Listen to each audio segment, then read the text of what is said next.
last forever. Keep your voice low. The sun is high, but I wish I could bathe in the moonlight. Ooh, this is it now. Come out of the shadow. Ooh, make the walls fall. Memory is headed for disaster. Heart is beating slow. I hear the words, I see the ghost of laughter in the afterglow.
never know what will happen at Worlds. The stage is set, the curtain is drawn. 没人能够预见会是这种情况。 This is the game people want to see. 新的王者诞生了 Kaboom! They've lit the fuse. 你看到了吗 They're gonna win. This is it.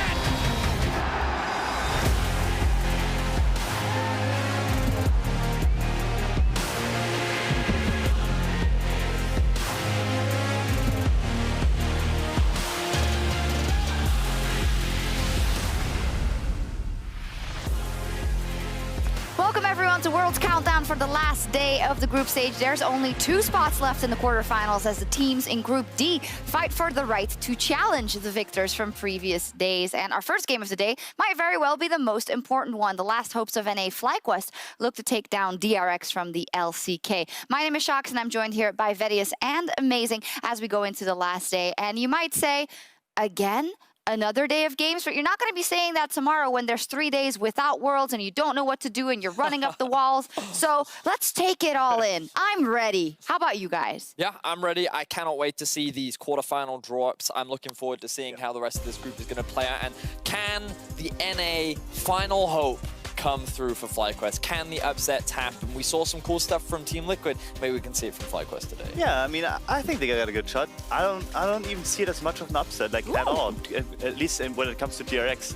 But I'm also, I guess, trusting Power of Evil to perform as he did last week. Oh, well, we'll see. Indeed, our final group does have the LPL powerhouse TES on top at 3-0, with the rest of the teams falling in a cascade below them. DRX, FlyQuest, and then UOL. We'll talk at length about Group D, but first, let's look back on what happened yesterday in Group C. Gen G Esports locked that first seed. Fnatic ended up falling to 2nd place after that final game, and TSM and LGD were eliminated.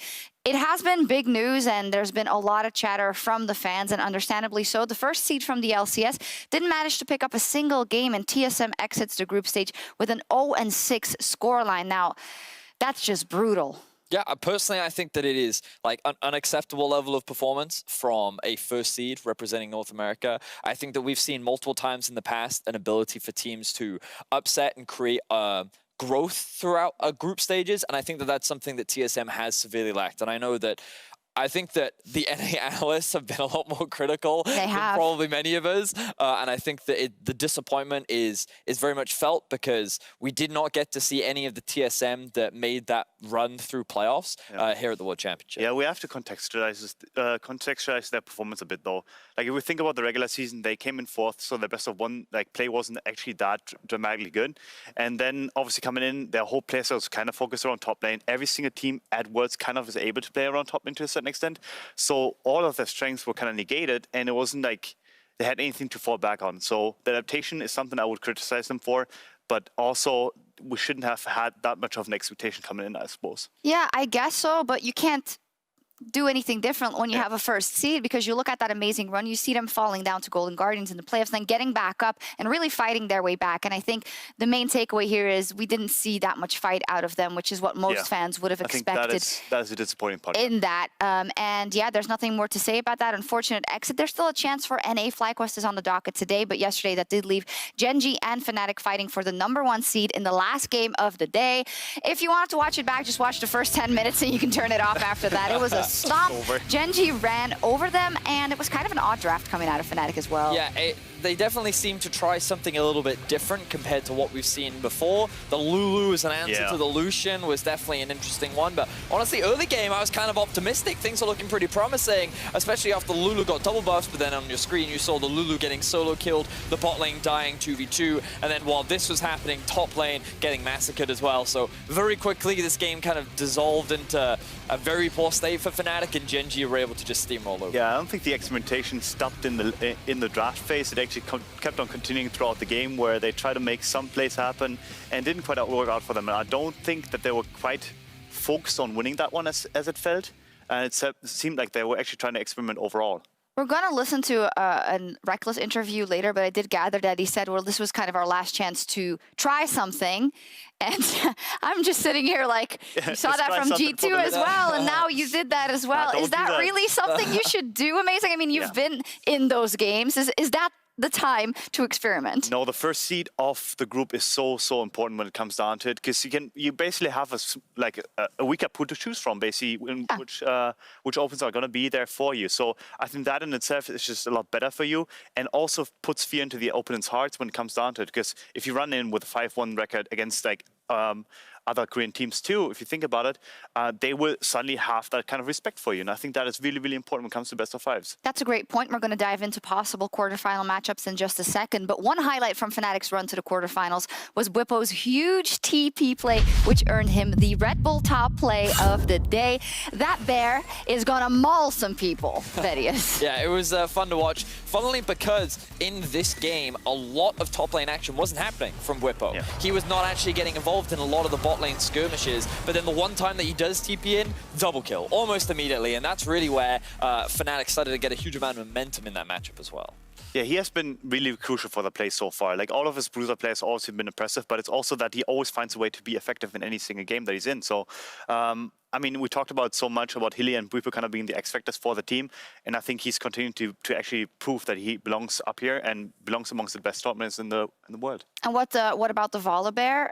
We didn't hear that much about him in the top lane before. Obviously a viable pick, but now it seems to be that it's becoming a very, very good pick on top of that. Yeah, it seems to be mostly picked into Camille. That was at least the Chinese approach to begin with. I think now the pick itself becomes more and more like, I mean, general, I would say, where it's picked blindly, partially too. I still would prefer it more or less as a counter pick to Camille, but honestly speaking, if you get at the champion and you can make laning phase happen like Bwipo did, I think you can always pick it. Let's see what happens there. And as teased a little earlier, for more on how Fnatic's day played out, Locke got up with Reckless to get his thoughts going into the quarterfinals. And no Fnatic second week drama this time. I mean, the road was actually easy for you for once. So how does it feel to get the second seed, I mean, get out of groups in an easy way, not a Fnatic way? It feels strange. I was kind of worried actually going into today, because normally we go in with a negative record or basically a scenario where we have to win every game to make it out, and then the energy is very high, and it's quite easy actually to play the games. I prefer much more that scenario than the one we were in now, where we have 2-1 in our backs and we kind of don't have to win all of our games. I think it's a bit scary. So I was actually really worried for example, for the TSM game. I felt like they were in the shoes we were usually in, and we were kind of not in the ones we were usually in. So I was a bit scared, but I was happy to see that we got that win, because I think that was the most important one. After that, it was much easier just to play the day out, and I am happy we managed to pull through. It's an amazing thing once again to be here in the top 8 and have a chance of taking the trophy. I can imagine, and I'm looking forward to see you guys facing the other teams waiting for you, because talking about this, you get second seed, which means that you're going to have to face either Damwon, Suning, or Top Esports if they come first tomorrow. So any first thoughts on these opponents? Obviously, it's not an easy road, but I feel like if you ever want to get the trophy, it's not going to be an easy road. I can't think of a single Worlds where a team has won with just easy best of fives. I think it's always been a banger one way or the other. So I don't mind it at all. If anything, I'm actually quite excited. It would be fun, for example, to play Jackalav again and get some revenge for 2018. So I don't mind it at all. I think it's great fun. If anything, I may be even happy that we don't have to play G2, because I feel like when you go to Worlds, the last thing you want to do is play a team from your own region. So I'm actually quite happy about that. I didn't want to get seeded into them. Agreed. Only exciting matchups ahead, but Reckless, thank you very much for the interview, and we will see you next week. Congrats on advancing to quarterfinals. Thank you so much. See you next week. Well, I can think of a world champion or two that had an easy matchup in the final, at least, to get their title, but that's neither here nor there. Just joking. Reckless seems in good spirits, and that's good to know. He says, you know, you got to beat everyone, and we dodged G2, so that's a good thing.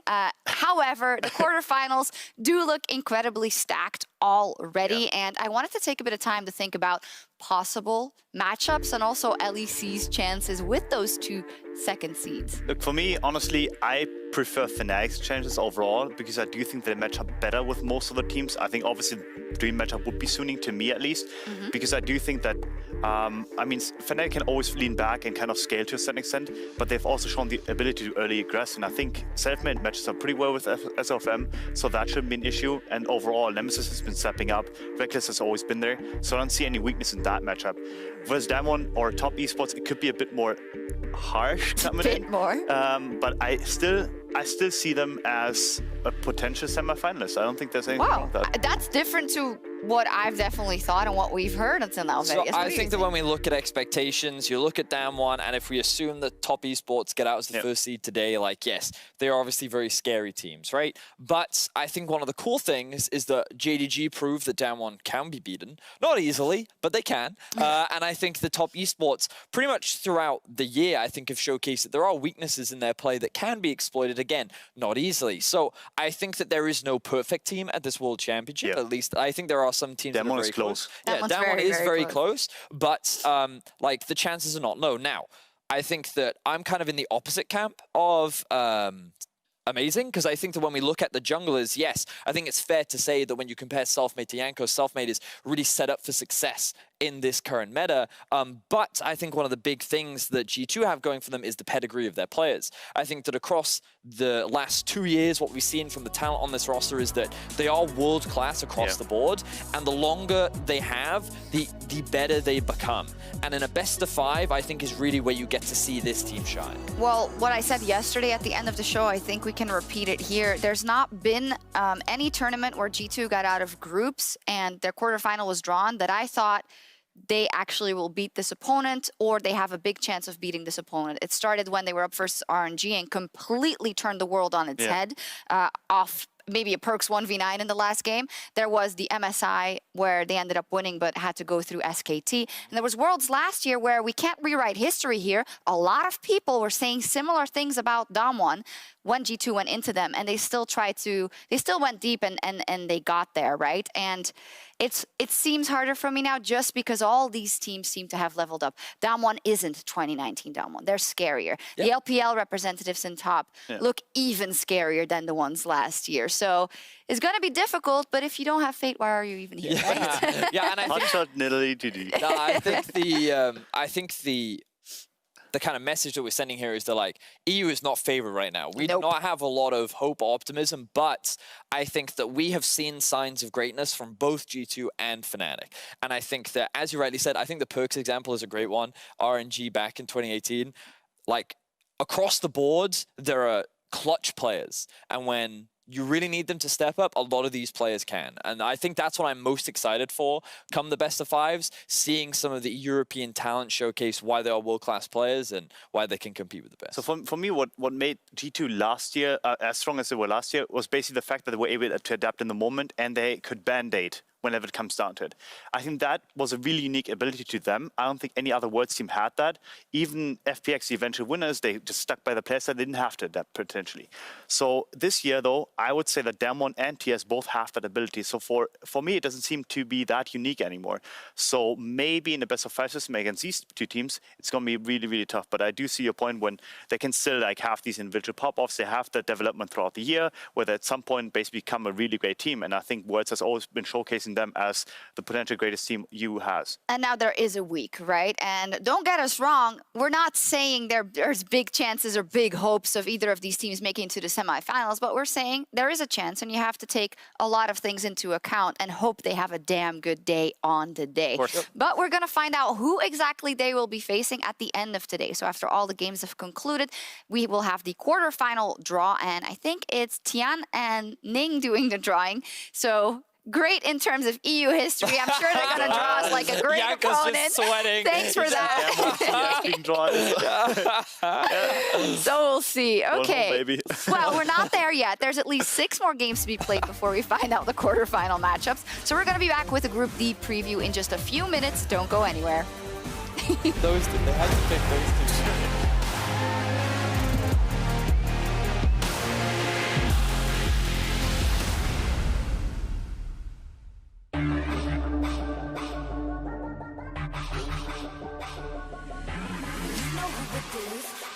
Again, we wanna dose of this right now it's KDA.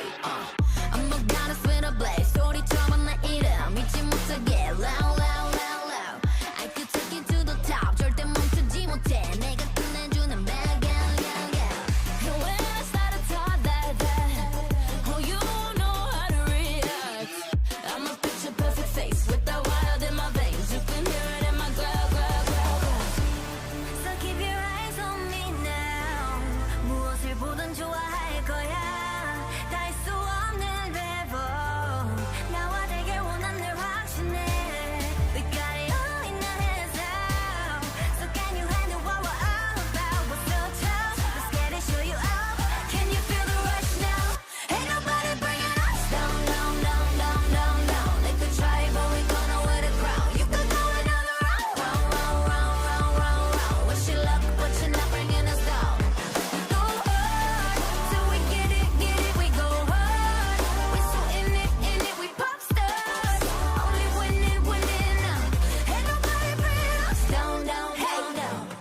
ready for this? Let's go. See, 언제든지 내 모습 매직 단 한 번에 내가 잡아 절대 기죽지 않지. 펴펴 네가 뭘 알아? 견딜 수 없어 원해도 원하는 게 얼굴에 보여. I'm trouble and you running it. I'm so cold. When I move that way, you gon' be so blown. I'm the realest in the game.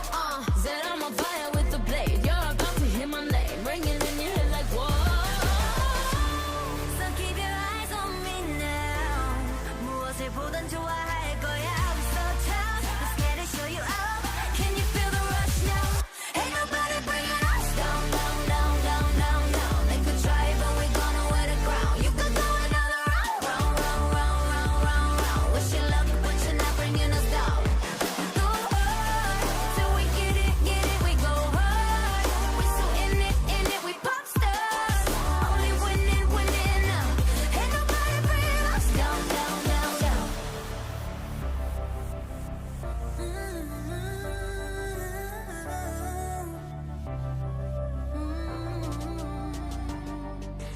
Oh, 난 멈추지 않아. Oh, we go hard. Oh, we pop stars, stars. Ain't nobody bringing us down, down, down, down, down, down. They could try, but we're gonna wear the crown. You could go another round, round, round, round, round, round, round. Wish you luck, but you're not bringing us down. We go hard, till we get it, we go hard. We so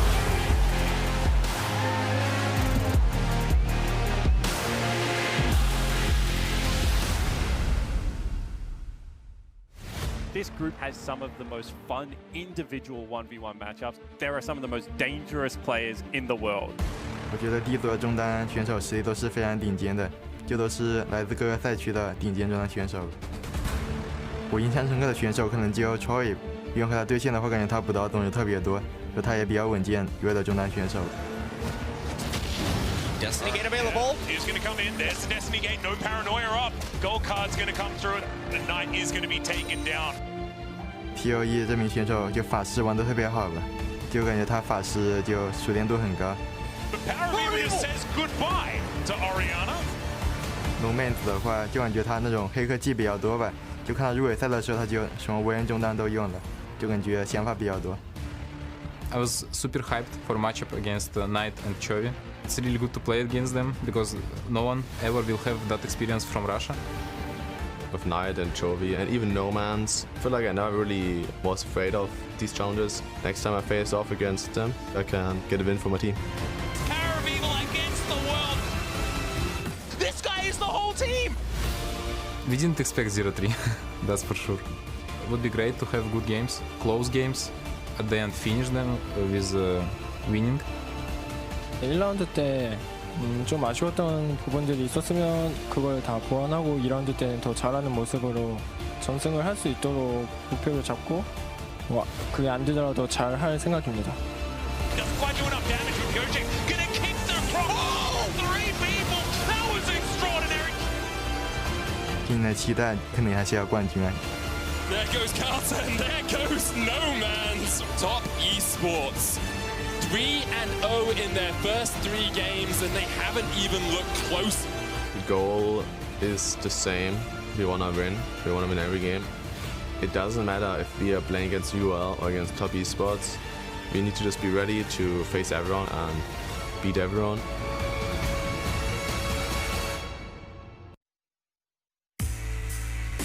Yes, power of evil. Bring it. It's all on the line for the teams in Group D as they fight for the last 2 spots in the knockout stage. The stakes are high already in Game 1. We do have FLICKR going up against DRX. And here we see the teams arriving at the venue in Shanghai through the lens of the Oppo cam, giving you an inside look at Worlds 2020. There we go. They look pretty relaxed, so that's good. And what's not to love about many of the teams in this group? All of the teams. I don't want to exclude anyone. That came out wrong. That came out wrong. But, you know, there's something exciting in all of them. And it's going to be a hard one. And as always, or like as has been tradition this group stage, the games that might mean the most 1 and 6 are at the beginning and at the end. So FlyQuest versus DRX is going to tell us a lot, as well as UL versus Top. I mean, if FlyQuest beats DRX, then Game 4 also means a lot. So that's what we're hoping for. So that's what we're hoping for. I mean, honestly speaking, I'm a bit higher on FlyQuest than a lot of people, simply because I do think that they have tons of upsides. And I talked about it a bit. I do think that Power of Evil has been a standout last week.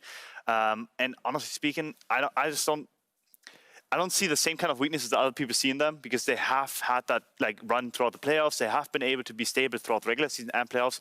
I don't think there's any inherent weakness to them, maybe besides the top lane right now. That's hopeful. I'm going to put a pin in that and pick it up in just a bit, because I did want to look at something that happened last time DRX faced Top Esports. DRX may have not gotten the win, but that's fine, because Pioshik got the perfect Lee Sin kick just to say, I'm helping, presented by State Farm. And beautiful Lee Sin kicks are always something to look out for. So let's see if this one delivers. Yeah, I think that it was extremely well executed, and right now we're just seeing the setup, and this is where things started to look a little shaky for Top Esports. Even though they had the Baron, they were not able to make good use of it because they tried to force this fight that was not in their favor. And keep your eyes on the Lee Sin, using the Renekton to get the double knockup into the triple play from Carrier. Just beautiful team fighting from DRX. And we're going to talk a little bit about this later, but this is one of the big things for me that I think separates DRX from teams like FlyQuest and UOL. Their ability to work as a 5-man unit, their ability to play those 5v5s. Oh, I mean, he looks like young amazing out there, so happy to see that.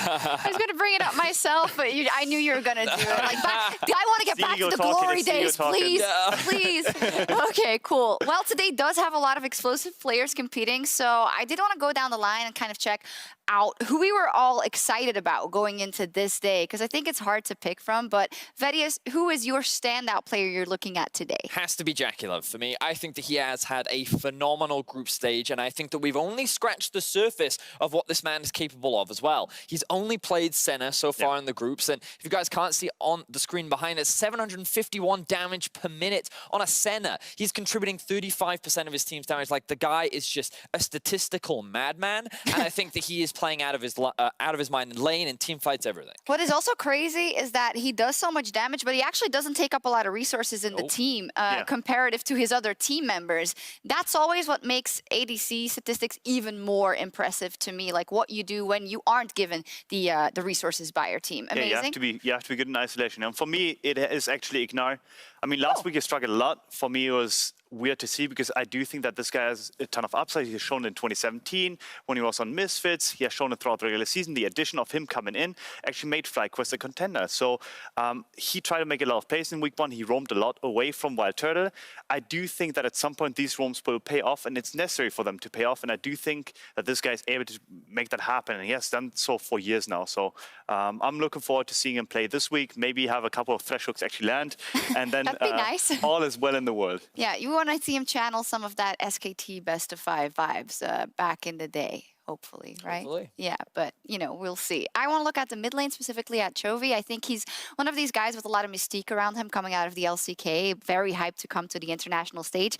And what is so interesting about him is kind of similar to Jackie Love. He doesn't get a lot of jungle attention from his own jungler. He gets ganked a ton, but he's always able to keep control in the lane and build huge CS and then also gold advantages in the early game. Mental, no? CVX, all by himself. And that's such a boon to have if you're a team that has a lot of threats, if you just never have to worry about this one lane that's always going to stay ahead. I completely agree with you, Sharks. I think that Chovy has proven multiple times that he is one of the best top mid lane players in the world. And I think he's super impressive, and I love watching him play. And we're going to get a rematch of him versus Knight today. It's going to be hype. That we will. Ignar and Chovy will take to the Rift shortly in the first game. And before we dive into that, Vedius did want to take a closer look at the last time FlyQuest and DRX faced off. Yes, give me some swagger, Vedius. Come on. We're going to go over to the telestrator. We're going to boogie okay, no, over. that's too much. Bring it back. Bring it back. We're bringing it back. All right. So I wanted to talk a little bit about exactly what happened the last time these two teams met. Now, in the context of the composition, as I roll this clip out,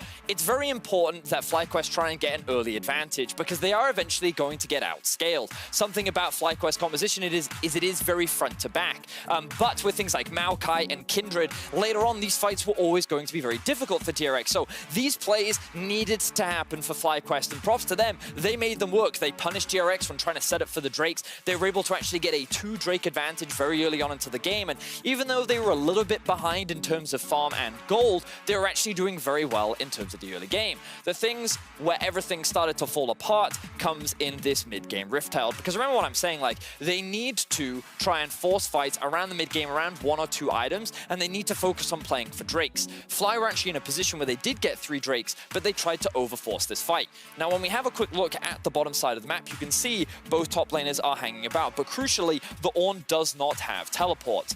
Also, what's going to happen is the Maokai is going to push up this wave because FlyQuest have decided that they want to try and fight here. So Ornn is forced to move early so that they can contest. The problem is Caitlyn is also going to be able to push up top, and the objective is starting in the meanwhile. So as the clip is rolling out, you're seeing that FlyQuest want to try and challenge this objective when really they're not in a position to do so. Multiple members start grouping up, and very quickly you can see that the Ornn has managed to make his way up as the Maokai is pushing in the top wave. The Ashe is also forced to catch the wave at top lane, but now you've got the stack for DRX starting the objective. So as this plays out, what you'll notice is that Fly, okay, I think that the play that they can make is Santorin can come over the wall, go for a cheeky steal, or if it doesn't work out, he can then jump back out. But the problem comes from Ignar over here, and you may notice that there's a channeling animation because his idea is to commit onto the backline. So there's a bit of misjointed communication here from FlyQuest as 2 people walk out, he dives onto the backline, and now you can see that FlyQuest have really committed to the fight, but they're split off. You have multiple members focusing on Doran, the main tank. Meanwhile, Ignar's getting focused down, and Zoe is just down here with a really good angle to actually set up a great collapse. So because of this, DRX are in a much better position to teamfight, and this is where things fall apart. Because FlyQuest are inevitably going to get outscaled in the teamfights, things are not going in their favor as they suffer a huge gold deficit at this point in time. So I think that if FlyQuest were just a little bit more patient, if they didn't try to force this mid-game fight, then they could have played for things like the Dragon Soul, and then maybe there's a world where they actually win this game. Maybe there is a world in which they win, and we've seen also that, you know, Chovy, but also now. the other laners as well, they just make an advantage for DRX kind of on their own, not necessarily objectives, but also huge CS leads. So the fact that FlyQuest can go toe-to-toe is really a good thing. And when it comes to FlyQuest, it's like, for me, it's so easy to cheer for them. They are such a likable team. I think nobody dislikes FlyQuest. I mean, they do stuff for the environment. They all have very likable players. They actually put up a fight in week 1. They are NA's last hope, but when you look at it, they have the best chances. I mean, definitely the other 2 are out. But what I mean is TL ended up playing actually really well in the second week, but it just wasn't enough. TSM had just a bad run overall, but FlyQuest has a win. Yeah. So if they win this game versus DRX, this looks so different, but they do have to win. Amazing. And you've indicated that you think that they have bigger chances than we may think. Yeah, I mean, I'm not quite sure of the percentage of it, but I do think, as Vedi has already put it, especially that Herald was like game-breaking. So if that doesn't happen, I think their comp actually looked pretty good when it comes to 2 to 3 items even.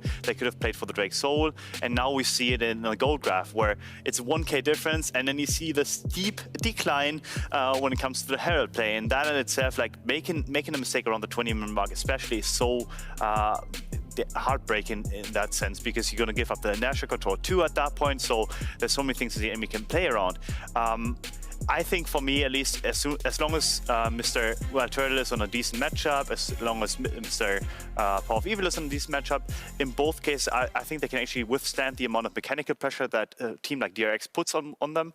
It's just up to the rest of the team, like the Ignars and the Solos of the world, to basically make up for the mistakes they have done in week 1. That's a great point. We also saw domestically, they do like stacking their Drakes, FlyQuest, and working towards that Elder or that Soul. But now they are on the blue side, I believe, instead of the red side. So where do you think the priorities are going to lie in terms of first picking for FlyQuest? Well, I think that they should prioritize on getting, well, in my opinion, I think they should try and get a comfortable bot lane matchup. But we also know that Ignar likes to roam, and the way in which they were able to beat you well was just enabling Power of Evil as much as possible. And I think that one of the issues that FlyQuest is going to face, because I am not so much on the hype train as Amazing is, I think that... We're just positive. We're optimistic. We're optimistic. The glass is half full. Someone get through. I think that this is a huge uphill battle for FlyQuest, largely because while I think that Power of Evil can hold his own against Chovy, while I think that But in the straight up 2v2, yeah, I can see a world in which Wild Turtle can actually, alongside Ignar, can match up. We see a lot of roaming from Ignar. And then the way in which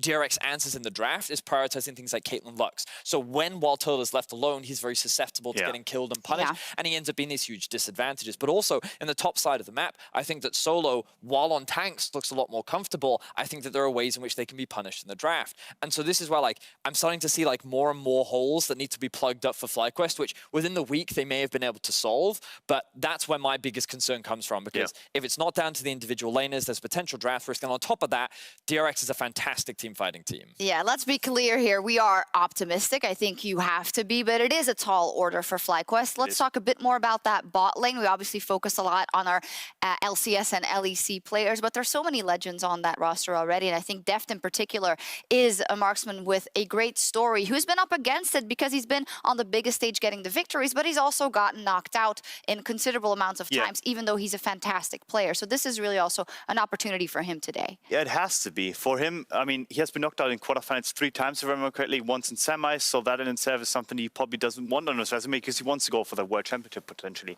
And honestly speaking, if you go to multiple teams and you keep on having the same results, maybe you have that pressure on yourself at some point to perform. And I think right now, at least for him, when it comes to the matchups he has in this group, I do think he matches up pretty well, but there are certain mechanical I wouldn't say mechanical deficiencies, but more or less like playstyle deficiencies that he still has and still carries with him, where he's more or less a defensive AD carry, where he's not really like pushing forward. He's not, let's say, a Jackie Love kind of making these crazy plays. A wild turtle.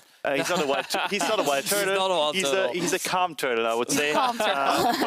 Where he's like looking to perform in the laning phase, obviously getting his small CS advantage, maybe to 5 to 6 CS, but he's never pushing that envelope too far. He's rather staying in that kind of like comfort mindset, and I think that is something he has to break. Or wait till Wild Turtle does a Wild Turtle. I think you can look at it from two sides, right? Also wait for that, Yeah. I think that what's interesting there is if you look at the stats, you can see that CS-wise, obviously Wild Turtle looks much more favored because of how hard Deft got punished in the top esports matchup, specifically when he ran his Draven. Didn't go quite so well, but I do think that outside of that game, we've seen a very impressive performance from Deft. And I think that coming into this World Championship, a lot of question marks surrounded his performance and his level of play. And I think that just as a big fan of Deft, it's great to see him live up to the expectations that have been put behind him. All right, DRX is a fantastic team. It's a tall order for FlyQuest, and if it's possible, I'd like to just give it over to the casters a bit earlier because they're 2 NA voices and we're all LEC. So I'd love to know what Captain Flowers and Azael think about this matchup. So let's send it over to them. Thank you very much, Shocks. Ladies and gentlemen, esports fans of all ages, welcome to the very final day of Worlds 2020 Groups Competition.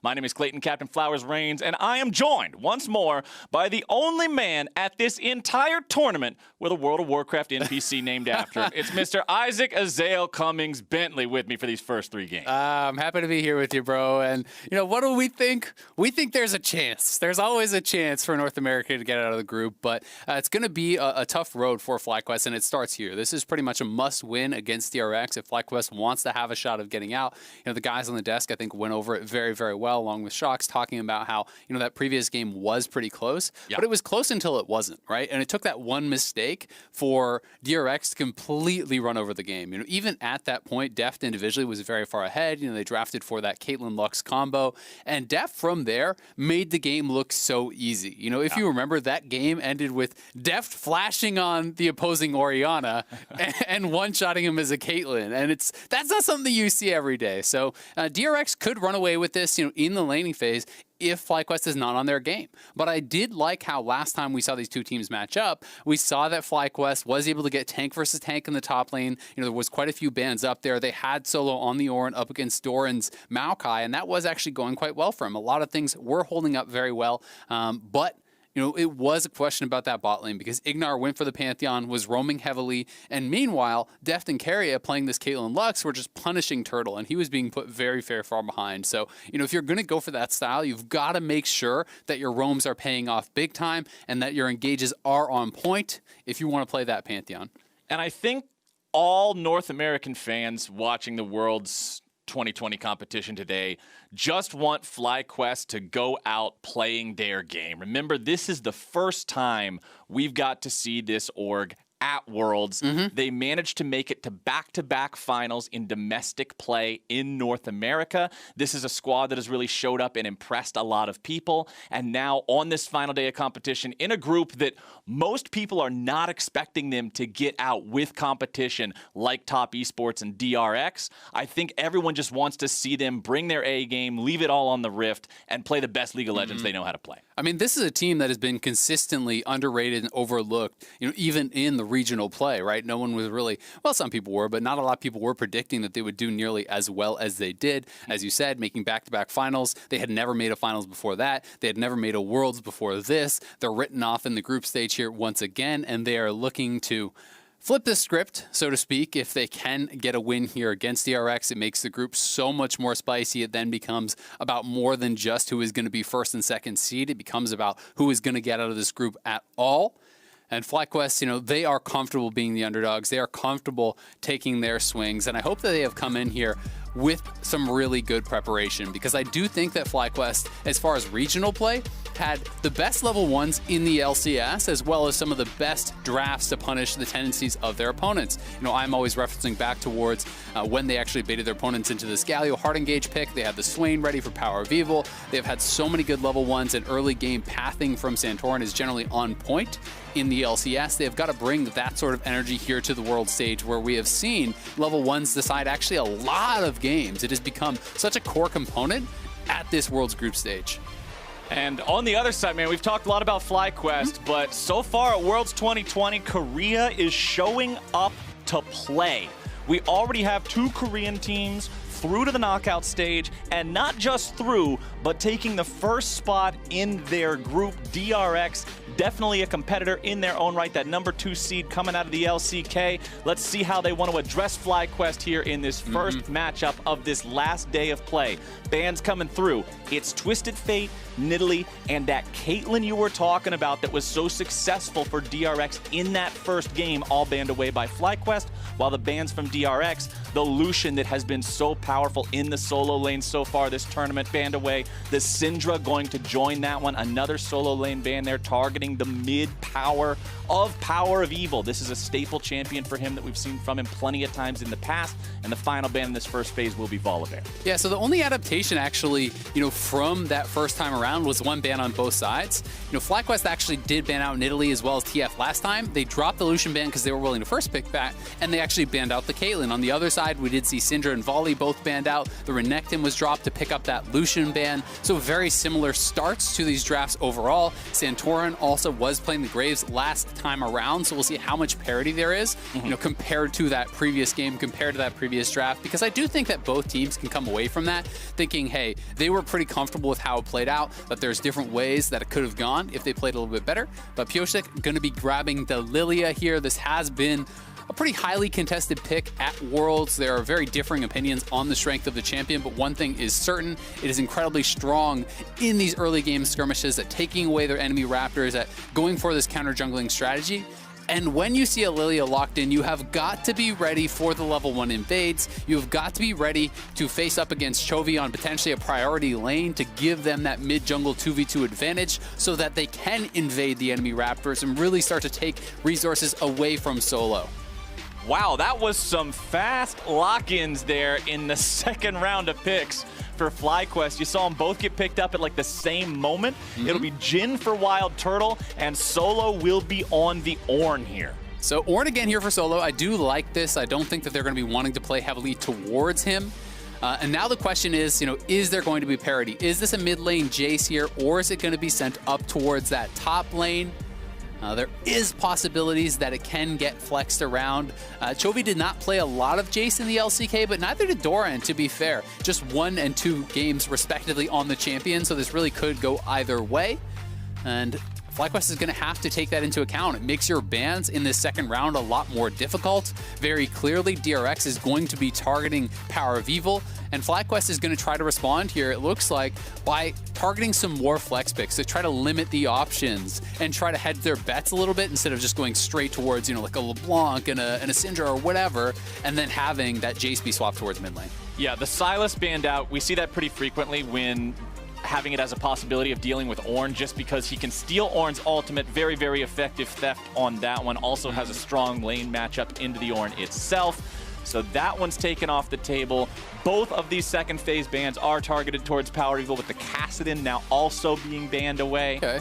Now let's see what the last one will be here for FlyQuest. The Kassadin ban makes me feel like this is going to be a top lane Jace, because that doesn't really seem to make a lot of sense. And if you're thinking about going for an AP mid and you already have Lilia locked in the jungle, then that is one of the situations where people can feel comfortable going towards the Kassadin if it is against double AP. So we'll see if FlyQuest has that same read, or if DRX are just going to tip their hand right now. If they want to protect that solo lane pick, they can go for support, but you could leave that for counter later.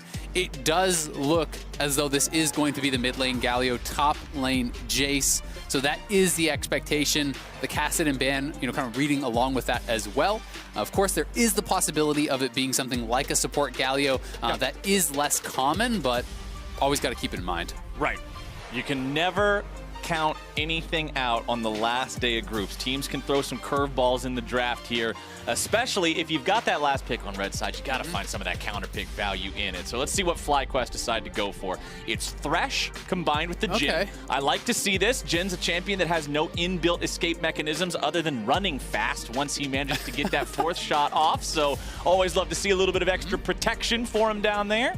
Now, what are they going to go for here for Power of Evil? And it's the Emperor himself. Shurima returns to see if they can get FlyQuest the dub. Okay, very interesting. So if they want to go for Engage, I think the Pantheon would make sense alongside that Galio. This does give you the ability to roam, to try to play heavily towards that Jace, really snowball the game. You already have the Senna with the cross-map ultimate to assist there. Galio can back that up. Now Pantheon with the Engage. You send Pantheon in as the hard Engage, as the delivery system here for the Galio. That can be a very deadly combo. So it was more using this support pick to facilitate what the composition wants to do, rather than just picking straight up for this 1v1. Pantheon plus the Senna can still be threatening in that 2v2 with the point and click CC from the Pantheon to line up the route from the Senna, but I do think if they wanted to go more for that lane matchup, you could even be looking towards Morgana and those types of things for the Black Shield. So this to me feels more about the roaming here from Keria, which he is fantastic at doing, and more about the engage potential alongside Chovy on that Galio. Going to be a very interesting game, and it feels like a really big pivot from what we saw last time, where DRX was playing tank versus tank on the top side, really emphasizing slamming bot lane in that 2v2. They could look to attack bot still, but it does feel like a draft more designed to attack solo, to try to get their top laner, Doran, in this winning matchup and really facilitate him as a split pusher, as a way to break open the map and pull FlyQuest apart.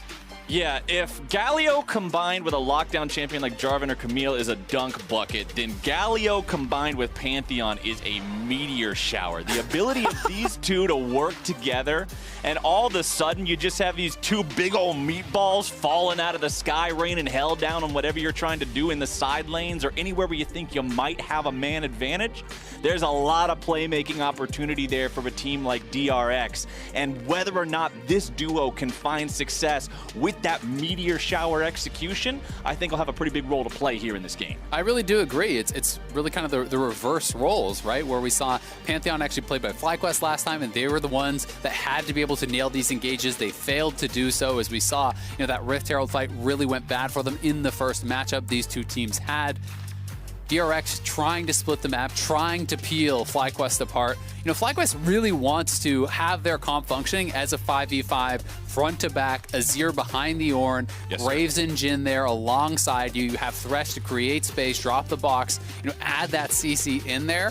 And DRX is looking to split the map, to pull you apart, to make you have incorrect lane assignments, to dive that, to punish that, and really to look for creative angles of approach. And I do think that's something that can play very heavily to their strengths. This is a team that is incredible as far as the team fighting, as far as the individual skill on these players. FlyQuest is such a solid team, but generally does not really fare as well in the split map style. They're more about the 5v5, more about playing to objectives. So they've got to hold up in lane if they want to have a chance to do it. Well, here we go, kicking off the final day of groups play. 3 out of 4 of these groups are decided. 6 out of 8 teams have progressed forward into the knockout stage, and we've sent 6 teams home. The fates of only 4 remain, and FlyQuest and DRX are the 2 teams most closely contending for one of those spots here when we look at them as the 2 middle teams in this final group. Taking a look at the keystones on your screen right now. Lethal Tempo for the Azir. This is a champion that we do often see different runes taken for, and Lethal Tempo lets me know he's going for that maximum team fight DPS. You can also see that this is Predator Galio, has become more and more common because it is about surviving the lane, not necessarily thriving in the lane. It's about the engage, the utility that does give you, the ability to roam to the side lanes, to find flank engages with that Predator can be extremely powerful.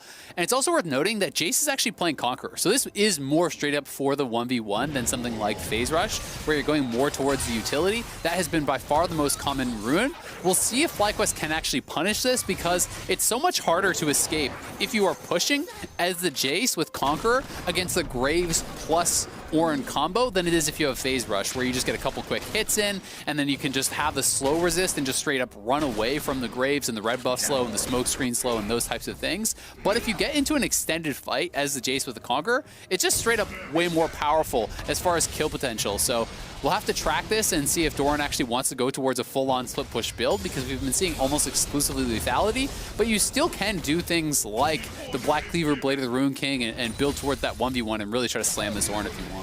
Yeah, Phase Rush Jace walks through a Graves W like somebody just walking past the smoking section at a restaurant. It doesn't do anything to him, but considering the state of the Conqueror, considering the fact that we know what a CC machine the Ornn is, maybe Santorin will pay some attention up there. Remember, this is a player who, according to a lot of people, best jungle in A in terms of his performance, how much he affected the outcome of FlyQuest's games over the course of summer. He has put a lot of wins on their record in the jungle, and Graves has been a champion that we've seen plenty of performance from him on. I mean, we've seen plenty of performance on Graves from pretty much every jungler these days. The champion's incredibly popular in the meta. If you can't play Graves, you're probably not here anymore. Yeah, you're probably not going to be doing a whole lot as Keria goes in the 2v2 in the bottom side here. Turtle eats a lot of damage. Deadly Flourish not going to find Keria on the back end of that one, so it's definitely a trade win for DRX. Spear just barely goes to the right. It's worth noting that we see Turtle actually doing cloth plus a bunch of potions as that start. So it is almost purely physical damage coming out here, from that bottom lane with Deft and Keria playing that Senin plus Pantheon. He knows that the potential of an all-in is there, and we saw those trades can be quite deadly. So he did have a lot of potions to start this out, starting with 4 potions as opposed to if you start with a D-Blade, you just have the 1. So as a result, he is able to chug all those potions and heal back up, but that's 200 gold essentially already out the window, whereas Deft hasn't even had to use a potion. So this is where that lane gets a lot more difficult now. You've used all of your sustain, and you've got to be able to hang on in lane and make sure that you don't give up any more bad trades, because the next bad trade like that may be Turtle going back to base, and that could put you at a pretty heavy CS deficit if it's at a bad timing. Yeah, especially against one of those lanes like you're talking about that likes to go all in when you have the power of the Pantheon. And also consider how good Pantheon is at setting up dives. If they have a big lead in the bottom lane and they can get Pyosik down here and make a big move with Keria going in. But now it's Santorin who's going to be the first jungler getting involved here in the bottom lane. A TP comes through and they're going to turn things right back around against FlyQuest, but now another TP is going to be showing up. Chovy the first one into the fight. The damage comes down. Santorin goes out.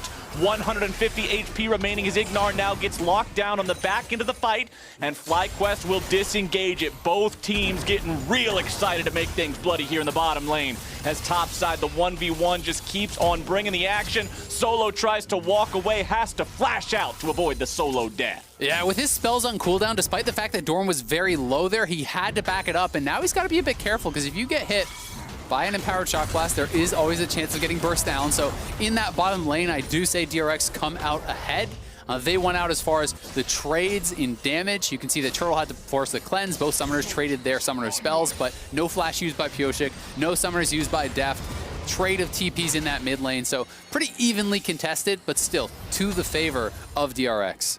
DRX with a 400 gold lead, just building up these advantages in the laning phase. What you've already talked about bottom lane, what we would expect with Jace versus Ornn on the top side. And, we watch matchups in North America, and we watch how a lot of teams revolve around needing to do the team fighting, like very basic composition front-to-back style, and everybody always memes about NA Jace and all this, but one thing that is important, particularly for NA teams, going into international competition like this, is being able to address a properly executed composition that uses something like a Jace. It can be very difficult if you're used to going up against a version of this that is not adept, to now dealing with DRX, who knows what they're doing with things. Yeah, I mean, and Doran is going to be building more towards the scaling build, more towards the 1v1. It starts like he wants to go towards that tier build pickaxe for the laning phase power, but then that Fairy Charm leads me to believe this is going to be, Muramana, Manamune style of build. That is a very powerful scaling build in that side lane, especially in addition to that Conqueror,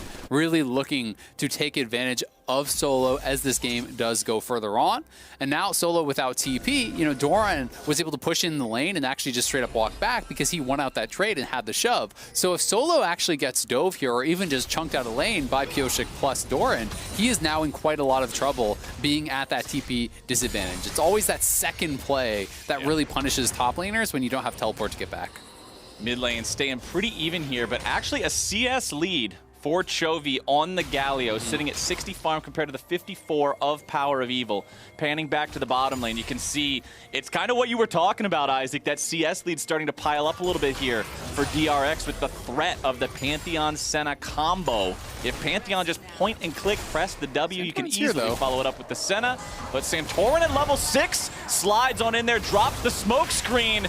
Ignar fires off a hook, but wide right means this play is going nowhere. That was a flash prediction hook right there from Ignar, but I think that that's a little bit greedy because Keria doesn't have his flash. So you can actually just try to target the Pantheon instead of trying to go for that juicy target of Deft, right? Deft is already in the Shroud, he has the Summoner, and he has the skill to wait to see, is this gonna land on me before I flash? And he was able to execute on that, so as a result, they get nothing from that jungle pressure, and up on the top side, a plate has already gone down. Solo had to initially back off, and now they're looking for a dive.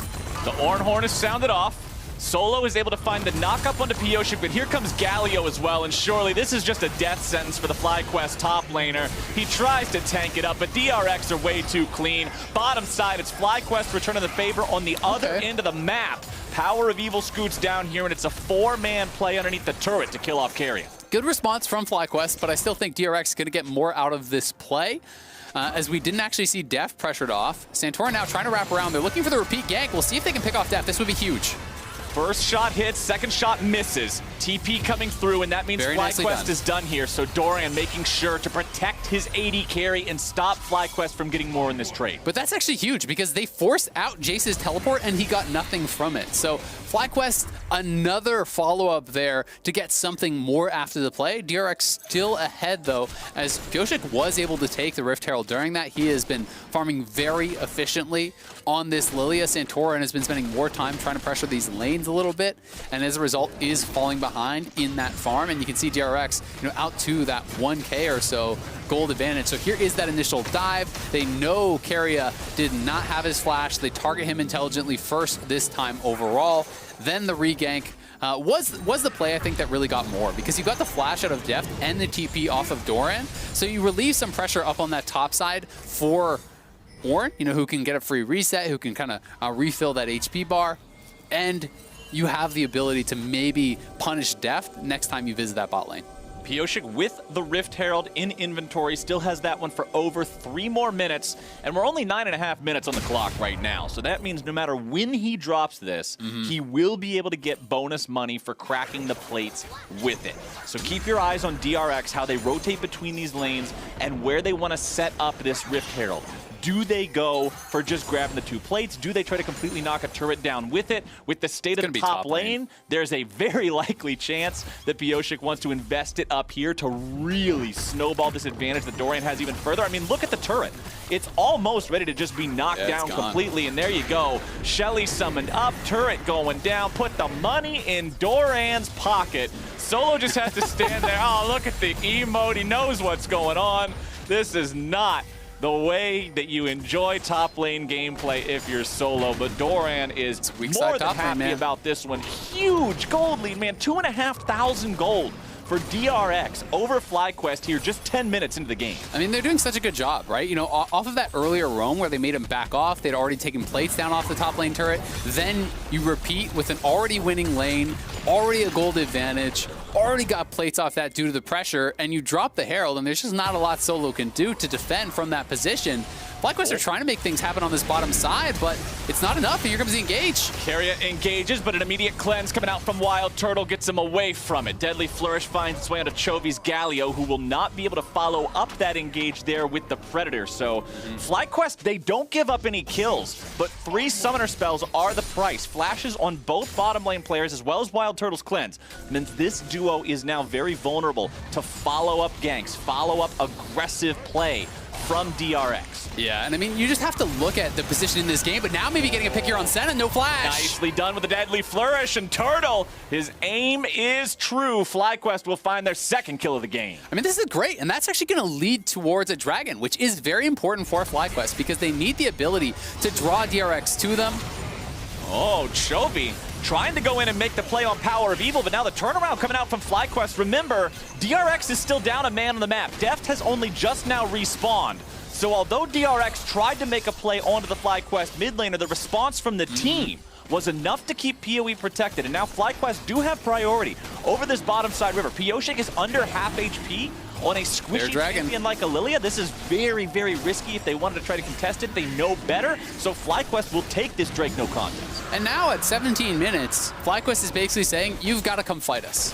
They're not going to be the happiest, I think, with the Dragon that they actually did roll here. You know, if you got something like an Ocean Soul, for example, then the Orange just starts to shrug off all the split push pressure from the Jace.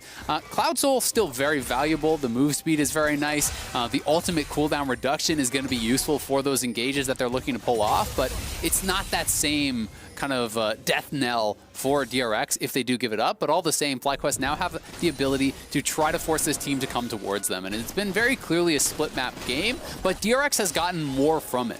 The question is just, is the area that they have invested that gold in, you know, as worth it, right? Because it is Deft now put a little bit behind in this game, and Solo doesn't really care that much if he's down on gold. Like, sure, you would like not to be, but your ultimate button does the same thing whether you have 10,000 gold or 1,000, and let's be honest, that's mostly what it is about. Sound the horn, here's the Orn. Solo level 10, so still has a ways to go. Remember, we look at level 13 a lot for this champion because that's when those incredibly powerful Orn enchantments, ornaments, whatever you want to call them, come online. Currently has that Sunfire Cape completed. We've actually hit the point of the game where a lot of first item power spikes are coming through. DRX with 3 men in the bottom lane. They got Pyosik shadowing them, just counter jungling right now. But in the middle lane, it's Power of Evil making the plays, bringing out the Emperor's Divide. But now it's going to be turned around, and PoE shut down by Doran. They try to get the pick there on Doran, but Chovy is in position to help him. And meanwhile, they're just losing this turret on that bot side. Turtle is getting something on the top side, but DRX 3,000 gold ahead are getting so much more with their pressure. They've been more efficient with the plays. They've been getting more of an advantage with that top lane matchup, and the fact that Doran is building towards it as well is going to make it so difficult for Solo. He has the Black Cleaver, he's got that Muramana stacking up, and he really is looking like he's in a great position so far this game. I'm going to be interested to see if Solo does the double Sunfire build. You know, that can sometimes be a look if you don't feel that you need the MR, but FlyQuest getting caught topside. Here they come. Look at the power of the long-range engage, plus the follow-up from the Senna. DRX making it look easy. Tower. Uh-oh, Graves is looking a little bit sleepy right about now as Pyosik goes in. Watch out, Ape! Here they come. It's Galio arriving with the grand entrance. Let's see if they can follow this one up with enough damage. Santorin still trying to get himself away. Keria is over the wall. He's got the spear. He doesn't even need it. Pyosik is on the board. DRX are just running over this game. Their engages have been so good. The plays feel like they have such a high success rate from this team. They have constantly been punishing FlyQuest if they take one step too far in any of the lanes, and they have got so much playmaking. The ability to continue to extend this lead is enormous, and it's already nearly 5,000 gold. You'll note Chovy, not only is he playing Predator, but he went for the Lucidity Boots for the lower cooldown on his summoner spells and the additional cooldown reduction. He grabbed that early Proto Belt. He picked up the Fiendish Codex, so he is ready to go here. And We have a replay up on that top side. Jin in a 1v1 against Jace. That is not a 1v1 you can win with those items. Not even close. Not at all. That is... we're not really going to call that a 1v1. That's more of one dude getting bullied by the other dude. As DRX has themselves a nearly 5,000 gold lead. And a couple minutes ago, Mr. Raziel, when FlyQuest was able to claim that second Drake, you said that FlyQuest is now demanding DRX, hey, come meet us, come fight us. And if you're DRX, you're like, oh, sure. you are Yeah. RSVP. See you there, that bud. invitation. You are more than happy to go to that party here in just over 1 minute because it is such an easy fight when you're that far ahead. Yeah. When you have the power that this team has right now. It's true. And you know, FlyQuest is going to be dependent upon playmaking. Can you get a really good sort of engage, an initial punch to kill off one of these squishy members? If you can kill off Jace right off the start of the fight, then maybe you have a chance. But otherwise, I mean, the kids have been scrapping down on that bottom lane. You got a slight edge on Wild Turtle. But Papa Dorian's coming down for the top lane, and he is going to be here for this fight. That is where the gold is on DRX. And he is going to be ready to flex his muscles. They're already pressuring the inhibitor tower here at 16 minutes. Solo has been out on his own in this tough matchup. And Doran, with the help of Pioshik as well as Chovy, they have just snowballed this top lane expertly, and they are building to crush it. Yeah, Solo's in a spot that it is real hard to do much at all from. Still 2 levels away from getting those upgrades on the items. Doran with the TP to join up with the rest of the squad. Death Sentence flies out, but it will not find the mark onto anyone. Wild Turtle looking to get away, but now he's in some trouble. Loses half HP. Pioshik hit by the Deadly Flourish. Turtle's opening up the curtain call. The bullets fly through, but they're not quite finding their target. Chovy doing a good job blocking those up, channeling the taunt just to make sure nobody's able to collapse on him while he blocks those bullets, blocks those skill shots up. FlyQuest has lost significant amounts of HP. Pioshik still at about half. But DRX knows they've won this engagement well enough to take priority over the bottom side river and take that third Drake. Exactly. I think FlyQuest's pretty smart to just back it up after you don't get a kill on that initial play. And if you sound the horn and you didn't kill someone on the other team, it's pretty much time to leave. When you're this far behind in gold, that is really your only hope with that initial burst of CC to knock someone down and then try to fight onwards at a more equal state, right? If you try to walk forward into this squad, you will get kited back, you will get run down, and FlyQuest are really up against it here. I'll give them, you know, maybe one more shot at this next team fight, and I think that's probably going to be their hope, is one great engage around an objective, or DRX are just going to bleed you out of this game because the gold lead has continued to expand. FlyQuest are trying to make counterpunches where they can, but Doran's nearly on 3 items here. You know, Solo is just scraping up pieces for his second. You know, he's been really starved of experience as well, so the ornaments have not come through. He is not even close to being able to upgrade for his teammates, and it's going to make it very, very difficult for them going forward. Yeah, I think that big team fight you're talking about happens when we see Power of Evil hit the Leanders. Oh no, Wild Turtle. Okay, he barely gets away there using the flash, but now once again, you're a Jin. You're an immobile AD carry with no flash to get away from a team that has a Pantheon Galio combination with Lilia and Jace to follow up, and Senna's ulti that'll just blast right through. Very difficult situation, but yeah, we need to see these second item power spikes come through for the solo laners of FlyQuest. We need to see that Gargoyle Stone Plate get completed for Ignar so that if he needs to jump into the middle of everyone, he can do so without being immediately evaporated by the damage of DRX. And even then, with all these conditionals, with all these what-ifs, it's still such an uphill battle from a 6,000 gold deficit at 19 minutes. Rift Herald summoned up in the mid lane. Remember, DRX used the first one of these to claim the turret topside for first turret. Lots of damage from the powered Shock Blast and the Lilia Bowling Ball, but here comes the Ornhorn. Plenty of damage down onto Def, but not enough to kill him. And that's all that matters. FlyQuest have lost half the health on Santorin and PoE. They will continue to defend the Tier 1 turret, but DRX confidently moving forward. I mean, look at the positioning. Doran's just looking for Shock Blast snipes over the wall. Pioshik is looking for swirl seeds. Chovy is threatening the flank. There is no chance you can actually defend that tower now from that position, not even having the Ornn ultimate. So DRX are just expertly navigating this. They're playing it out so incredibly well. finding advantages without having to hard commit to a fight. They are not going to commit to a fight until they know they are going to win it for sure. And they are just extending this gold lead further and further and further, bleeding FlyQuest out of this game before FlyQuest is ever going to have a chance at getting that 5v5 that they really wanted in this game. And what reason would they have to take a fight that they're not absolutely sure on, right? None. When you look at the way the lanes are set up, at the way the draft played out, Jace has been slamming Ornn the entire time. The bottom lane with that kill pressure, that threat of the Senna and the Pantheon has had the advantage for DRX in the bottom lane. Yes, mid lane's been mostly even. But then when we consider the points you made earlier, Isaac, about Santorin needing to try to interfere in these side lanes to give them some breathing room, Pyosik is also ahead of his counterpart.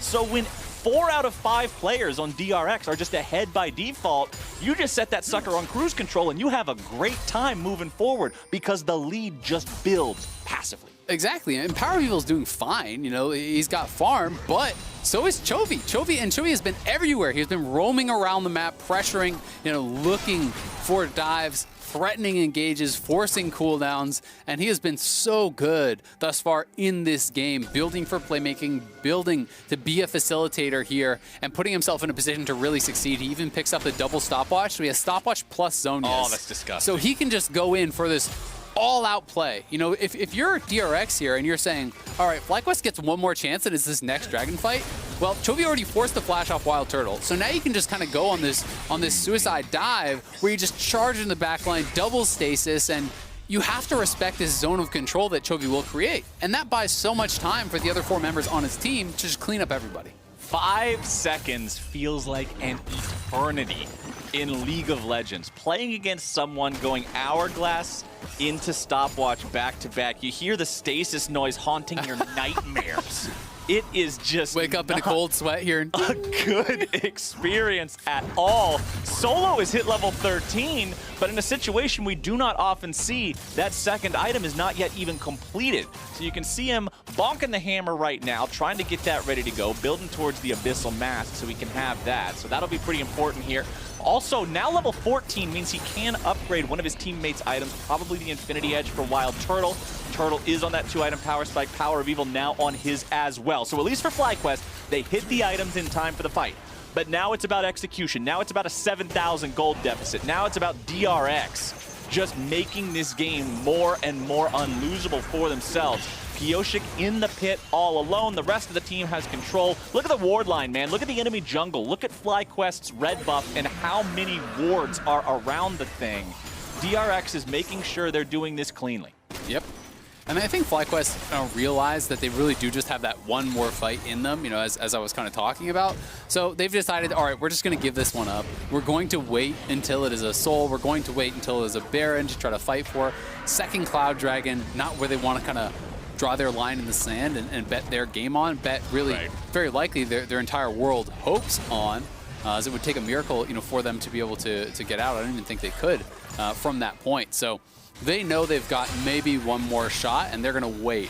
We'll see if DRX can now navigate up towards the Baron as we're getting further and further into this game. Try to use Doran down on the bottom side to draw pressure and look to be able to threaten towards a Baron, because Doran is going to require a response very likely from multiple members. You know, he is insanely ahead. Yes. You know, his tier items fully stacked. He's got the Cleaver, the Ghost Blade. He's building towards the Lord Dominic's to really shred Solo. You know, we talked about the Conqueror, so that's helping him out too. And if you send 2 members down to try to answer him on the bottom side, well, DRX can probably just start up the Baron. You know, it's a very safe clear. It's not fast, but utilizing Senna for that sustain does make it pretty easy to keep threatening it.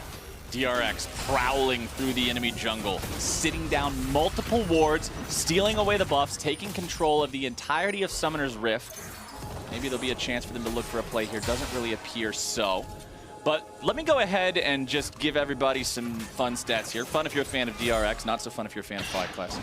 But if you're looking at this game as a more and more likely DRX win, and DRX walk away from this one with the dub, there are 32 possible remaining scenarios for the remaining 5 games of the day. Of those 32 scenarios, FlyQuest has 2 where they can get themselves a tiebreaker if they lose this game. So things become very bleak for North America's last remaining representative, if DRX win this game. They also become very bleak for Unicorns of Love, who will be slightly better off than FlyQuest, but would have 3 remaining scenarios where they would then get a tiebreak. And they would have to 3-0. You know, it becomes things that are kind of out of your hands for both Highly of these unlikely. teams, right? It becomes very, very unlikely. So FlyQuest definitely going to try to win this game. We'll see if they're going to be able to do it. Even the experience is becoming such a problem for FlyQuest because they're getting kind of just choked out of their own jungle. I mean, compare Ignar to the solo laners. It's level 8 on the Thresh. How are you even supposed to find an engage on a level 16 Jace? Like, this guy auto-attacks you and you die, right? Like, the experience disadvantage are so enormous because Ignar, you know, from this losing position, is trying to stay away and give that experience to Turtle, give that experience to his carries, and play exclusively for Vision, right? So he's just constantly buying wards, he's trying to sweep out areas, he's trying to not steal experience. So I do think it is the correct play, but it just makes your job as that Thresh so incredibly difficult, you know, being that outpaced. You know, even Santorin down 4 levels on Doran. Okay, here we go. Death Sentence comes out from Ignar. Keria is the target, but he buys a ton of time with the shield.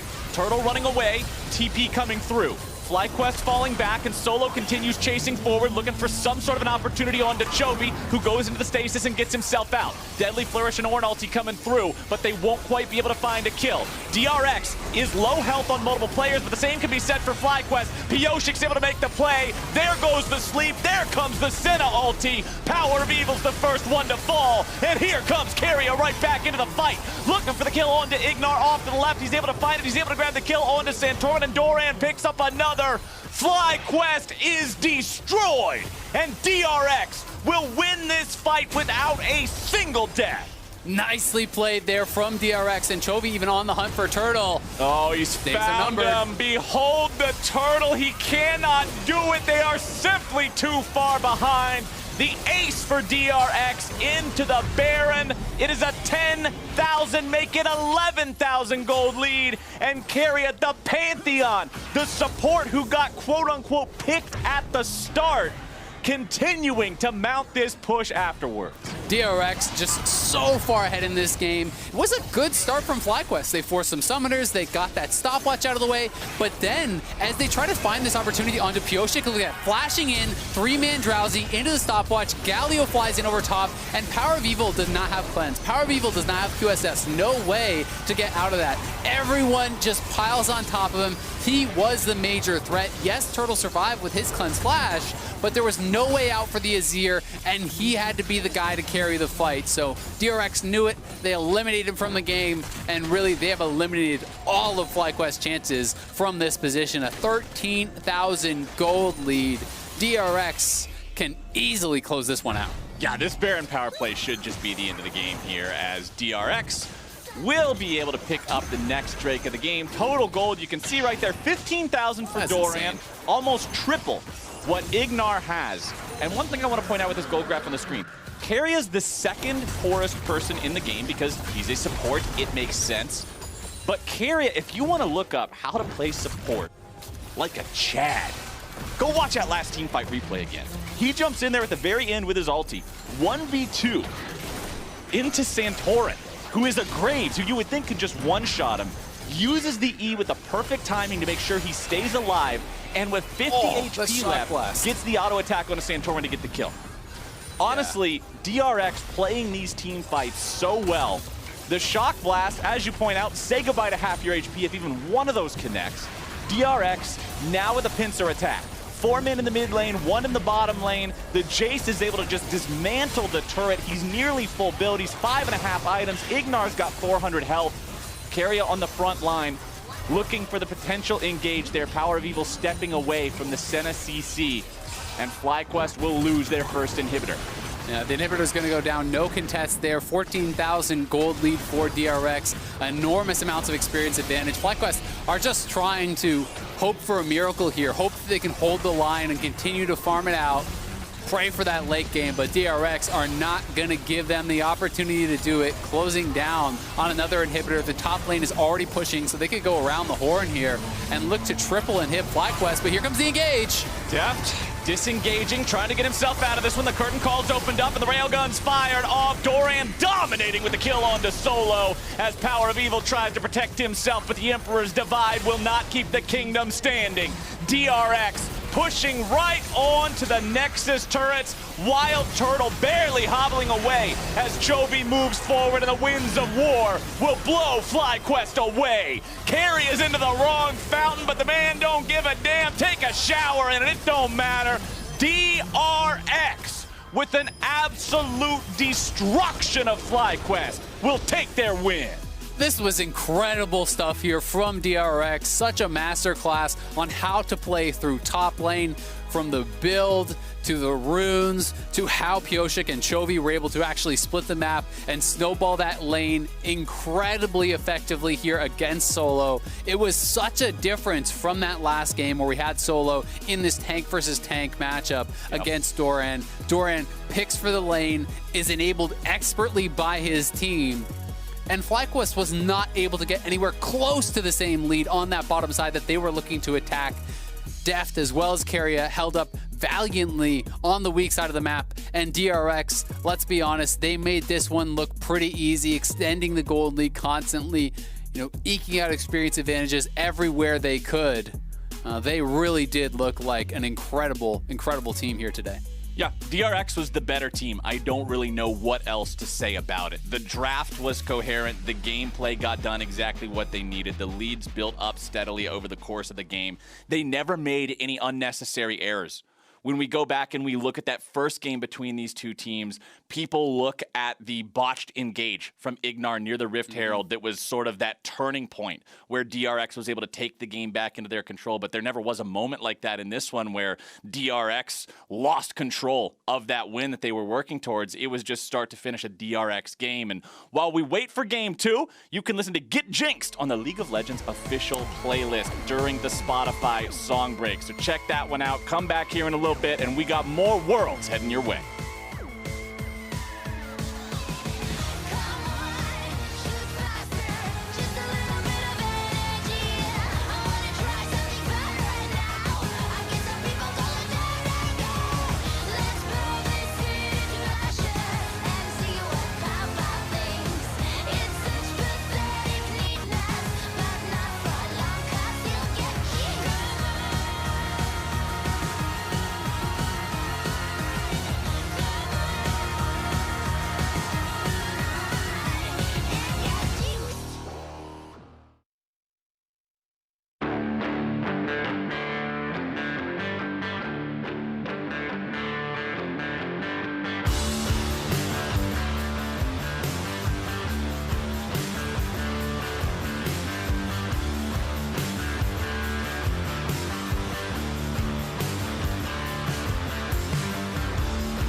back, everyone, to the State Farm Analyst Desk. As a quick update in terms of the stakes today, FlyQuest still has a chance to make it to quarters, but their fate is no longer in their own hands. Honestly, this is about the hardest scenario you can imagine, because top esports. I got actually different information from production earlier, so I'm actually going to update you in a second because I don't know if this is correct. Oh, yeah, it is. Sorry. If top beat Unicorns of Love, then UOL and FLICKR are eliminated. And what I was trying to say is, if top esports go 0-3, rather, and FlyQuest wins their next 2 games, including the one over top esports, that is the chance for the tiebreaker. Sorry to be confusing there. We want to get this right because it's important. But in this game, though, we talked before about how the first game for FlyQuest versus DRX was one that was even until it was not, and that came at the 20-minute mark. In this one, though, it was a whole different game, and it was over very early on. So could you have guessed that out of the draft that came out of these two teams? Amazing or not? I personally couldn't have. I thought the draft was actually pretty fair for both parties. I don't think there was any advantage. Obviously, you knew that the top side of the map on DRX's side was going to dominate because they have the Jace and Galio interaction. So that in itself was already there.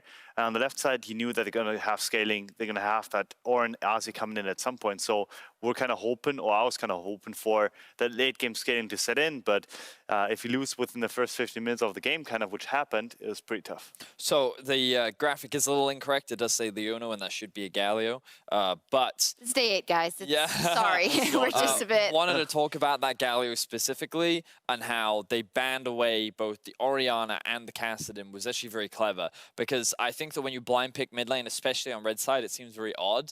But FlyQuest, their game plan was clearly leave solo on weak side top, play through the bot side. Thank you, they've updated the graphic now. That was never anything. I don't know what you're talking about. Galio's also there. And the thing about the Galio, what it does is it mitigates your ability to play through bot side, because the ultimate can then deny you dives, or it can help facilitate your play through the top side.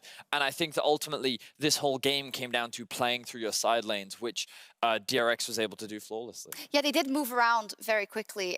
One question I do want to ask is, I know we talk a lot about teams playing to their style, because I think it's important to at least inherently have something that you are familiar with. But if you know that there is a big difference between you and the team you're playing in terms of, I want to say, overall team skill and the way, you know, they're able to win games, I don't understand why you would then go all in on late completely if you're still going to try and make things happen early. That's confusing to me, but I don't know if that's... It's a pretty good question. So obviously the multiple theories, like you can go for the fact that, hey, I'm going to bank on something that I know maybe the enemy is not going to be able to destroy me in the early game, because when with standard pressure, and we've seen this in scrims, for example, that's like one theory.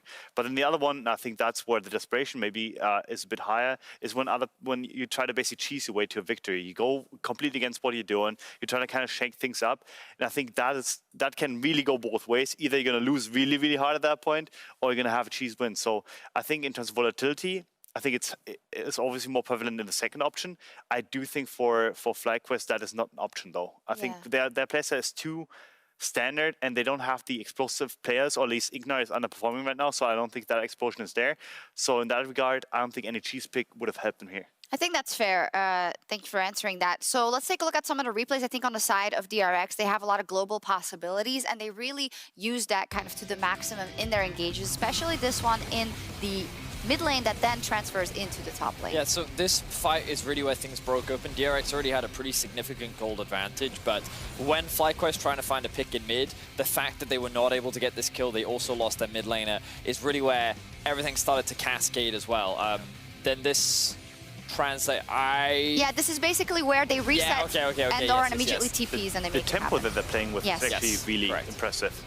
Just obviously resetting the map after recall, going to the top side of the map, immediately having that Pantheon coming in. So that synergy is obviously there, and I think FlyQuest was almost always taken back by the speed that DRX was playing with, and I think that's something that, I mean, you can kind of understand, but also not, I would say, because you need to basically play through mid-prior every single time when you play against the Galio. Once you drop mid-prior, don't be on a silent. Just make sure you're going to stay behind, have your mid keep pushing up, maybe facilitate through him. I think it was just what I thought was also very clever was how when we actually saw the sieging situations, the amount of long range and poke that DRX's comp had, it was, unless FlyQuest got the perfect engage. There was no way to threaten the backline at all, which means that before a fight even starts, like before the Cloud Drake in the mid lane, like they would lose half their HP before anything even happens. And DRX is like, well, okay, now we use our Pro and we take the whole map. And it was just really good macro from DRX. Yeah, very snappy decision making from the side of DRX. Convincing game, and the Oppo player of the game was Doran in the top lane. He had a 3k gold lead over Solo at 15 minutes into the game, and Centauran really didn't come close to that lane at all. They really sacked it completely and relied entirely on the Ornhorn later, and I understand it. I totally understand it, but you know, Doran was able to completely take over. So the issue with that though is obviously the Ornn Jace matchup is relatively Jace's favorite, as Jace able to like basically fight up all boards 24/7. But if you actually interact with that lane as a jungle or even through the mid power potentially, you can actually make something happen because the Ornhorn is actually a kill potential at level 6. So you can decrease the volatility with which that lane is being played with if you give Solo some kind of agency within the early game. I think that's where they failed to deliver anything, because cross map also didn't work out for them. They didn't have anything that is delivered on the opposite side of the map. The Galio obviously denied that. The Senna was playing really defensive, and PureShake farmed up a storm meanwhile. So make something happen would have been something I would have loved to see them make something happen anywhere. And I think they tried though in the beginning, especially in the bot lane, but we had first there was no kill, then the hook unfortunately didn't land for what was supposed to be a sure kill, and you don't get that many opportunities versus a team like this versus good teams. I think that's a good way to put it.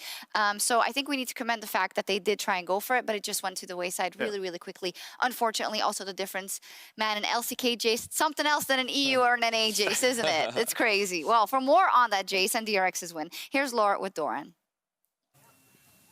And thank you very much, Shox. Laure here, joined by Doran after DRX's first win here in the last day of group. And Doran, I want to know, Fly went for a very bot-heavy strat here. What did you think about their approach this game? 네, 우선 승리 정말 축하드립니다. 방금 플라이퀘스트가 굉장히 하체 중심으로 조금 운영을 하고 경기를 준비한 것 같은데 어떻게 생각하셨나요? 오른을 상대방이 픽한 순간 좀 뚫어야겠다는 의무감이 생겨서 제이스를 픽해서 저는 제 할 일 한 것 같습니다. So as soon as the opponent locked in Ornn, I had the responsibility to kind of dismantle their lane. So I locked in Jace, and I think that I fully did my role. Yeah, I agree with you. And honestly, here you're the first player to finally find success with Jace. And there's been a lot of discussion around this pick and how strong it is. So what is your take on Jace? And when is it a good champion to play in this meta? 네, 말씀하신 것처럼 제이스로 좋은 활약을 보여주셨는데 도란 선수가 드디어 롤드컵에서 제이스 첫 승을 신고하셨습니다. 지금 제이스에 대한 갑론을박이 정말 많은데 제이스에 대해서 어떻게 평가하시고 제이스는 어떤 상황에서 좀 좋은 픽인가요? 제이스가 좀 실수를 하면 안 되는 챔피언이라서 좀 그냥 게임 내내 긴장 상태를 유지해야 하고 절대 죽으면 안 되는 챔피언이라 좀 탱커들 잘 죽지 않을 수 있는 탱커들 상대로 네, 실수 안 하면 좀 좋은 챔피언이라 생각합니다. So when you are playing Jace, you have to make no mistake, and also you have to go flawless, and you shouldn't die throughout the game. So I think Jace will be good into a tank champion that can really kill you. So if you go flawlessly all throughout the game, I think Jace is still okay. Very interesting, but still a flex pick, I feel. I mean, a secret pick, because not every player can play Jace perfectly. But okay, focusing on the most important game of the day for you, I feel, against Top Esports, you have a revenge to take here. So how do you expect things to go against them? 네, 이제 오늘 아무래도 가장 중요한 매치는 TES와의 리매치일 것 같은데 꼭 복수 성공해야 하는데 어떤 식으로 조금 경기 흘러갈 거라고 예상하시나요?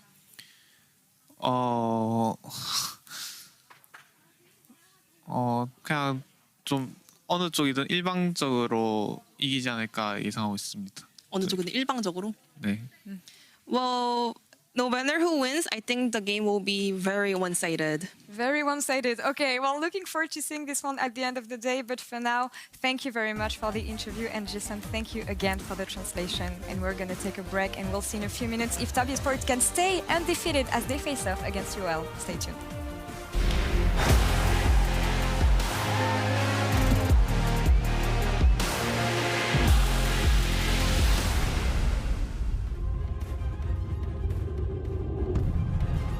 Top Esports go into the second round robin undefeated. Very impressive showing from Top. And again, I loved what we saw from UOL in the very early game. Ananasek looking for early ganks on the Lee Sin. He was attacking top lane.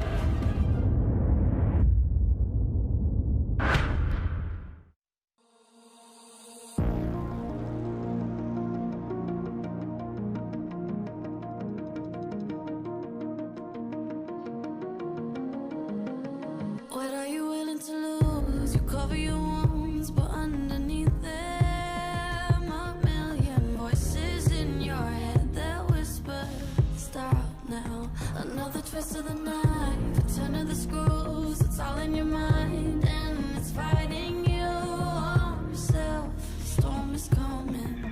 Wow, kid, what you gonna do now? It's your reflection looking back to pull you down.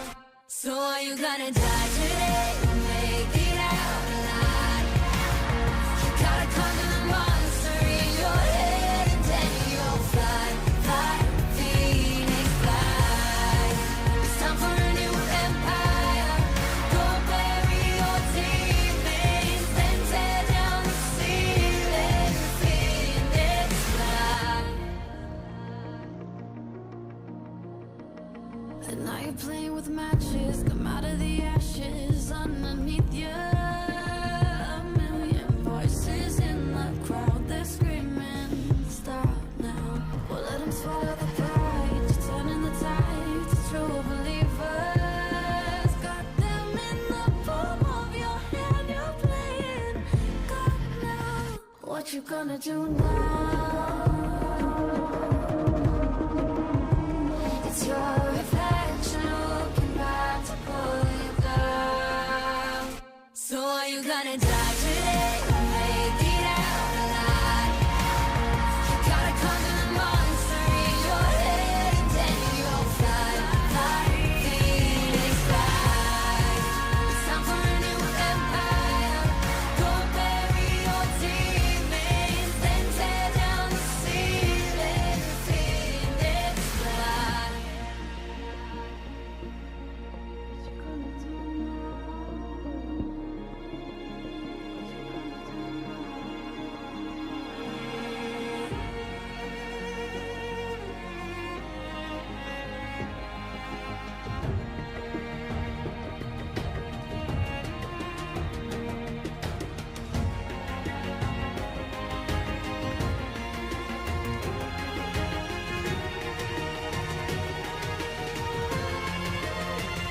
So are you gonna die today or make it out alive?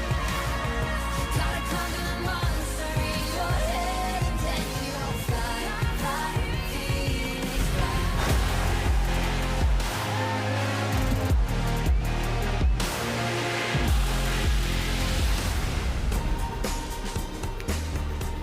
Welcome back, esports fans, to our second game of the day here. It's Top going up against the Unicorns of Love. Now, let me go ahead and set the stage with the stakes.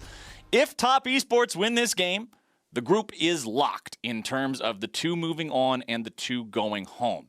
Yes, there will still be potential for DRX to maybe steal that first spot away from Top, but unless Unicorns win here, they and FlyQuest will both see the end of their Worlds run in this group. Yeah, UOL, obviously, both FlyQuest and DRX will be cheering for them to pull off a major upset here against Top.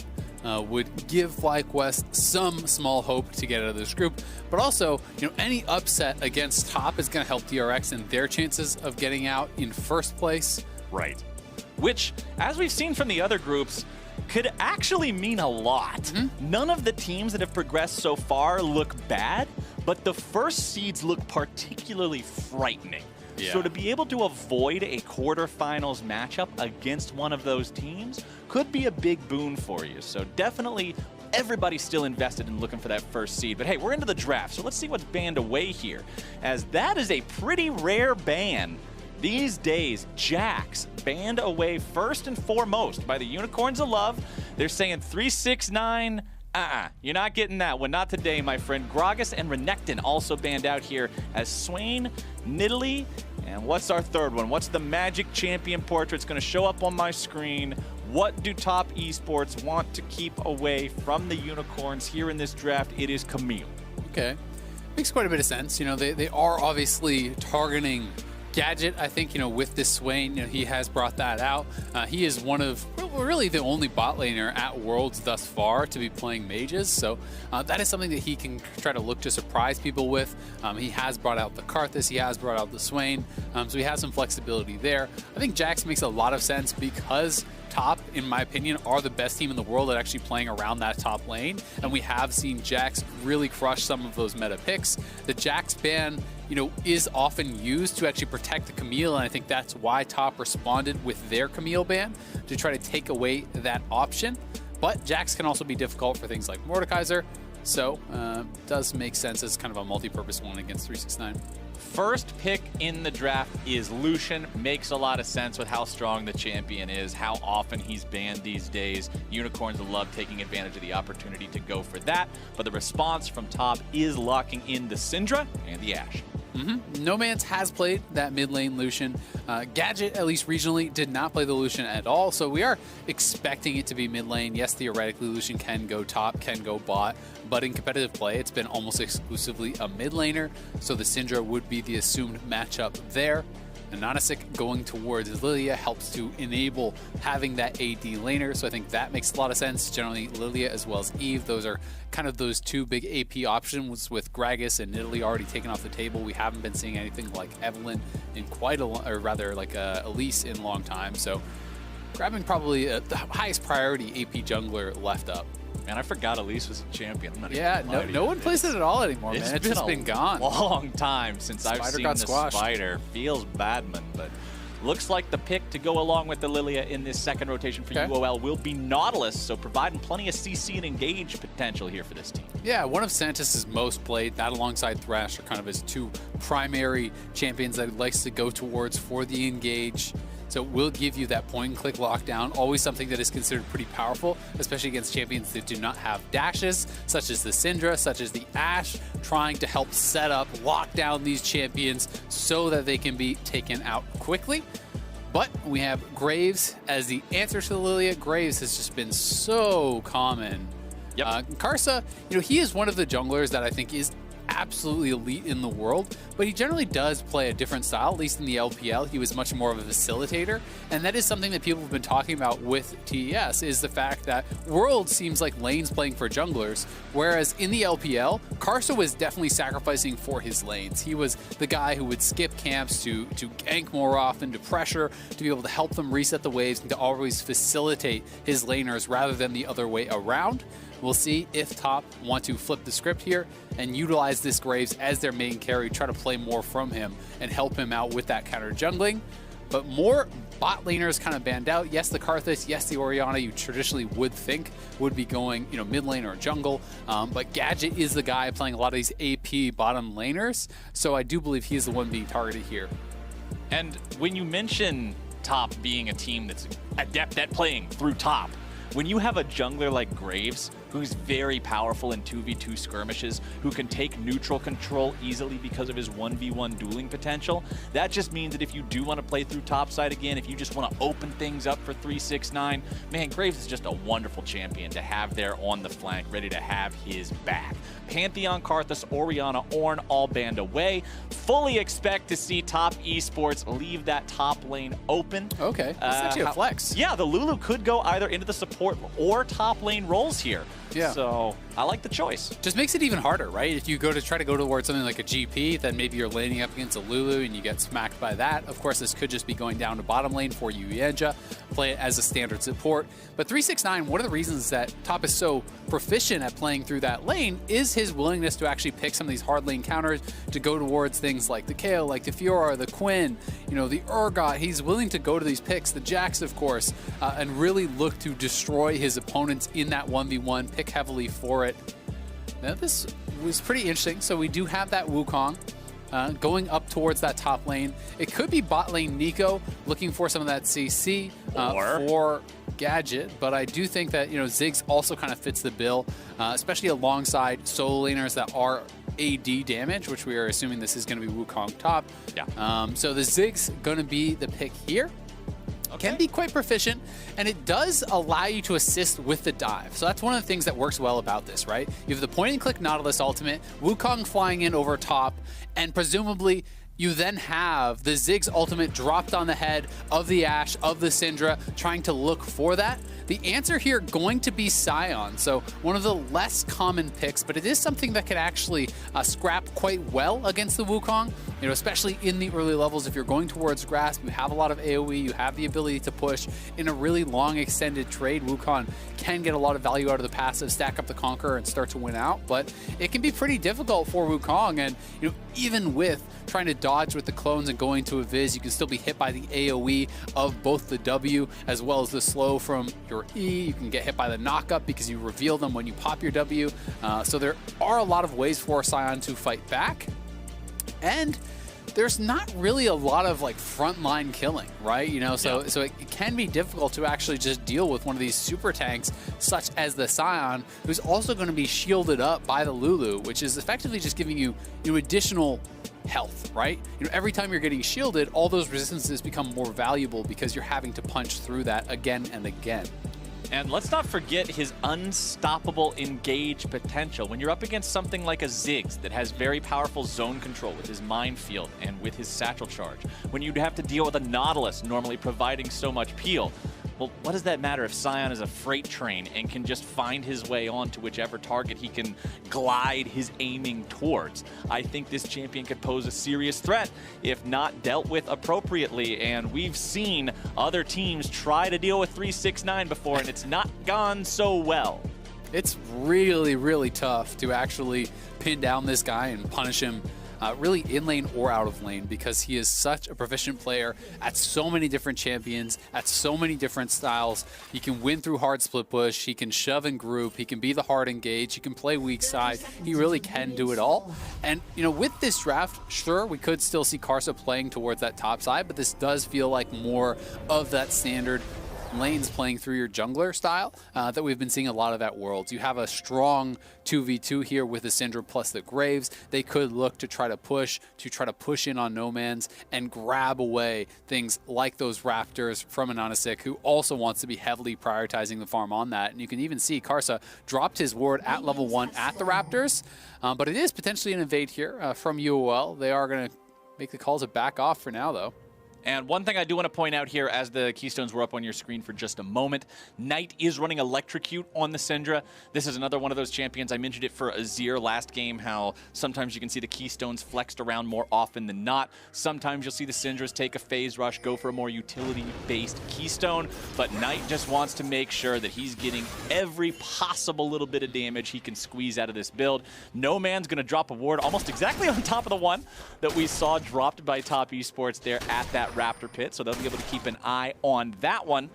And once again, just a reminder, if Top Esports win this game, Top Esports and DRX will be 100% confirmed to be the two teams moving forward from this group and will be the final two teams to take a place in the knockout stage. If UOL win this game, there is still a very small but still real chance that UOL or FlyQuest could move forward instead. But in this bottom lane 2v2, Santos is already just committing a pretty grievous error of stepping too far forward, getting punished, forced to flash at level 1. Yeah, I mean, he used his sweeper. They didn't even kill the ward, and he lost most of his health and had to flash. So now he's on no potions already. That is brutal, because the way that Nautilus usually has pressure in lanes is the threat of the hard engage, right? And if you don't have the flash, if you are chunked out in lane, you lose all that threat, and then all of a sudden you have no presence in lane, right? And we can actually see something I was going to talk about, was that Yuyanja actually went towards a Spell Thief. So he is not the more defensive option, he is the more aggressive option, which also makes you more squishy. Therein could potentially be engaged on, but given the situation now, it is going to be very tough for Santos to do that, and they can look to take an aggressive posture, push up, and constantly proc that Spell Thieves. And if Unicorns of Love ever does get to push out and Nautilus is there without his flash, he then becomes vulnerable to a gank opportunity from Karsa if he gets himself into that bottom lane. Remember, when Dredgeline's the only escape, all you got to do is block off the escape path, and the gank becomes a sure thing. Ananasik farming up here. However, he does have his mid laner with priority to make sure that top side of the river stays safe. He won't have to deal with Karsa at all. Karsa is all the way across the map there, taking that scuttle on the bottom side river. So split map state right now. And one of the reasons that we don't see more mages in the bottom lane is a lot of the top dual laners feel that you can really tax mana as a resource and punish them by forcing out spells constantly and then really kind of wearing them down and making it harder and harder to farm, right? Giving them bad base timings where they don't have a lost chapter and things to actually keep high on mana. And so you're going to see with this double range bot lane, anytime Gadget tries to farm with an auto attack, both Yuyanja and Jackie Love will be trying to auto attack him. Because the only way that Santis can really contribute then is by committing to an all-in, right? You know, hooking in or moving forward. And since he doesn't have his flash, it's not really safe to do. And then what happens is you essentially have to try to CS just with your spells, which is going to tax the mana, which is going to put you down in the position where eventually you're either pushing the wave accidentally with your AoE and having it kind of semi-frozen on you, or you just run out of mana and you can't really effectively CS. Yeah, and out of mana early game mage is essentially just a caster minion. So nobody's going to be afraid of a 0 mana level 3 Ziggs here. So Gadget is hanging back. Karsa is on the top side of the map. 369 and Boss just trading back and forth a little bit here. Is a farm advantage for 369, but when you look at the amount of minions currently pushing into the turret, Boss will be able to equalize that provided he farms this up correctly. I don't think he'll have any issue with it. It's not like 369 is going to stick around and try to harass him off that wave. He will use this opportunity to go back to base, get himself a good back timer, pick up the bombing Cinder. And No Man's ends up losing some HP here in the mid lane against Knight. This Lucian with an early null magic mantle and a longsword means he's really paying a lot of respect towards Knight's Syndra and that electrocute maximum damage build. An early Hex Drinker means he wants to avoid that all-in. It definitely smells like a Hex Drinker. Could theoretically just be, you know, a casual little bit of magic resist and go towards something like the Blade of the Rune King. You know, I wouldn't mind that either, especially because it's only 1 AP threat, right? Lulu we're not even going to count. It's going to be support items. That magic damage doesn't really matter that much, so it really is just Knight who is threatening you in that way. And if you do rush towards, you know, Hex Drinker, Merc Treads, this kind of defensive style of build, you're not going to have any threat on people like the Scion. Well, Scion finding himself getting spun around on by the Wukong. And with Ananasik nearby, 369 did see the need to flash over the wall. That's one of those tricky walls that sometimes we see people have bad experiences with a flash over. But 369 is well-versed in the way he's a top lane, knows how to get over that one and get himself back to safety. And honestly, considering he got hit by both Wukong ultis, that's what I was laughing at. He only lost 20% of his health. Wukong spun around on him and was pretty much just a Beyblade. He spun into the wall, he fell over, and he's like, all right, we'll get him next time.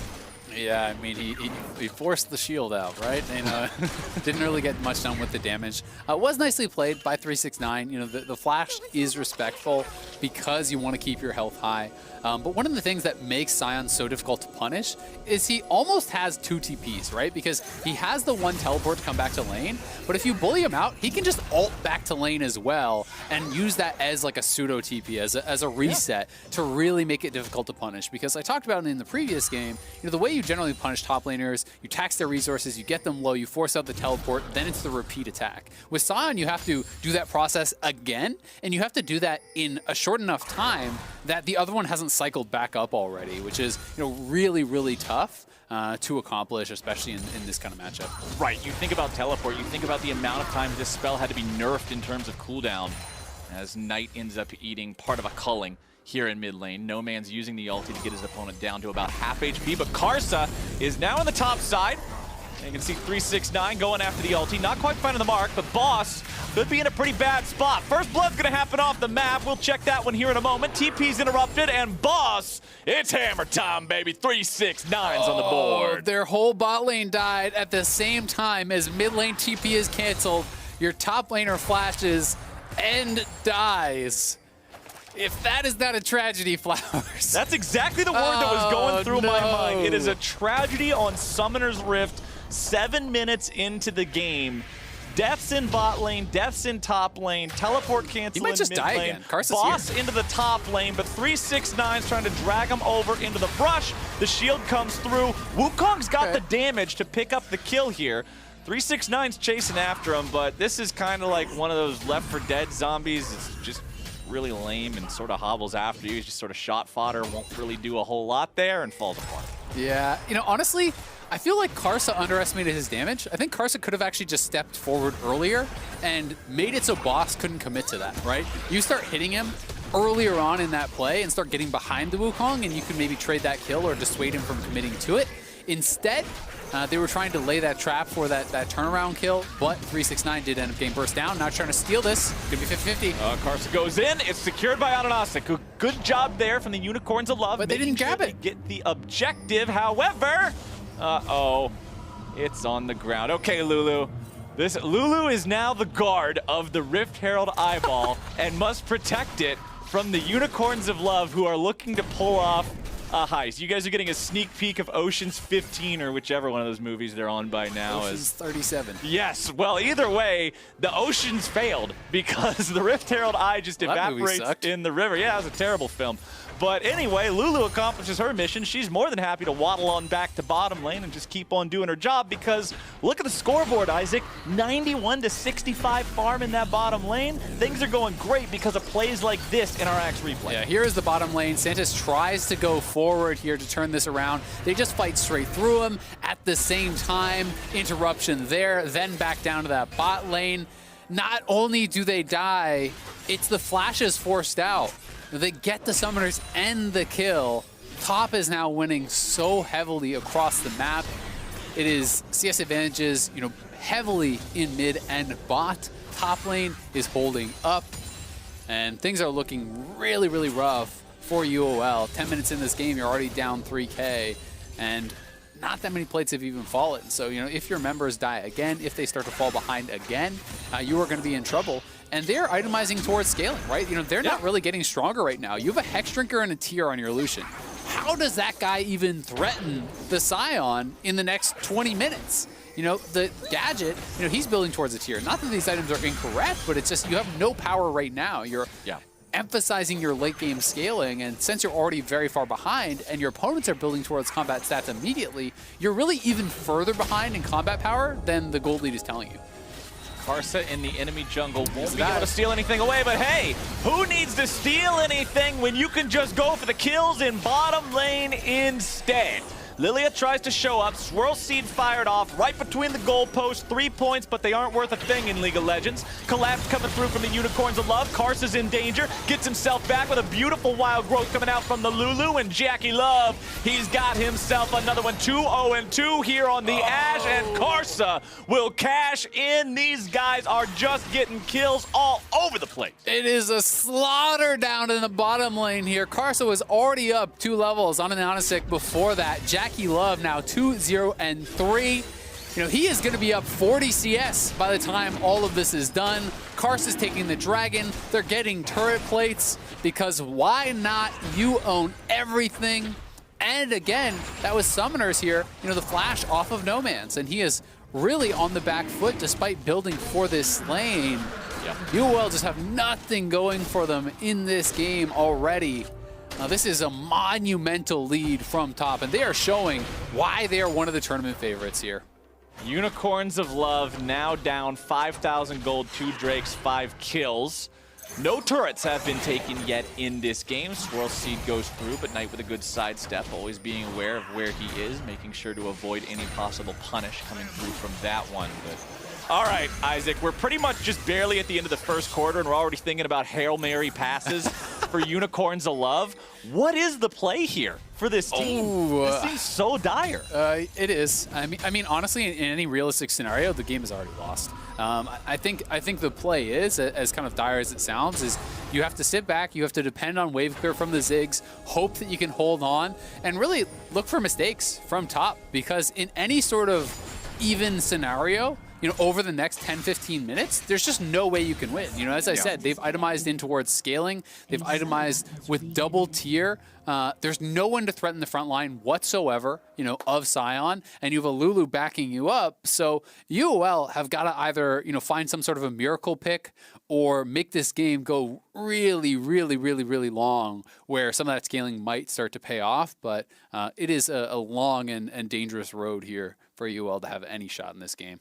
You saw on your screen there, it said Jackie Love had disconnected. Seems like we have some sort of an issue here, and the game is paused. We will provide an update for that as soon as we have information for y'all. Hopefully we can get back in the game ASAP because, man, things are going great for Top Esports. This team, you mentioned how they're one of the tournament favorites, currently still undefeated in this group. Remember that so far, no group has had a team emerge undefeated yet. Knockouts are full of really good teams so far. The 6 teams are all looking scary. However, each one of them has dropped at least one single game. Top is the last team that has a chance to potentially 6-0 groups. Yeah, and I mean, it's really rare, honestly. Despite the fact that we've had some dominant teams win Worlds over the years, I believe it's only 3 times that teams have actually come out of groups 6-0. From my recollection, I want to say it was like Longzhu, Samsung, and maybe SKT were the 3 teams over different years to have done it.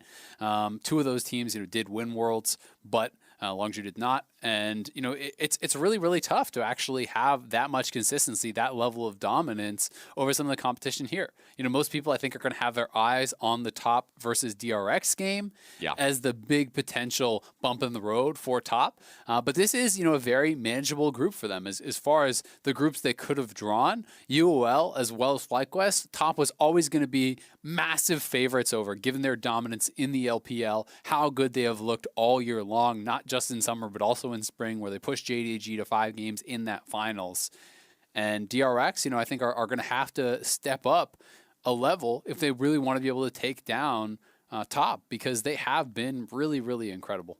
And the thing that's sort of standing out to me about this game that is unfolding in front of us right now is just how every single lane is outplaying individually.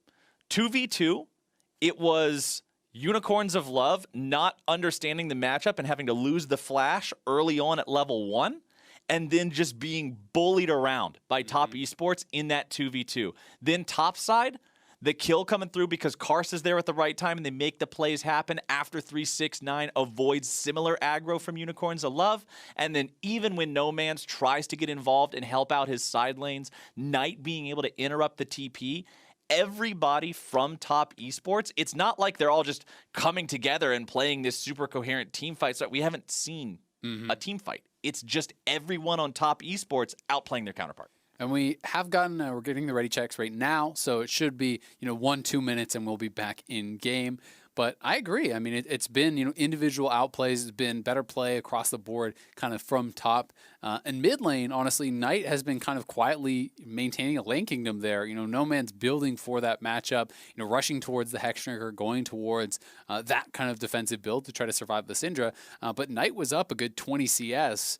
Early on, really had been creating some incredible advantages for himself. So, yeah, UOL are going to take something pretty special to be able to make this a competitive game, to be able to claw their way back into it. There are chances for them. They do have that backline dive to try to threaten the Syndra, try to threaten the Ashe. It's going to be through that they have to hope to be able to win these fights, because you cannot fight through the Sion. You cannot fight front to back. You've got to try to somehow find the Syndra, find the Ashe, hopefully isolated away from that Lulu so that the Lulu cannot protect them, and the Nautilus ult, Wukong ult, Ziggs ult, all piled on top, and hopefully bursting one of those members down to maybe make that a little bit more of an even-keeled fight. And that Lulu plays such a spoiler to that. It's what we saw in the bottom lane fight, right? It looked like, okay, maybe Karsa was overestimating his position. Maybe he was overestimating how far forward he could play because, No Man's comes down. They try to collapse. It looks like they've just got the three-man pincer move onto that Graves. And then all of a sudden, nope. Lulu presses all her buttons. Graves gets bigger than hell, and he just stands there and guns everybody down. There's nothing that Unicorns of Love can do about it. And Lulu is just one of those champions that is so frustrating to deal with when you're in a game that you feel significantly far behind early on, because it just completely shuts out all of those comeback mechanisms. Exactly, because it's one of those things. If the Lulu's behind, it can be so squishy, can be under-leveled. Sometimes you can just kill the Lulu without a second thought and then go on to the rest of the members. But when everyone is fed, if you try to focus the Lulu first, you're leaving the Graves, the Ashe, the Syndra, all the free fire. The Sion starts to create space. And even if you kill off the Lulu, you're probably going to have a lost fight. So UOL definitely going to have a really, really tough time in this game, but they have shown some very strong performances. A most competitive game in group stage for them by far was that one against FlyQuest. It was really, really close, and it was only a heroic performance from Power of Evil that really kept them from winning there. UOL looked great in play-ins. They were always going to be an underdog here on that main stage, but we'll see if they can make any magic happen, as we should be getting back on into this one pretty quickly. Yeah, we just received an additional update in order to troubleshoot and make sure the issues are fully taken care of. It will take a couple extra minutes here. So just a little bit more discussion back and forth in terms of how things could go. Maybe the secret's Lilia, Mr. Azael. Maybe we just need to see a big old sleep. Maybe we need to turn these team fights into a slumber party, and that's how the Unicorns of Love can get back into the game. But man, will it be difficult, because it's super easy for these champions. Ashe and Syndra both have a ton of range, right? Ashe has a higher than normal auto attack range. Volleys are also spammable from a great range away. Graves is going to be distanced from them because he's just going to be jumping right up in your face. It will be difficult for the Lilia to put herself in a spot where she can affect the entire enemy team.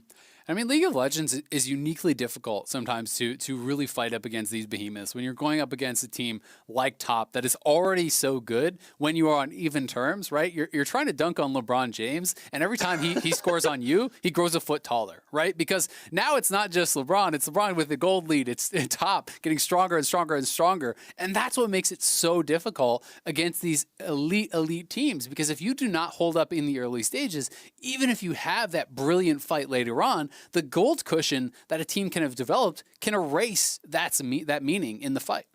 Yeah, it's like, so you're playing football, but nobody gets any pads from the start, and every time you get a touchdown, you get more armor. So nobody has anything, but as soon as you score your first points, hey, congratulations, you guys get a helmet now. Oh, well, now we're playing against guys that have helmets. How are we supposed to deal with that? We run into them, we're knocked on the ground, and they still have helmets. They're fine. It's so difficult to deal with these situations and recover from these avalanches that can happen in terms of not just the gold, but the map state, man. If you lose control of these lanes early on, you lose control of your jungle. You talked about in the draft laners playing to facilitate junglers, and especially in a meta where Graves is popular, where Graves is the defining pick. This champion can be so difficult to deal with in a situation where all his lanes have priority, where he's just allowed to walk through your jungle. He farms so quickly, and if he just has nothing better to do but sit there in a bush with 2 shells locked and loaded, you're going to have a bad time. I mean, Lilia has great farming speed, but you said it, when your laners start to lose, you lose access to your own jungle, and that's where the gold leads can really start to explode. These top-level teams are so adept at getting deep vision and sweeping constantly and placing pink wards in ideal locations to deny as much vision and information from you as possible. So you always have that worry that if you can't see Karsa, he's in the brush waiting by your raptors. He's in the brush waiting for you to come over to that red buff, and it makes it incredibly difficult to farm efficiently when you're already at a deficit. Enough talking from us. We're back into the game, and Top Esports, they got Jackie Love back where he needs to be, and where he needs to be is picking up some plates on the bottom lane tier 1 turret.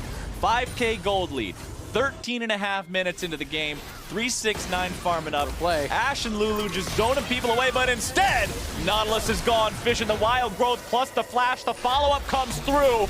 Oh no, Yuyanja's gonna get himself away, and now Top Esports, man. No mercy. No man shows up. The culling goes through. Karsa walks away from this one. More shields from Lulu. I love how Karsa's like, you know what, man, I got 200 HP and he's right there, but these Krugs are looking real good. That shows how much threat Top Esports truly feels like they're under.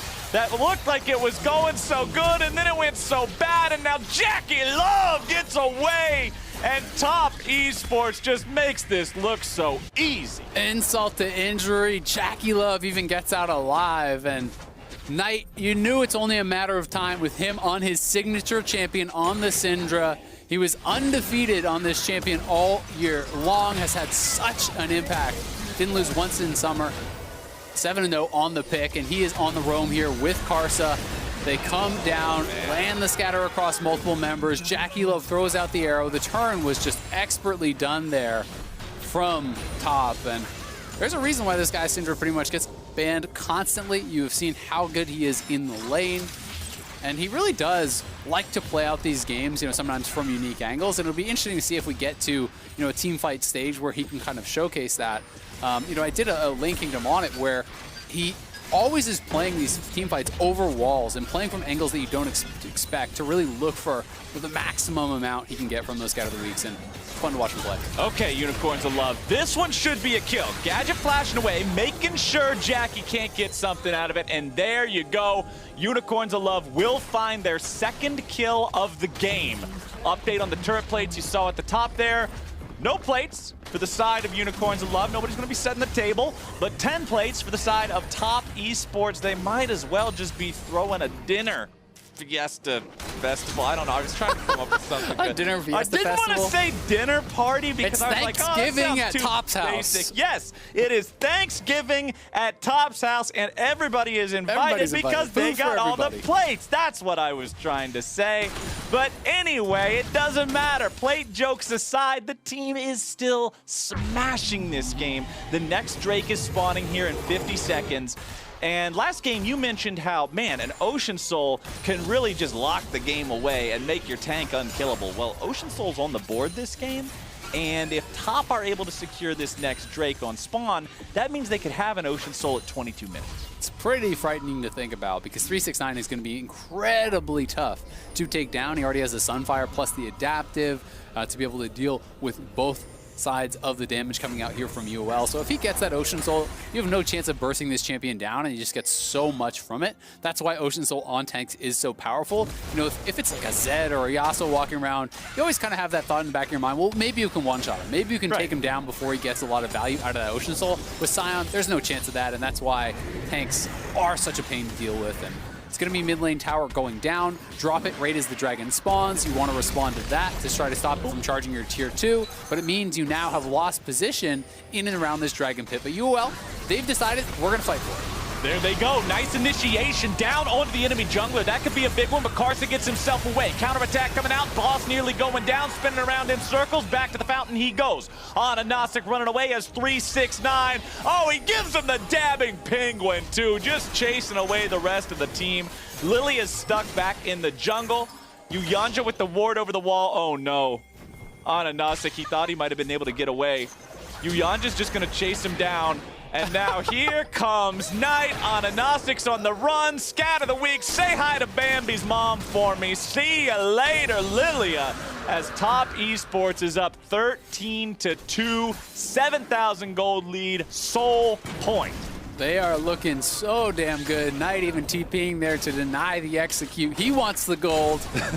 No reason not to at this point. I mean, the items are just so one-sided. When you look over, it was actually a great start to the fight from UOL. Getting the engage onto Karsa. 369 wasn't there at the very beginning, and it gave them some hope. Boss now maybe getting chased down. Boss thought he was going to get a 1v1 against a Syndra.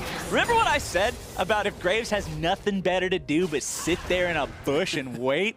Well, it turns out Graves had nothing better to do but sit there in a bush and wait. And Karsa ended up having that patience pay off. 5-0-4 on the Graves. Has the serrated Dirk in inventory, working on that lethality. You love to see the itemization come through for that huge burst when you're this far ahead. And not even 20 minutes into the game, we're almost at 10,000 gold separating the teams. I mean, when you look at the completed items, it's just so one-sided.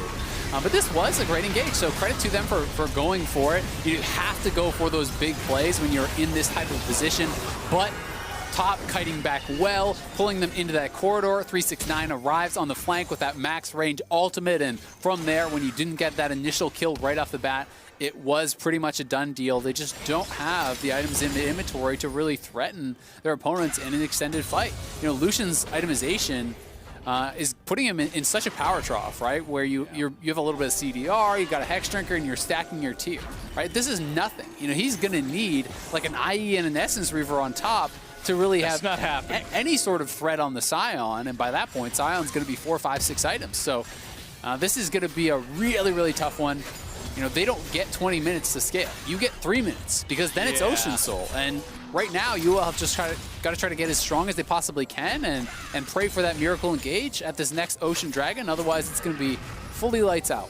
Yeah, I was going to say, I'll bet you I don't know, a bunch of money, Isaac, that we don't see an Essence Reaver and an Infinity Edge together in Lucian's inventory by the time this one's over. But Jackie Love saved by Mikhail's Crucible.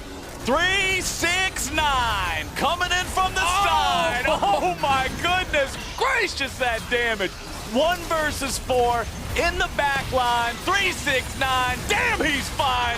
Making the moves, starting the fights, and guaranteeing that Top Esports just has not a care in the world.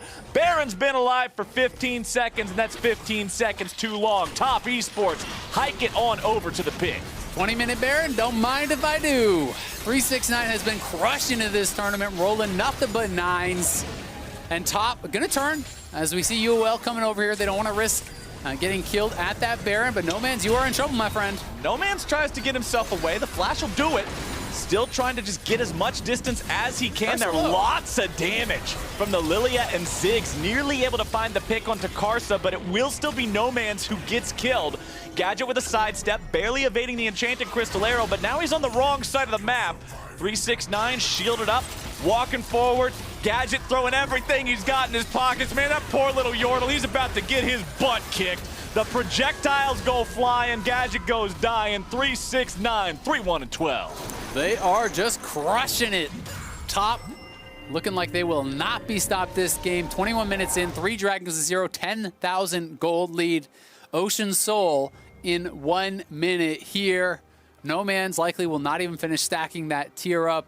You know, Gadget is trying to itemize effectively, trying to find a way with this double spell pen build and maybe make something happen. But Boss now, here comes 369. He's not even going to wait. Here comes the Scion train. Wukong, of course, does have a very easy get-out-of-jail-free card against that. Just dropping the clone, making sure that Scion rams his head into that instead of being able to chase Wukong. So Boss gets out, but 1-4-0 Wukong, now down 40 CS. The Scion's next item will be a Warmogs. He's about 1,000 gold away from completing it, and once that's done, he just becomes extremely, like, what? And he can eat all the poke. Like, he can just absorb every Ziggs bouncing bomb. He can step in front of every swirl seed from Lilia. He does not have to care about anything coming out here from UOL. They're gonna try to fight at this Ocean Dragon, you have to expect, because that is their hope to find a pick here. But it is so tough. I mean, the fact that even Yuyanja went towards the Mikhails was very intelligent. Jackie Love's on the front line against the Culling, being protected by the Lulu. Jackie trying to step out of the way, has to flash. No Man still falls, Karsa goes godlike. Santos walking away with 300 HP, 369, finds a way to cut off the remaining Unicorns of Love. Ananasic will be chased out. Boss tries to re-engage, but now he's got to once again fall back. 369 going underneath the enemy tier 2 turret, completely unafraid of anything. Now falling back as they do not have everybody nearby because Karsa and Jackie Love are over there grabbing the Ocean Soul. Now Top Esports are truly ready to go. They've got themselves this soul that will prevent any sort of danger that might have been heading their way. Ananasic's trying to grab this Scuttle Crab, but the smite's there in time. Will he be able to get himself away? He does have the passive build up with the flash over the wall. He'll escape, but Top have control over the Baron pit here once again. Yeah, and this time there's no contesting it, it feels like. And Ananasic just used his flash, used his smite. They're going to try to come over here and see if they can get anything done. They have to. Boss is TPing, so they're hoping for a miracle. Last stand of the Unicorns of Love, trying to stop Top Esports here. 369 frontlining, Jackie Love firing off the volleys. Yuyanja continues just providing support there with the shields. Mikhails, it stops everything. What do you do? Unicorns of Love. Okay, they stopped the Baron, and now Top Esports is going to go back. They're going to shop. They'll get back onto the map, and they'll just keep doing what they've already been doing. A TP's showing up. Unicorns of Love maybe... No, never mind. That's 369. I didn't know who was TPing in there. Never mind. Boss is... he's gone. He's gone. He was there a second ago, but yeah, 369 TP's in. Even if you have your entire team in a couple minutes, I think I might be taking the Scion with Ocean Soul at this point. So. I think Scion and Syndra can legitimately just 2v5. If they couldn't get to the Syndra, probably, but you know, who knows? We'll see. They're going to start this up one more time. No reason not to. You've got the Soul, so you just continue regenning constantly, even if you're taking that Baron damage. They're just forcing UOL to come to them, looking for the turn, looking to close this out. And Ananasic is over the wall, but he has no flash. Can Lilia try to perform a miracle steal? Nope! Karsa's there with the smite. Top Esports have the Baron now, looking to maybe send this one all the way home. Sion going for the ulti, will manage to get on the other side of the mid laner, and there you go, wombo combo. Top Esports take down the enemy mid laner. 369. He's just bonking the turret with a hammer, dude. He doesn't care. Why does this range minion have so much health? Look at how many turret shots he's getting hit by. Look at how little he cares about that turret damage. There's no reason he would ever need to care. This team is so far ahead in this game. Pushing down the mid lane now. Top Esports ready to go, ready to send this one into the history books. 25 minutes in, mid lane tier 3 turret under pressure. Top Esports nearly has that inhibitor turret down. There you go, a couple more auto attacks will do it. Knight staying here in the bottom lane, making sure to keep those minions enchanted. The rest of the team rotating down with him now. Volley to just put a little bit of poke down onto the Unicorns of Love. Second tier 3 turret nearly gone now, as well as Jackie Love will finish off the inhibitor in the mid lane. Top Esports continuing to just take this slow and steady, not needing to rush anything. Unicorns of Love, they don't really have a chance to fight here. Santos managing to buffer away from the CC of the knockup of 369. Top Esports, 5 in the enemy base. Sleep comes out, Karsa loses half his HP, but that's 2 big ultis. Jackie and Karsa both at half health. Boss looking for a chance to maybe jump in. 369 at half HP now too. Enchanted Crystal Arrow comes out. No Man's forced to flash away. Top Esports walking back, and the Ocean Soul's healing him up, making it look like a fountain. Ananasic tries to jump out, but the Eve will not be enough. There's nothing to watch out for. Knight goes unstoppable. Boss goes down. Into the air goes No Man's. A double kill for Knight, and Santos will try to walk out, but it will not work until he just barely hobbles away. The Nexus turrets are done, man. 369, he got hit by the laser! It didn't move his health bar. Jackie Love finishes off Santos, and really there is just nothing left to say. Top Esports did exactly what everyone was expecting them to do. They take the win, 25-3. What a stomp from Top. That was a very, very dominating game. 369 completely unassailable in those later stages of the game. The bot lane was crushing it. Knight showcasing once again why no one wants this man to play Syndra. He is way too damn good at it. Really all 5 of the top members were playing incredibly well. UOL tried to get something going, tried to find their fights, but by the time they were looking for those engages, by the time they were trying to go for those picks, even with a good engage, when you're down 5,000-10,000 gold, it is way too hard to really find anything in that game. And with the results of that game, Top Esports and DRX are now guaranteed 100% locked in as the 2 teams moving on from this group. It is still possible for DRX to take that first spot, but it will be very difficult for them, as Top Esports are looking absolutely ferocious so far this tournament. They are, man. And they came into this incredibly high expectations. They've been living up to it. I would say them alongside Damwon have really been, monstrously strong. JDG, really stepping it up in the final days. A lot of these teams that were expected to be huge favorites in this tournament, are rising to the occasion. And the LPL is certainly frightening this year. And as that game has now drawn to a close, let's go ahead and take a look at the Mercedes drive to victory for Top Esports. The kills in the bot lane, 11 minutes in. Yeah, and this was pretty early on here. This was already once they had an enormous advantage. Karsa wrapping around behind him, dropping the grenade. That looked sick. Taking out the Ziggs, not much they could do. And on the continuation of this play, this is where bad goes to worse. The tower gets reset before the hook lands from Santos, so there's not really any threat on Karsa. And then despite the fact that No Man's and Ananasic have the inside angle here on Karsa, Karsa just kites it back and then goes through the Krugs back towards the Lulu, avoiding a lot of the damage here, getting buffed up. And then Knight arrives, and they know they've got to go into a full retreat. No chance really here for UOL, and it felt like no chance in this game as Top was crushing it across the map. It was at this moment Unicorns of Love knew they were in an action movie and Graves was the hero, because that was not a situation that you can just walk away from. And as we're about to head to yet another commercial break with our second game of the day finished up, y'all can go ahead and listen to the World's Anthem Takeover on Spotify. Head to the League of Legends official playlist, stream Takeover, and watch the full behind-the-scenes video on the making of that Takeover music video itself. Remember, this is available only on Spotify. And as we go to the break, we'll be coming back to hear from Jackie Love as he and Top just secured quarterfinals.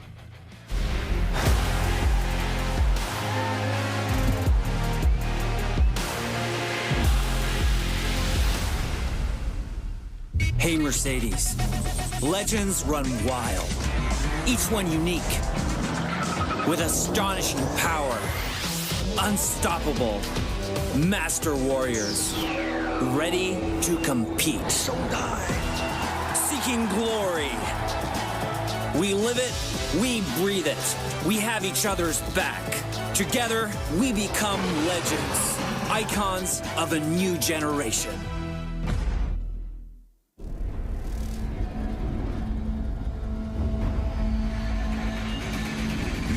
Is promised tomorrow.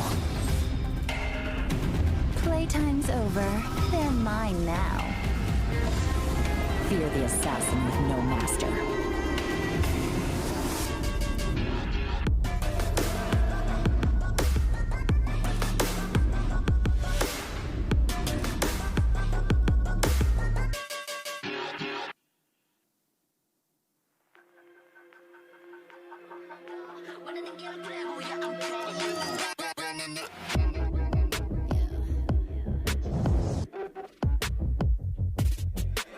Moving too fast, life is moving in slow-mo. I'm a god, but I act if you don't know. Homie, better put your pride aside. I'm a Benz, get more like a Volvo. Your best stuff looks like my words. Synapses, fire, and burst. Got the whole crew with me, about to do damage. You know we ain't average. I ain't gonna say this again, but it's in my time. Better look in my eyes. I'm a genius in the skies with my heart on my sleeve. You force, you will block to a king in his prime. Everybody got a line. Sit back with the stars in line. I finesse like my life on the 9 was a diamond in the rough, and now I shine. No one could stop us, they'll try, but they won't. Nada nos puede parar. Oh no, we're wide awake now. Our eyes are wide open. We're running this world. We're keeping it turning. We're living like giants. Yeah, giants. We're bigger than giants. We're giants. Oh, sleeping giants. Sleeping giants. Yeah, shutting it down. Been in the ground, and my people all up in this place. Spinning this thing, go to my rank. Royalty up in my veins. I'm no gold, think I'm so cold. I say something, ain't no going back. Now they ask where Kiki's at. I'm like, you can't hang with that. 쏟아져 빛이 멀게 된 눈이 멈추지 않아. Once we go, 내게 넣은 날로 모든 배워 빨리 달려. 넌 못 따라와. True damage we do it. True damage 보여줄게. 뭐든 쉽게. 이기든 지든 my crew make the beat. No one could stop us. They'll try, but they won't. Nada nos puede parar. Oh no, we're wide awake now. Our eyes are wide open. We're running this world. We're keeping it turning. We're living like giants. Yeah, giants. We're bigger than giants. We're giants. It's not the way we're weak, but we coming right back. This time you're gonna see how we do it like that. We're living like giants. Yeah, giants. We're bigger than giants. We're giants. Oh, sleeping giants. Sleeping giants. I keep on shattering time. I might just leave you behind. Homie, you stuck on rewind. You should quit sleeping on mine. You got your back on recline. When I damage your neck and spine. Please don't act dog, shy and surprise. They be like, what you mean? What is your winning scheme? I got a giant team. Niggas my self-esteem. Run it back, running man. If they didn't go hard, I'm like, come again. You run at the time and I'm busting in. While you stumbling, I got this blade in my hand for your punishment. We're wide awake now. Our eyes are wide open. We're running this world. We're keeping it turning. We're living like giants. Yeah, giants. We're bigger than giants. We're giants. It's not the way we're weak, but we coming right back. This time you're gonna see.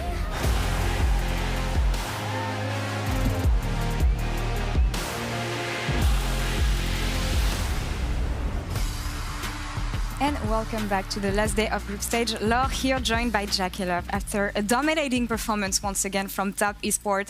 And Jackie Love, I want to know, what did you think it was necessary to ban UOL pocket picks such as Swain or Karthus, even though you dominated them in the end? 那首先恭喜你们获得本场比赛的胜利，看起来是比较一边倒的局势。但是比较好奇的是，为什么你们会在 BP 环节首先ban掉对面的很多拿手的英雄，比如像斯维因这一类的呢？因为就是看他们打弱赛阶段，就是有玩过这个英雄嘛，然后看其他队伍也ban了，我也ban了吧。So actually, I've seen that team play those champions from the playing stage, and I thought like other teams just ban out those pocket picks, so we just do the same stuff. Okay, it's still a threat then, I guess. But talking about Top Esports, you are now locked for quarterfinals. Seeding is still to be decided, but I mean, you've been so dominating here. Do you feel like you've got enough challenge to advance to quarters now? 那你们现在其实也是非常的具有统治力嘛，在你的小组当中，那你们觉得你们有没有经历过足够多的一些竞争，然后去面对8强呢？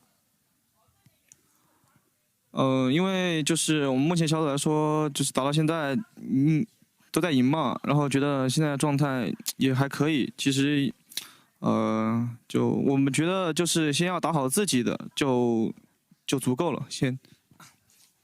I think we are on a winning streak and we actually have a quite good form currently. So I think the main focus for us is just to focus on our own games. I think that's enough. All right. Is there anything you managed to learn through your games nonetheless?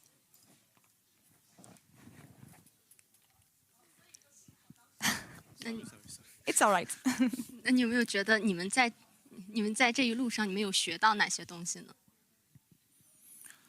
因为前面就算我们赢下来，但是也算是那种就是失误也有，而且还是比较严重那一种，所以我们后面会打得比前面就更加稳健。 So for the previous games, sometimes we made some mistakes, and sometimes those mistakes can be very serious. So we'll do some modifications and try to stabilize ourselves in the upcoming matchups. And still one important matchup remains at the end of the day. I talked to Doran before this game about the matchup you're going to have against DRX, and he told me only that this is going to be a very one-sided game. What do you think of this statement? 那你们接下来还有一场非常重要的比赛，就是再次面对 Dragon X 嘛 ，DRX。之前他和多兰的 interview 那个采访里面也提到说，他说会是一场一边倒的比赛。那你怎么样去评价 Doran 的这样的一个评论？其实就是怎么打，其实我觉得都无所谓，反正我们两边就希望都能打好自己，然后就打得精彩一点。 I think instead of like focusing on the result, I think our main focus is to try to perform like ourselves. I hope it can be a very exciting game. And we're looking forward to this game, obviously. But Jackie Love, thank you so much for the interview. And Wendy, thanks again for the translation. And we're going to take a break and we'll come back for DRX versus UOL. Stay tuned.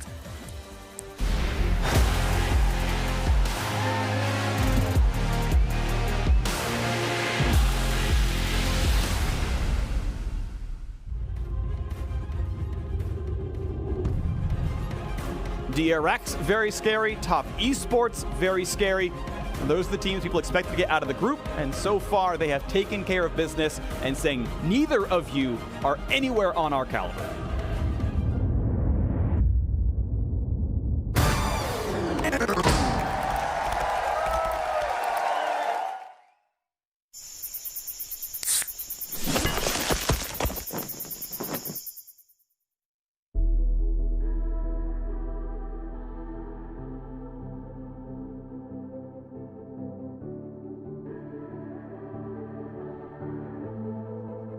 Legends never die when the world is calling you. Can you hear them screaming out your name? Legends never die, they become a part of you. Every time you play for reaching greatness, relentless, you survive. They never lose hope when everything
make it. Oh, well.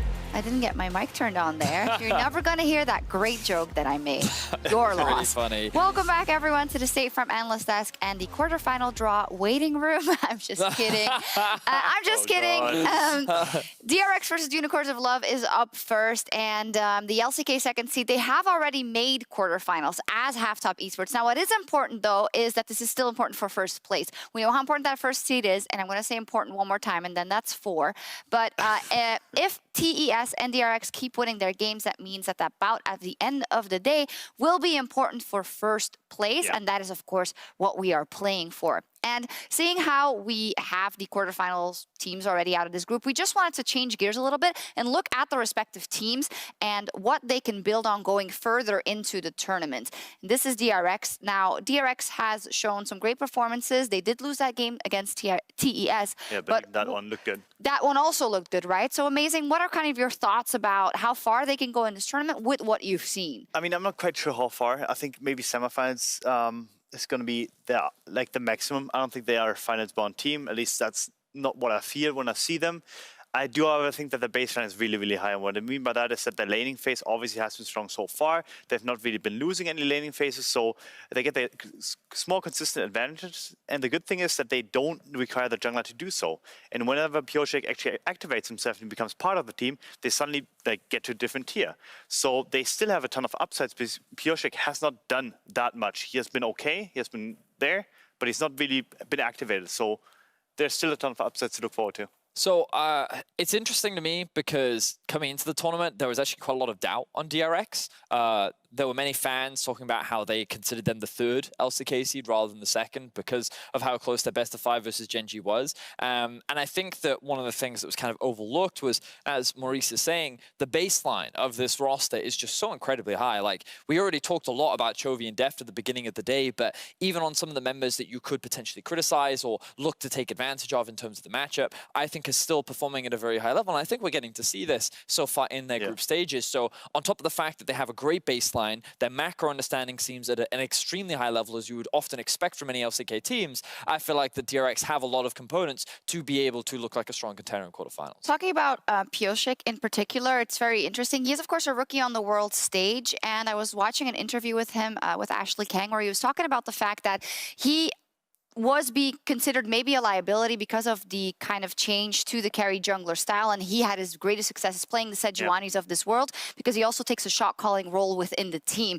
And there were some questions about if he would be able to transfer that when you run a ganking jungler, a carry jungler, that you have to kind of think about a lot more things all of a sudden, right? But in his first game, he played in Italy, and he had an amazing game. And I'm wondering how much you think that it could still be exploited later on with the level of jungles we've seen throughout the tournament after what you've seen so far. That's a really tough question. I would say that it's not that exploitable because I do think that his mechanical level and ceiling is actually pretty high, given that he recently changed actually. So I don't think there's anything that he can necessarily pinpoint that he's doing wrong on these champions. So I would actually ignore him when it comes down to DRX. I would actually just have him be existing, let him get his champions. You're probably going to be fine on them too yourself. So rather focus on other members such as Doran and potentially just make sure that Chovy does not get out of laning phase the way that he does right now. So for me, I think it's mostly about Chovy because I think when we look at how the World's Meta works, it's about playing through your jungle. So as long as your jungler can play these champions and do well on them, that's all that matters. And then the rest of the team needs to be enable him. This is why Pioshek is in a great position because he has Chovy, which is why I think that what teams should be looking to do, how can you mitigate Chovy's influence to play around Pioshek? Because if you can do that, then you can take advantage. I have to cut you off. I've got the cue 3 times now. Let's see if DRX can take down Unicorns of Love as we hand it back to Flowers and Azale for Game 3. Analysts just too smart, got too much stuff to say, but now we got a game to jump into as the Unicorns of Love are going to have to rebound from what was an absolute slam dunk of a game from Top Esports. If you're watching this VOD independently, spoiler alert, I apologize, but yeah, that last one was definitely a showing from Top, and now the Unicorns have to try to come back here. Remember, this team is currently still winless in the group, and they would love to be able to pick up a dub here before they end up exiting the world stage. Getting an upset against DRX would be huge for them. Potentially could have implications on the rest of the group as well. So we'll see if they are going to be able to do it. Of course, they've got to shake off that previous game top, was not a team that they would have been expecting to beat. I'm sure they would have loved to take them down, but was a very, very tall task, and they were decimated in that one. So you've just got to try to look forward, look towards this game, focus on what you can do here and now, and we will see if they're going to be able to do that. And the analyst that's talking about trying to shut down Chovy as a way to limit the effectiveness of Pyosik. I do think that is true, but we have seen DRX can play through a lot of lanes, and you can have those advantages bleeding into the jungle too. Earlier in the day, we saw what Doran did to Solo with the help of Chovy and Pyosik, being able to get up there, being able to snowball that game incredibly quickly against FlyQuest, and a similar thing could happen here against UOL if they are not careful, because this team really does have threats in all 3 lanes. DRX looked fierce in that game 1 today. Let's see if they can keep it up with Blitzcrank and Swain both being banned away here. What will that third and final ban be? Callista is the choice here, keeping that one away from Gadget, as 2 jungle bans have already come through for UOL, with Kindred and Nidalee both being removed. Yeah, so they are going to target Pyosik, not going to be looking to shut down Chovy as a way to influence that jungle matchup. But we'll see if UOL is going to triple ban him or if they have anything else. A lot of discussion happening around this last ban here. Graves and Lilia are both still up. So, yeah, TF instead. Lucian also available, right? So, if you are DRX, there is the possibility of going towards that Lucian first pick. It has been highly prized. Chovy can definitely play it if they want to go that route. With UOL, they are a pretty clever team in draft, so of course they would be expecting that is an opportunity. So perhaps DRX don't want to grab that Lucian just because they don't want to fall into any sort of a trap, any sort of a difficult matchup that could be counterpicked. This does, of course, leave that Lucian open, though, for Nomans. He will be going back to it. But again, it is him blind picking it just as he had to do against Knight. It did not go well against Knight whatsoever in that laning phase, or really even in the team fights later on, as they were too far behind at that point for him to really contribute much. And we'll see what the option will be here from Chovy. Yeah, I mean, when you look at these 2 matchups back-to-back for Unicorns of Love, Nomans has his work cut out for him, man. He had to play against Chovy and Knight, no big deal. First he has to play against the guy that most people consider the best mid laner in the world on his signature champion, and now he has to play against one of the other guys in that conversation on an Orianna. So we'll see how he's able to deal with that one in the 1v1 in that lane matchup. It is Graves, it is Caitlyn locked in for DRX. Unicorns of Love currently with 2 out of 2 run-back champions from the previous game, and Boss will get to go on that Camille. So he is going on the Camille. There isn't parity in the picks. I will be worried for Gadget and Santis, who did just get abused, because now you can ban out some of those matchups against Caitlyn that can be effective. If you're worried about AD, you can ban Ashe Jhin here and try to really bully that lane. Of course, Gadget can go towards some of those AP picks, but I do think Caitlyn does very well in that because you outrange so many of them very heavily. You can push, you can take plates. And on the other side, I do think it's going to be probably a Jax ban here if you want to try to protect that Camille. Renekton's already been taken out, so I think that would be the logical next ban. Ashe gone there for DRX, so they probably will go the Jhin route and try to secure the advantage on opposite sides of the map. There is the possibility of Dorian still going towards, aggressive picks. There are things that you can go towards, like even that Jace if they want to, but you don't have to. You can go and just take a tank matchup. Something like a Shen can be very effective against the Camille. You can actually win out in that 1v1 for quite some time. And Lux as the ban, so they are more concerned about the Caitlyn Lux combo than the Jax, so that is now actually still open, and I would love to see if Doran would have the confidence to bring that out. He did not play Jax in the LCK that I can see, but it is an incredible matchup in that 1v1, so easy to play. When Camille hookshots forward, you just pop the Counter-Strike, allow that to run, can't get any follow-up auto attacks during that, and if Camille stays around, you simply stun back, you win the 1v1 in the later stages of the game as well. So it is really, really difficult for Camille to get anything done in that lane, but your team has to play around that split push playstyle. We know that they can do that with the Jace, as they showed earlier, but they don't have to necessarily go towards that, and I think the thought here, if you go Ornn, is that you want to be able to play towards the other side of the map. You want to be able to play towards a pushing bot lane with Deft and Keria. You grab this Caitlyn, you grab a range support, you try to slam that 2v2, and you have Doran playing the weak side of the map, knowing that he's going to be very valuable come team fight time. Lulu locked in for DRX. Unicorns of Love now for the second game in a row. Probably engage. Will have to deal with that Lulu, and thinking about Rakan. Yeah, as Rakan the or answer Nautilus could work. I mean, he could go towards the Thresh if he wants, but I think they're going to want some sort of point and click kind of guaranteed engage, something more than the Thresh. Because they don't really have much of that. If you're going the Bard route, you can try to set up with the ultimate, but I think Nautilus makes a lot more sense here, given that they don't really have any go buttons with their comp right now besides just that Camille ultimate, but you need some sort of frontline dive buddy alongside that Camille, usually for the Camille to be effective.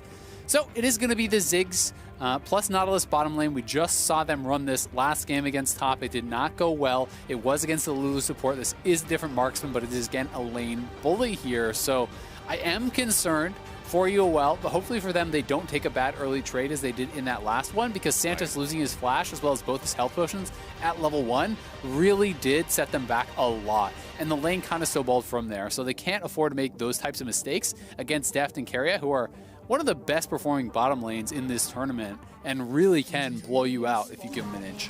Yeah, I'm glad you bring that up, because that's something I wanted to mention as well. During the pause of the last game, we talked about how League of Legends is difficult when you're playing up against a team that it is such high caliber like this. Not only is there the pressure of, well, can we stay on even footing with them? It's if you even start to slip, all of a sudden you're tumbling down the side of the mountain and there's no way to stabilize. They cannot afford those kind of mistakes if they want to be able to have a chance in this one.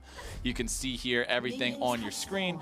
We got Graves with the fleet footwork this time around. Often we do see Graves with a phase rush, so a little bit of a change there. Also in the mid lane, Orianna with phase rush. Sometimes you will see a different keystone on her, but this time around it will be that. Everything else looks pretty par for the course.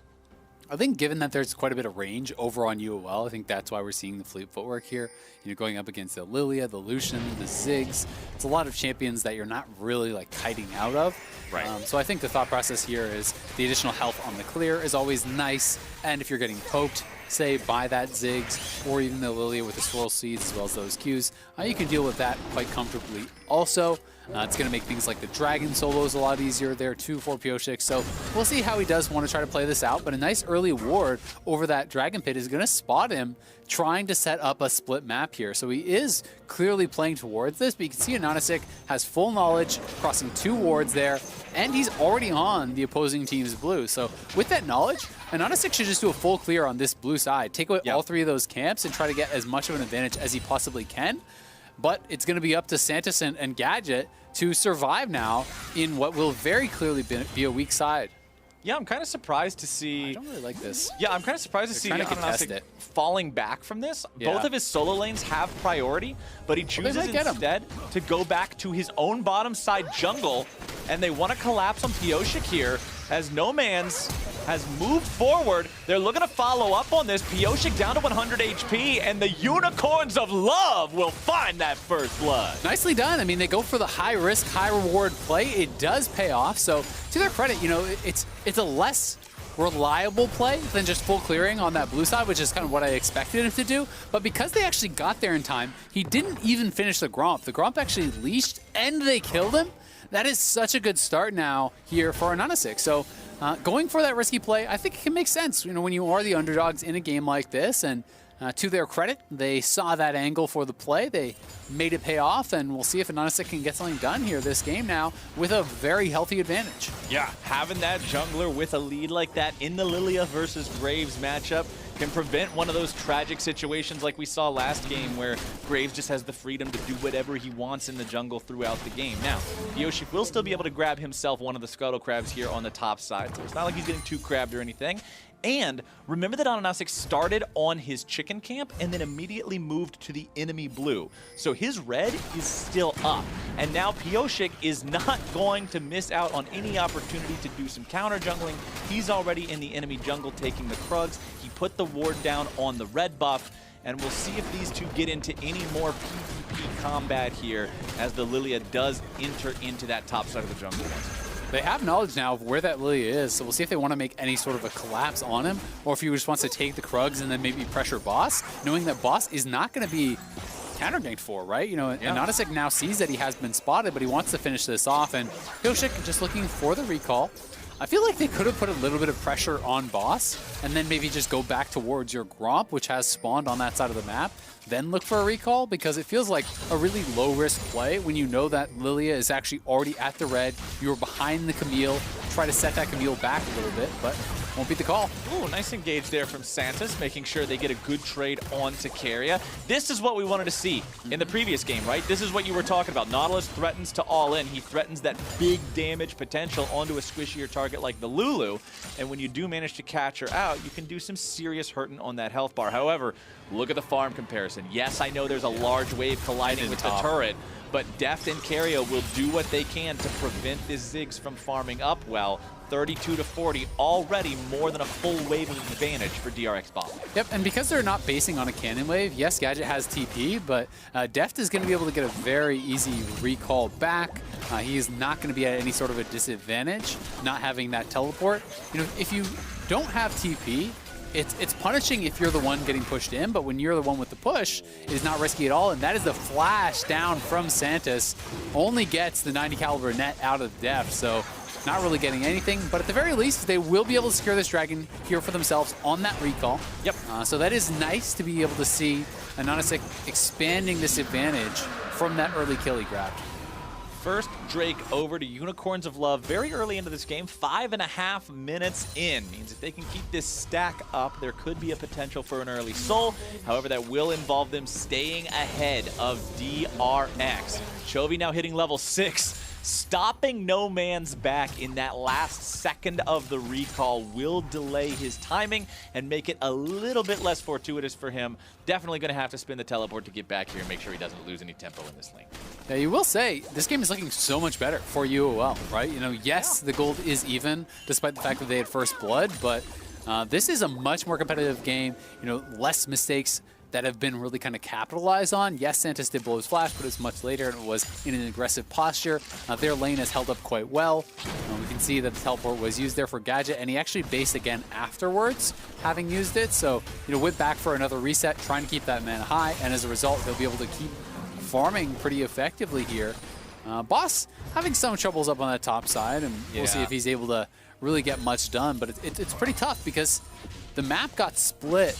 And it was in such a way where, you know, we saw Lilia did not end up staying on that side. So he has been kind of at risk of having that Graves behind him a few times. You know, we saw Graves taking away the Krugs, and Boss has to play with respect to that, which makes it tough to really push and get any sort of advantage. Yeah, but a 2-wave lead early on for an Ornn over a Camille, especially like as a split pusher into an Ornn, if you fall too far behind the line that Ornn is setting for you, you're never going to be able to do any damage to him. If he hits that level 13 point and he's got that Enchanted Sunfire Cape plus Enchanted Abyssal Mask, all of a sudden you're trying to use scissors to cut up a 50-pound meatball and it's not going to do anything.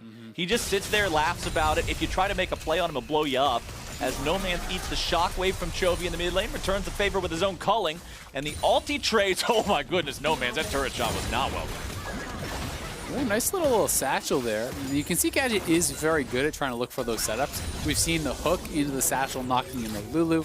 Now as Deft steps forward, you're knocking him back. So you can try to look for those trades. It's also a guaranteed way to stack up your mana flow ban, which is always nice on Ziggs. Every time the mana flow ban proc is ready, you can just hit them with a satchel, and it's pretty much point and click. There's no real way to avoid that. So makes it a guaranteed way to get that extra flat mana and get towards the full stacks where you can then have that additional mana regen. I like the fact that the Gadget tried to make the nice little cheeky steal attempt on the blue there, but it's not going to do much of anything. Yoshi did have the damage to make sure they secured that. Anonasik, though, in the top side here, grabbing the Rift Herald. That eyeball will be picked up. The Unicorns of Love have secured the objective all the way this time around. And they're moving towards the mid lane. Yoshik is hanging around here. Oh, over the wall they go. Nice play onto the enemy jungle. Yoshik is down. It looks like Chovy's backing up quickly enough, but at the very least you can zone him off. If you can get a turret plate down or two, you can actually drop Herald. I wouldn't mind seeing them, you know, try to play through No Man's, try to speed up his itemization in this game. He is going towards the tier build again. Right. But he's doing a lot better, it feels like, in the 1v1. He was very far down on Knight, so he also is not going towards the Hexdrinker in this matchup. The Orianna not as threatening for that 100-0 style of play. So skipping the Hexdrinker straight towards the tier, and we'll be able to complete that a lot earlier than we saw last game. Exactly, right. The Hex Drinker difference could mean a lot as we move forward here, just about at the 10-minute mark with an even game between the teams in terms of gold. Santos down here does take a lot of damage from Def's Caitlyn, and you can see that Caitlyn continuing to build these CS leads up further and further. You talked about it in the draft. Caitlyn versus mages, the power of the ranged punish combined with what you mentioned in the previous game about how you tax the mana, make it more difficult for the opponent to farm, it just leads to a situation where the Caitlyn is naturally going to get stronger and stronger. So Def's Caitlyn could be a big issue moving forward here as Gadget face checks the brush, and here comes the follow-up. Keria ends up taking the kill, and Gadget's in the ground. DRX are finally on the board. Nicely done by DRX, and yes, the Lulu took the kill, but honestly, I'd rather have that happen than have Def have to spend his summoners, because now he maintains the summoner advantage. He's not really at risk of getting ganked or punished here. And they are looking for some damage on a No Man's. Ooh, flash for flash. Very, very heads up there from No Man's, making sure he gets out. But meanwhile, bottom side, it's a 1-for-1 trade. Keria does end up sacrificing himself here as Deft looks for the play onto Ananastic. He flashes away. Passive. But the Dream Dust is burning him away. Deft fires off the Piltover Peacemaker. Oh my goodness, they're both so close to dead. I can't even make any more damage. He shot the deer with their shotgun and he gets the kill. The bomb flies through and Caitlyn barely sidesteps it to stay alive. No, Def barely surviving there, as you say. UOL not able to get one back. They were holding on, it felt like, so well. But that face check from Gadget started a bit of a spiral. And now, just like that, down 1,500 gold. The Stormrazor is completed off the back of that play, getting a kill, a couple assists, is Deft. He is now put very far ahead in this game. You can go in, but I don't know if you want it. Santa's just missing a few of these pretty big dredge lines, but oh well. I mean, it's not like they're Camp Morna play that was never going to be, so Santos misses out on a little bit of an opportunity there, but no big deal. He will help No Man's push this out forward. Considering the help of the Graves was nearby, it's not like they were really going to look for a lot there on a pick with the Orianna anyway, as that Herald does still have about half the timer remaining, is summoned up here. Now, Ananastic just looking to make sure they get some of that plate money. DRX with 3 men in the mid lane trying to prevent any extra damage from this. Oh my goodness, they're not even going to get the charge. He waited until the wave was already gone and gave them so much time to set up. Not good as Ornn joins the fight. Now both teams are bringing in everybody, and Ananastic's already dead. The charge coming forward from Doran, making sure to frontline here for his team, is the difference maker. Getting in there, getting them the 1-for-0. And all of a sudden, Isaac, this game is a 2,000 gold lead for DRX. Yeah, and it's going to get worse because, I mean, you roamed all those people mid to make this play where the Rift Herald didn't even get a charge. And Deft is just chilling bot lane, farming, taking another play. He's up 30 CS now at this point, and that was just a lot of hesitation from Ananastic. He wasn't sure if he wanted to drop it. He waited until that first plate had already been knocked down. Then all the minions were gone, and there wasn't really any threat of an engage from UOL onto the DRX members, so they just stepped forward and got so much damage down on the Herald, it died before getting that charge. Well done. Well coordinated by DRX, but UOL, I mean, the first game, they end up not being able to pick up the Herald.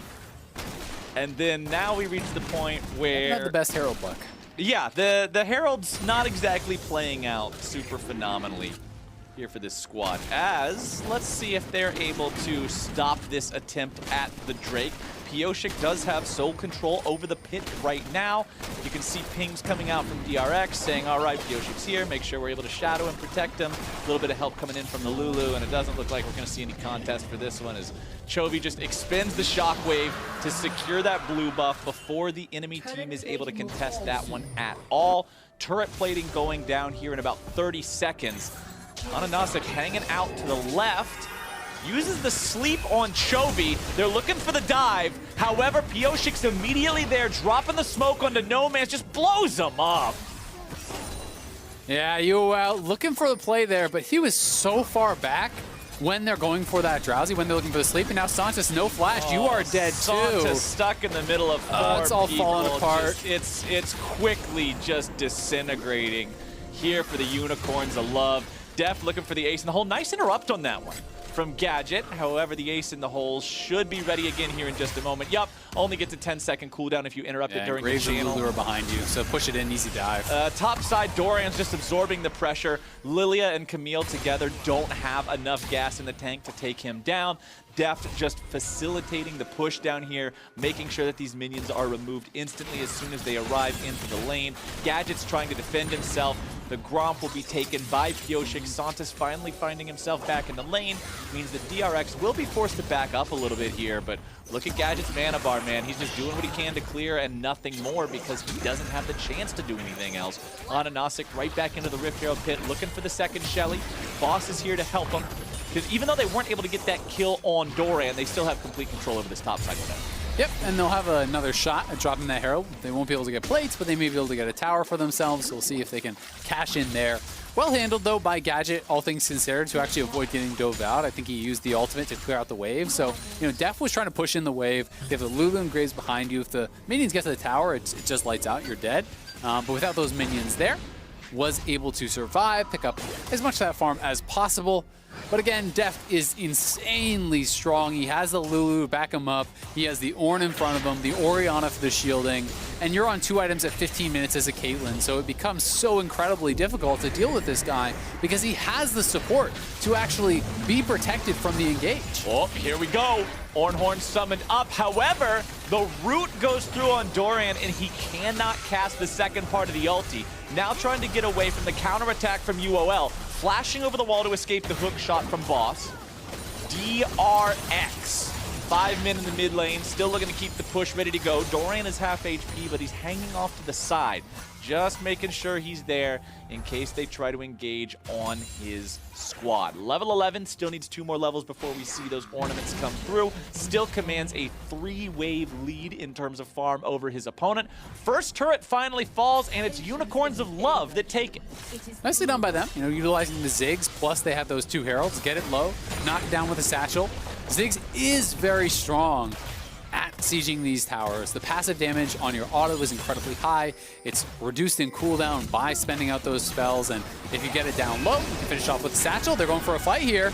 Ananasic nearly killed. However, the Graves now in a bad spot. Pioshik flashing away, and Boss has dived deep looking for the kill. He will not find it. A sliver of health is the difference maker in that one, as Deft finds himself in a 1v2 against Santos and Gadget. He tries to kite away, using the traps, sidestepping away from the bombs, avoids the minefield, using the blast cone to get out, flashing away from the dredge line, but he gets hit at the very end by the satchel charge, and Gadget will take the shutdown. Nice shutdown there from UL on that bottom side, so punishing when they knew it was only Deft down here. If Def just walked away after the flash out, though, he is free and clear. He stepped back up to continue farming in the 1v2. Yeah, he was definitely feeling himself, but a little bit too much there as Gadget just knocks him in with the satchel for the shutdown. So that's something going the way of UOL. It is obviously a very big gold lead here on the side of DRX, and they also have the scaling advantage. So, you know, that is why you are so concerned. But at the very least, you will have closed it a little bit after that shutdown. Yeah, the giant blue mountain ridge. It's going down ever so slightly. Yeah, we're into the second highest peak on the mountain ridge now instead of the highest peak. It's still no longer at the summit. It's a win. We're slowly working our way down that mountainside here for Unicorns of Love. 25 seconds till the 3rd Drake of the game. It's an Infernal Soul this time around. We have had 3 different souls in 3 different games so far here on day 8 of groups. This Infernal Soul could be big for either side, but considering they're both only at 1 Drake, it's still at least 10 to 15 minutes away for either of them. Unicorns of Love does have control of that bottom side river right now. Doran is up in the top side. Same can be said for Boss. They both have teleports to join a bottom side team fight. Yep, and positives, I would say, for UOL. The Essence Reaver is completed. That is something going for them. You know, Noman's is further along in his damage itemization than he ever was in that previous game. Yes, the Infernal Soul is still threatening, but at least they don't have to deal with that invulnerable tank like they did last game, having that Ocean Soul on 369. So there are some things working for them. You know, there's always more of a hope to kind of win when you can actually burst them down theoretically, and they do have 2 dragons for themselves. Can look to try to have those combos. We saw it showcased a little bit last game, where you can try to look for Lilia's Sleep, setting up a Ziggs ultimate so you get the wake up damage plus the guaranteed center bonus damage from that Ziggs ultimate. The problem with this is Keria as well, as we're going to watch Boss die. Oh no. Yes, we are. Keria has Mikhails, so he can do the same thing that we saw happen last game, which is just cleanse off that sleep. So Nanasik has to hit multiple members, right? And that's where it gets really difficult, because it's actually Doran who's going to be standing in front of it and blocking up so much of the potential engage. Defensive ulti from Gadget, clearing out the mid lane wave, trying to stop the turret from falling. And the Demolish doesn't get to proc, so the turret stays alive. Ananasik hanging out to the side, but as soon as that control ward's placed, he has to retreat. Deft is so strong on this Caitlyn. He has that 2-item kneecapper power strike, where the champion just hits you from 800 range away, and all of a sudden you can't walk anymore because of the Stormrazor proc. Just incredible for setting things up, as Pyosik finds Santos and half of his health bar immediately even through the shield. The Graves is very scary. Warrior plus the Umbral Glaive already completed, and in the inventory you can see the parts for the Cleaver. And the experience is what's so concerning again, right? You know, last game, Ananasik was level 6 to level 8 against that Graves. Now again here in that kind of rematch of those champions, he is down 3 levels. Pyosik is ridiculously strong, has a monstrous CS advantage, as well as being able to get some gold from those turrets up on the top side. And you saw, you know, Boss, who is kind of their split push hope, when he face checked that Graves, you just get burst down. You don't really have much of a chance, even in that 1v1. And talking about the 1v1, level 13 Ornn. 2 items completed. It's no longer fun for the Camille. The Ornn is a level up. It's the scissors versus the giant meatball. It's not going to turn into any kill threat whatsoever. But speaking of kill threat, down here in the bottom, nope. They tried to make the move. They thought they were going to be slick. However, maybe they are. The sleep finds its way through, and Chovy gets blown up. They make a liar out of me. The Unicorns of Love show their horns, and they take the kill. Nice pick there. We saw that Lilia ultimate plus culling combo coming through onto Chovy, and again, a little bit greedy from these carries on DRX. Deft flashing away from the hook, stepping back forward in that bottom lane to farm, gets killed. Same thing happening here from Chovy. Chovy was kind of out, but he turned around for the fight. Oh, No Man's is caught shopping. What the hell? He's okay, browsing. well, he was doing some window shopping, and all of a sudden, here comes through the window a giant Ornn like the Kool-Aid Man, the Thunder God, and just slams him down into the ground. I mean, Ornn can build items, so he could have thought that was the shopkeeper, you know? I don't, there was something going on there, Isaac. Ornn just menacingly walked up, blew a horn that's louder than hell. The giant ram came running through the side of the map, and No Man's got caught. So, unfortunately for Unicorns of Love, that gives over some extra gold to their opponents. DRX will manage to take the bottom lane tier 1 turret now, still up almost 4,000 gold. That Ornn does get his first kill of the game, so giving him even more now on top of the 40 CS lead. Yep, and it looks like with that Kindle Gem, could be a couple options. He could be going the supportive style with the Knight's Vow, but I think a Warmogs here makes a lot of sense. Anytime you are Ornn against a split pusher, you don't actually have to win the 1v1 in the extended fight. All you have to do is build Warmogs and spend your health to clear the minion wave, and then back up to the tower, regen with Warmogs, step forward. And you can kind of do that infinitely against the Camille, as long as you don't let the Camille move up to that tower. And, oh, you're dead. Speaking of Camille, this is such a feels bad game for Boss. Every single time he tries to go into the jungle, Pyosik is just there waiting, ready to go on this super farmed up Graves. He's got more farm than his mid laner. He's at 214, Chovy's at 210. He is so strong. I mean, even the levels, right? Now he's 14. He's higher level than anyone on UOL as the jungle, right? And it's not even as though he's just stealing experience from his solo laners, because they're very high level too. This is pretty much taken all from the jungle camps, and pilfering them away from Ananasik has created this enormous experience advantage, this enormous gold lead for him. You know, he is up over 60 CS, you know, at this point, really looking incredibly strong. Okay, Unicorns of Love, you're gonna have to staunch that bleeding and find yourselves a good fight here. We've seen the Lilia sleeps make some things happen so far, but they've got to be very respectful of that Mikhail's Crucible here we and go. his ability to stop Okay. it, and now they're going after the Baron. However, DRX is aware of what's going on, and Unicorns of Love have to back away. Yeah, gonna have to back it up, but worth a try. You can see that Leandry's done now for 2 of the members, and Anasik has that. Gadget has his 2 items, so they do have very good wave clear. If you can not get dove and just continually defend these turrets, you can kind of delay the game quite a lot with Ziggs. Of course, there is dive, there is engage on DRX, and here it goes. Horn sounded off. Santos is the target. Ziggs ulti able to find its way onto Keria and Def both. TP coming in, but Santos in some trouble. Going to be taken very low, nearly killed. Boss to the back line, Boss into the ground. X-Tech ultimatum gets him out, but the ace in the hole comes through, will be blocked by No Man's.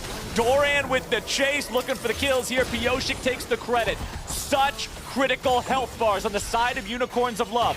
Doran gets himself away, he'll barely stay alive, and DRX is looking to chase down these fleeing players. Gadget has almost no mana whatsoever still left. They will try to kite this one away. Pioshik chases after. Gadget's the first one to fall here. That's the wrong base, bro!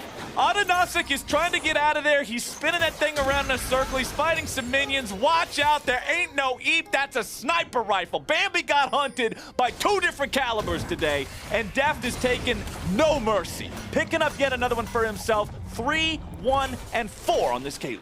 Yeah, the hope is getting more and more dim here for UOL as they get wiped off the map by DRX in that team fight, and trying to teleport in here to get something done, but Yoshik is so strong still. No Man's and Boss trying to fight against these guys, but Dorian is just eating that whole calling. Breakfast, lunch, and dinner. Oh, baby, we got ourselves a winner.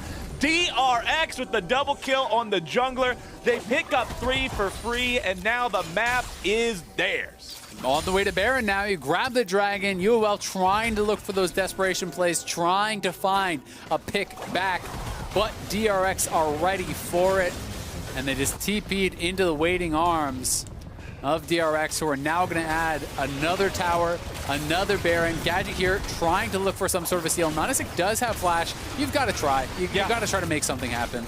8,000 gold down, you got no choice. Ananasik and Gadget, what's it going to be? Can they make some sort of a hero move here? Ziggs ulti comes through, Ananasik over the wall, he gets it!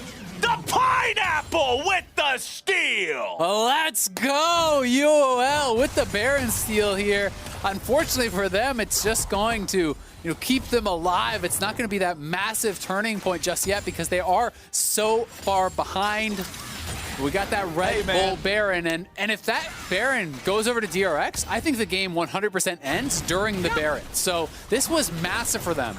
And it was actually DRX looking for the zone out play here, but they land the sleep onto Keria. They throw the Ziggs all over top, utilizing the combo there, getting him very low. And Ananasik just runs right through Doran, forgetting the bouncer at the door. He just goes right past him, straight into the club. And he steals the Baron. And yeah, as soon as he gets into the club, he gets his ass kicked and thrown right back out onto the sidewalk. But he got to dance with your girl first. He got in the club, and that's the important part. And now the Red Bull Baron belongs to Unicorns of Love. They will be able to stabilize this game at least for the next 2 minutes. No, it's not going to be a power play that turns around the fate of the game and saves the Unicorns of Love and everything turns into sugar and rainbows and it's wonderful, but they're not dead. Yeah, I mean, it prevented the end of the game. That was a game-saving play there for UOL, so an incredible steal by Ananasik, him and Gadget creating the space for him to run past Doran and Keria. Stealing that Baron is huge. You never know, with the Baron buff with Ziggs, maybe you can stall it out here. They are looking for a potential pick onto Deft, but it will be tough with Mikhail's available. Deft also has his 3 items. DRX playing a little bit fast and loose, you have to say, this game. Quite a few kind of unforced errors, it feels like, have come out from them. Yeah. So they want to try to clean that up a little bit, but they're still in a very commanding position. I mean, Pioshik is level 16. This is just absurd at this point. He's got an Infinity Edge. I mean, he's got the upgraded Black Cleaver. He is so ridiculously strong. 8 kills. This Graves is just in a spot where as long as he doesn't die to some instant wombo combo burst, he can just do whatever he needs to do. He's got the Lulu behind him. He and Deft walking away. A little bit of damage onto him from the Lilia. Ananasik losing so much health here. Def's auto attacks on this Caitlyn, who also has an Infinity Edge, double Infinity Edge, on the side of DRX, ready to go, locked and loaded. I mean, he's got Flame Horizon. He's 3 CS away, so he gets one more camp before Anonisic does, which could easily happen. Then he does achieve that Flame Horizon. It's been a while since we've seen it. You know, he is up above the enemy mid laner. You know, he is way above the enemy top laner. Pyosik is just so ridiculously strong, and the lane, really, the Rift is kind of just his kingdom at this point. He can go anywhere he wants, fight anyone he wants. UOL need multiple members to even think about contesting him. And if you face check this Graves, there's really no one on UOL that can survive him at this point. Yeah, there's also some free power just waiting for DRX the next time they all group up. The Ornn is level 17, which means all ornament upgrades are available. There is one already given to Pyosik, who did just get that Flame Horizon, as you said. The Dorian already has both of his and Pyosik's. There you see the Rabadon's Death Cap now upgraded into the Death Crown for Chovy. And when you look in the inventory of Deft, that Infinity Edge is ready to be upgraded to Molten Edge ASAP as well. The team sitting on a 9,000 gold lead. The Drakes are still at least tied, so that's another saving grace here for Unicorns of Love. It's not like Infernal Soul is up in 30 seconds. Yes, it's Soul Point. Yes, you probably can't contest it in open ground with a 9,000 gold deficit, but it's still not that Soul, at least, as Anonisic finds his way onto Doran, but that's not a killable target. No, it really is not. I think that he was maybe trying to get around behind and actually cut the wave. They're pushing up on that top side, so they're trying to utilize this Ziggs wave clear to hold the lines. The Baron is off the map right now, so they might just give up this next dragon, try to wave clear, try to trade on the opposite side, but no man's, you are in trouble. Oh man, he's able to find the ulti in the second part as well. Doran looking for the solo kill on the Lucian. Takes him down to 5% HP, just reminds him whose lane he's in. Yeah, and he's got the Warmogs, so you give him a couple seconds, he's gonna be right back to full. And here comes DRX on the other side. They're taking the dragon, they're sieging the base, they're defending on the top side. They are running the map right now, and the first inhibitor gonna be dropping here for UOL. Inhibitor down in bottom lane. Pyosik wasn't even there, so DRX wasn't looking to go all the way for a fight. They only had the 3 players, but they still secured the inhibitor. They got the Drake for themselves, and now it's another minute until Baron spawns. They have complete control over the entirety of Summoner's Rift. You can see Pyosik comfortable to just hang out here by himself. He still has brown boots. This is one of those games where you go back to shop and you got 3,000 gold every time. Flash over the wall from Chovy. Santos with the flash follow-up. Nice pick. Comes out for the side of Unicorns of Love. That's big for them. Every kill is going to buy them a little bit more time in this game. And, you know, as they get more and more experience, more and more gold, they will have opportunities. I think it's going to be incredibly tough for them, you know, with this next Baron coming up, with the next Infernal coming up, meaning Soul for DRX. That is where UOL likely has to kind of make their mark in this game and look for a fight. But Pyosik, Oh, no. This has already happened. I can't believe he doesn't want it. This has happened like 3 times this game. If this happens again, Anonasik's hanging around nearby. Boss still just content to find patience of a saint here. The patience on this man. Just waiting. Just chilling. Having a great time. Okay, here we go. Starting off. Red Smite goes through. Collateral damage comes out. Ornhorn! Nope, not quite, but a flash plus the end of the line. Might be able to pick up another one here on the No Man's. Instead, going to be shut down. Lilia gets the kill onto the Graves, and Anonisic will make that one a 1-for-1. You take those.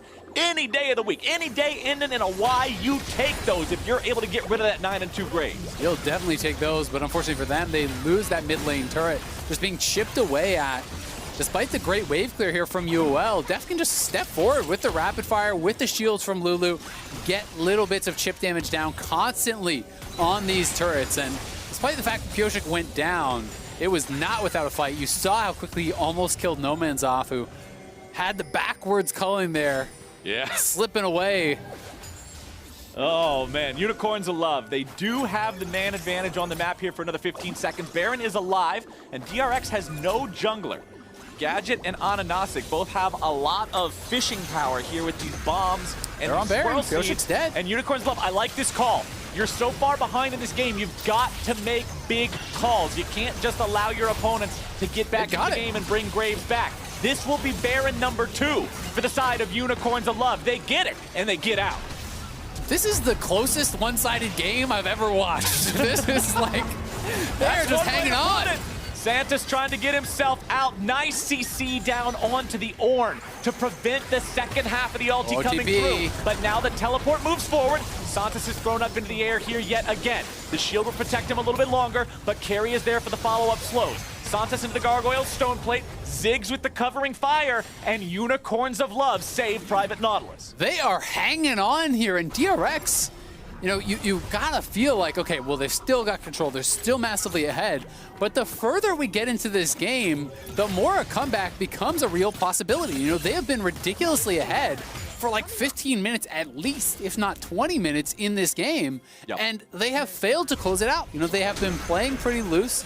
And this is a game that can matter for them, right? You know, this is a game that if Top wins all the others, you know, even if you beat them at the end of the day, if you have 2 losses and Top only gets the 1, you're still in second place. So this game matters a lot for DRX, and they have got to clean it up, close out this game here against UOL, because too many more mistakes and you never know what can happen. It's Worlds, baby. Anything can happen as the Caitlyn is at 5.5 items. The Graves is at 6 items. The last item he has to upgrade is the boot. He probably won't even upgrade it. He just sells it and buys another crit item. As DRX looking for Ananasik here in the mid lane. That's the damage you need. Deft with the ace in the hole. Line him up, knock him down. Not quite, but it's Caitlyn against the Zonias. Just put the cupcake underneath the golden statue. Walk away with your free win.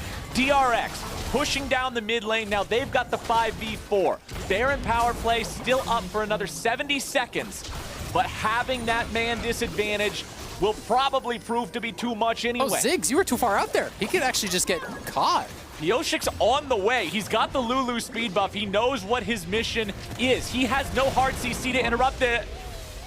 Oh, there was the Ziggs there a second ago. The hard Who CC needs hard CC when you can one-shot him? Yeah, just shoot him twice. That's what I always say. Okay, well, couldn't even finish the sentence in time, and now it looks like DRX will be able to finish the game. Santos tries to get out, but a shockwave seals his fate on the steps of the fountain. DRX with the 5-man push, looking to end this game. It was a valiant effort from the Unicorns of Love. They stabilized for an incredibly long time. But the pick on Ananasik in the mid lane, into the follow-up in that bottom side there, the power of the Pioshik Graves means DRX take the win. Yeah, UOL with the heroics, they made them work for it, made the game last so much longer than you were thinking. The big Baron steal from Ananasik, plus the pick onto Pioshik and the second Baron. But after that, it felt like playtime was over. DRX grouping up and looking determined to close that game out. They did not want to mess around and risk throwing that game. So, able to get the win here against UOL. Who's still searching for that first win. Probably the best shot for them is going to be against FlyQuest later on in the day. But it does feel, it does feel like Dragon X and TES, they kind of have that date with Destiny in the final game of the day. Going to be battling very likely for that first seed. Right. As long as Top Esports takes down FlyQuest, a matchup that they are heavily favored in, that means that that final game of the day will be the decider for first seed versus second seed between Top and DRX. Should be a super fun matchup to see. You already called out a little bit of the problems with DRX here this game. The games that we've seen before. Lots of stuff just sort of seemingly going randomly awry. You expect to see them not be playing that way when it comes to that matchup against Top Esports. They'll have to take that one incredibly seriously.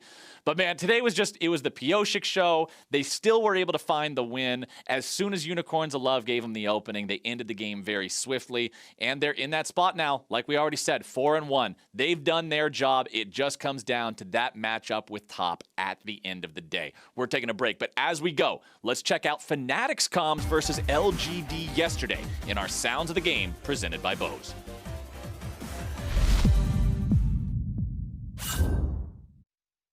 Going. Forward. I'm going too. It's really good, it's really good. No flash, no flash, no Ultimate as well, no, he has no flash. He has Q in like 2 seconds though. Going on him. Sorry, no sleep yet. He has Q very soon. She can sleep. Dead? I can go more, but I'm sleeping. I'm not going more, I'm gonna go bot. Good enough. Nice, guys. Look bot, look bot. We should do Drake as well. Yeah, Drake and bot.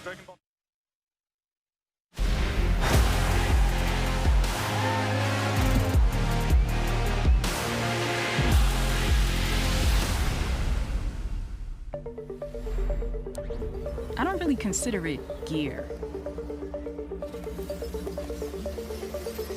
It's an extension of who I am. It blurs the line between fantasy and reality. Sometimes, I can't tell myself from my machine. I think that's by design.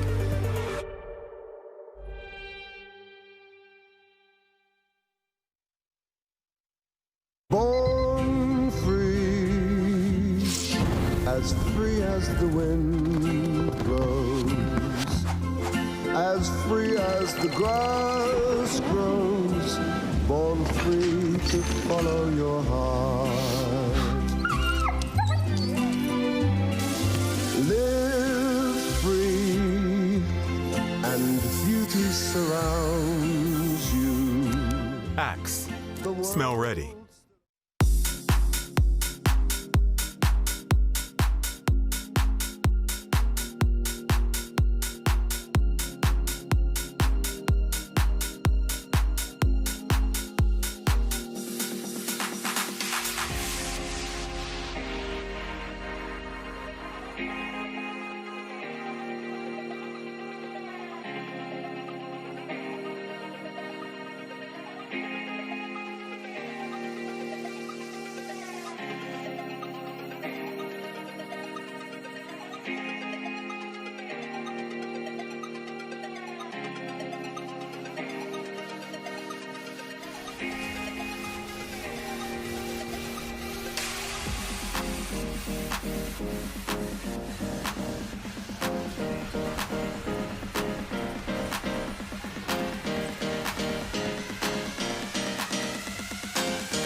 Never know what will happen at Worlds.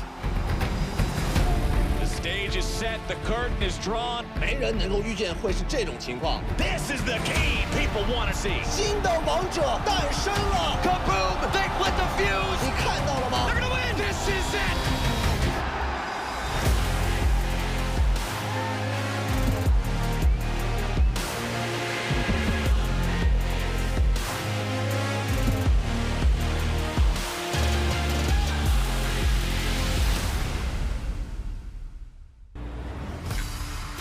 And welcome back to the interview studio here in Berlin. Shippy, thank you so much for joining me. It wasn't enough to reach quarters, but you already made history just reaching groups as the first LCL team to do so since we introduced playing. So what do you think about your players' achievements and your achievements as a whole during this group stage?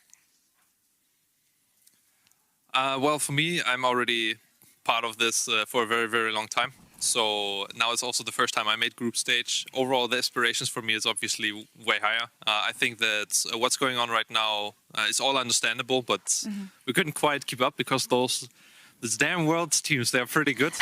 So yeah, we tried our best. I think they did amazing in the short amount of time that we spent.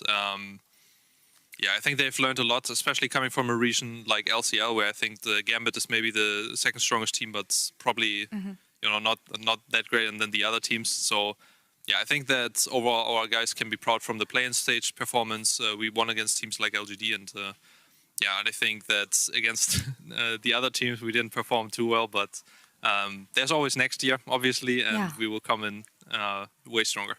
Honestly, throwing some praise here, you got to force some bans against top teams. And I'm talking about non-meta picks at all. So yeah, that's an amazing victory on your side. But I mean, also, you got to see PoE again. I know that you trained him and you're also the coach who introduced him to the EU stage back then. So what will you remember from this world run, personally, I mean?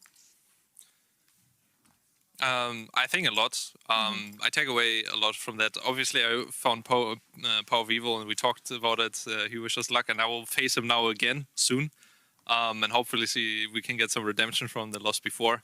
I will, after all of this has happened, I will go out with Hilly and drink a bit. He will drink because they made it to quarters, and I will drink for different reasons. So I think it will be fun overall, and yeah, I will take a lot away about. I think just preparation. I think also about Shanghai in general being a really beautiful city, and I hope that we can come back here for next year. And yeah, I think just overall what Riot did so in such a short time was really amazing. So I don't know, I feel very grateful overall to be part of this. And I am very glad we got to see UOL in the group stage for once. But Shippy, is there anything you would like to say to the Love Hurts crew? Because they've been very vocal, but also to the other fans who've been watching you at Worlds. Yeah, I heard that you were cheering for us. I heard Chox was cheering for us. Don't know about the other ones. Thank you a lot. It's really, really nice. Generally, about social media, I don't care that much, but we have received so much praise. And there's also the thing about my jacket, which was like, a gift from my grandmother. And I don't know. Generally, I don't care so much about it, but it really meant a lot to me because, yeah, it was just really, I don't know. The fan support has been amazing. Yeah. I heard from some. Yeah, it was a really good luck charm, and I heard so much positive stuff also from the Chinese and Korean community, from the European community. I don't know. I grew up not with this kind of amazing support, and now we get like so many eyes on us and so many great words. I'm just very thankful, and for supporting me, my players, and my family. That's wonderful to hear, and we'll get to see you again one last time against FlyQuest later today. But for now, Shippy, thank you very much for the interview. Congrats on the run, and looking forward to seeing you again next year. Well. And we're going to take a break and we'll come back in a few minutes for Game 4, TES versus FlyQuest. Stay tuned.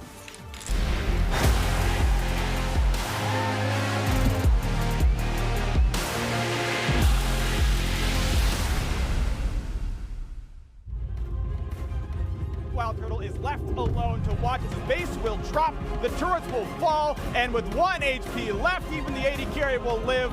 The shots come through, they're not going to matter. Top Esports start the World Championship group stage with a dominating win over FlyQuest.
Welcome back, everyone, to the State Farm Analyst Zone, where top esports are looking to continue their dominance versus FlyQuest. And I've got Amazing here to show how top are able to snowball things in their favor, as the stakes will all rely on the last game if top esports wins this game.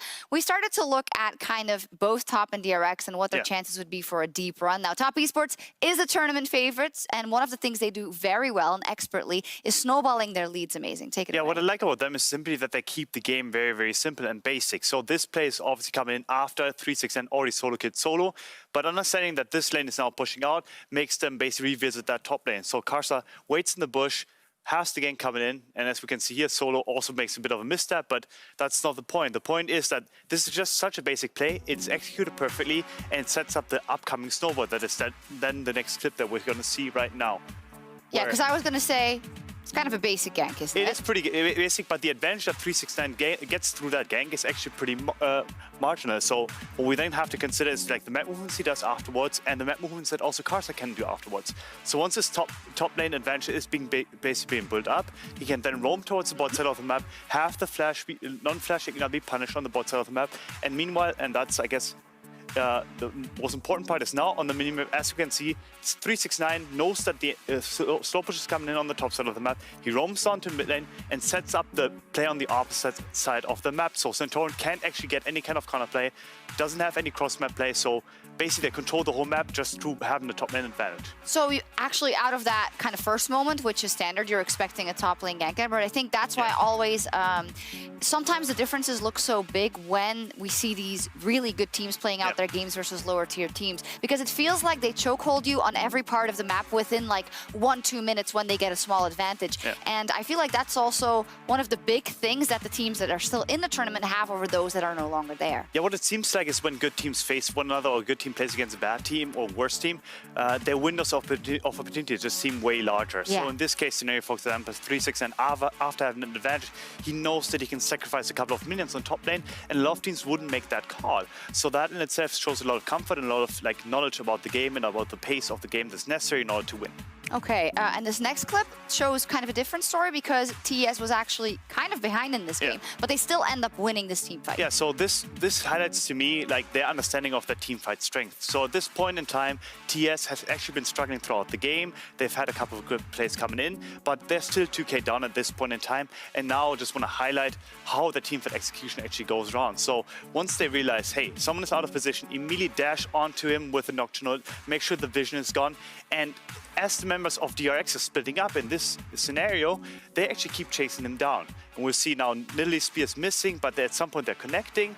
And now we have the Jackie Love chase onto Deft, and suddenly the game is just over. So what TS is actually really good at is once they're ahead, they don't let go. And once they have an advantageous opportunity, they don't let go of that either. So for me, it is really crushing to see, because it's so suffocating. Yeah. Once they're ahead, they will never let go, and they will always stay ahead. And that's also the spirit of strong LPL teams in general. They also, even when they're behind, they're not afraid to skirmish and skill check you, because they still think that they'll be able to get the advantage in the team fights or individually. And that translates itself into great points for TES. Incredible stats, especially goal difference at 15, having a 3k advantage and 6.8 kills is something you can't scoff at. So no, not at all. Top Esports is doing fantastically so far, and we'll see if they'll continue their undefeated reign. Dracos and FLICKR standing by to get you into top versus FlyQuest. Take it away. Thank you very much, Docs. We are moments away from picks and bans for our fourth game of the day. I'm Dracos, of course, joined by FLICKR, and you heard it once. Might as well say it again, just so we really cement it in your heads. You look like you're going to the bank, and I look like I'm about to rob the bank. It's true. Welcome to the savings or mutual fund. If you'd like to make a withdrawal, as long as your name is TOP or DRX, things are looking good. For every other team, sorry, but your line of credit has been denied. That said, we're still playing for some pretty big stakes here today. TES obviously want to continue to win out so that they can secure first seed, but the final game will be the most important. And in the meantime, for FlyQuest, while they may not have a shot of making it out of groups, they still can do everything in their power to improve their record and to turn around their tournament at least a little bit.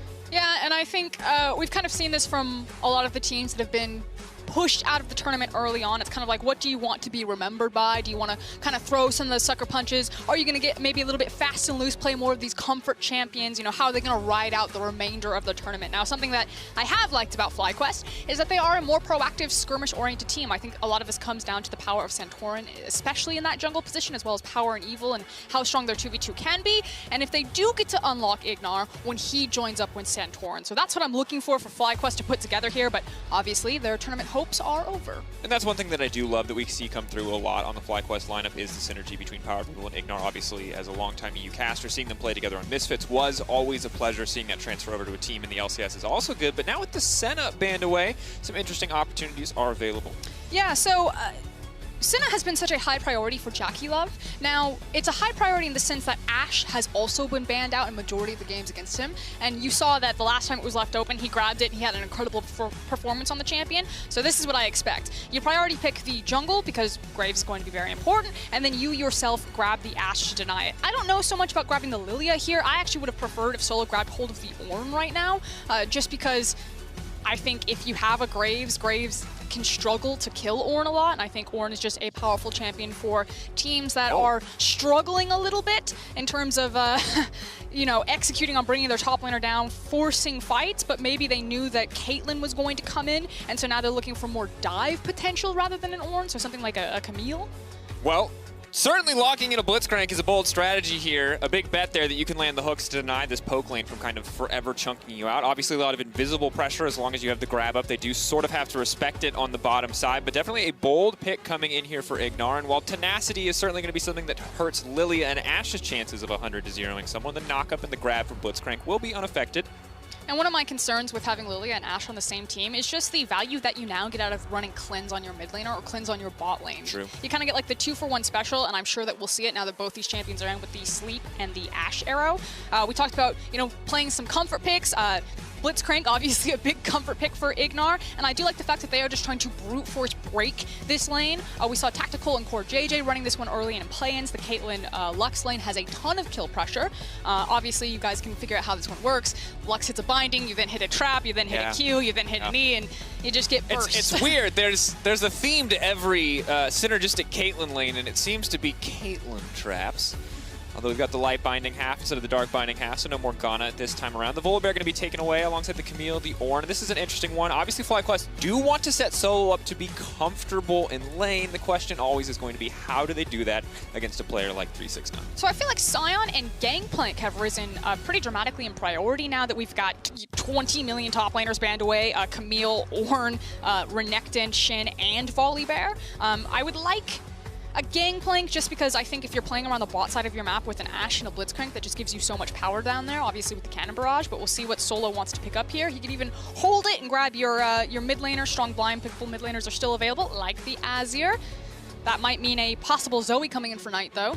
Yeah, and of course, this is the second time today that we've seen Power of Evil and the entire FlyQuest lineup go for a little bit more of a scaling option with the Azir in the mid lane. Now, they weren't able to get to that point previously. Maybe they will fare better here against TES, who will still certainly be a difficult task. Depending on the lane matchup, though, he could be quite comfortable. But it looks like we're probably going to run that mid lane matchup back. Well, you got the Chovy, and now you get the Knight Galio, potentially. So this is certainly a gauntlet for Power of Evil to go through. Now, one of the things that TS's composition is missing, however, is very strong hard engage. They siege really well, especially if the map gets split up, because now you have the semi-global range of the Galio ultimate. And again, with a lot of top laners being denied, it looks like we're just going to have fighters and bruisers. There we go, Urgot.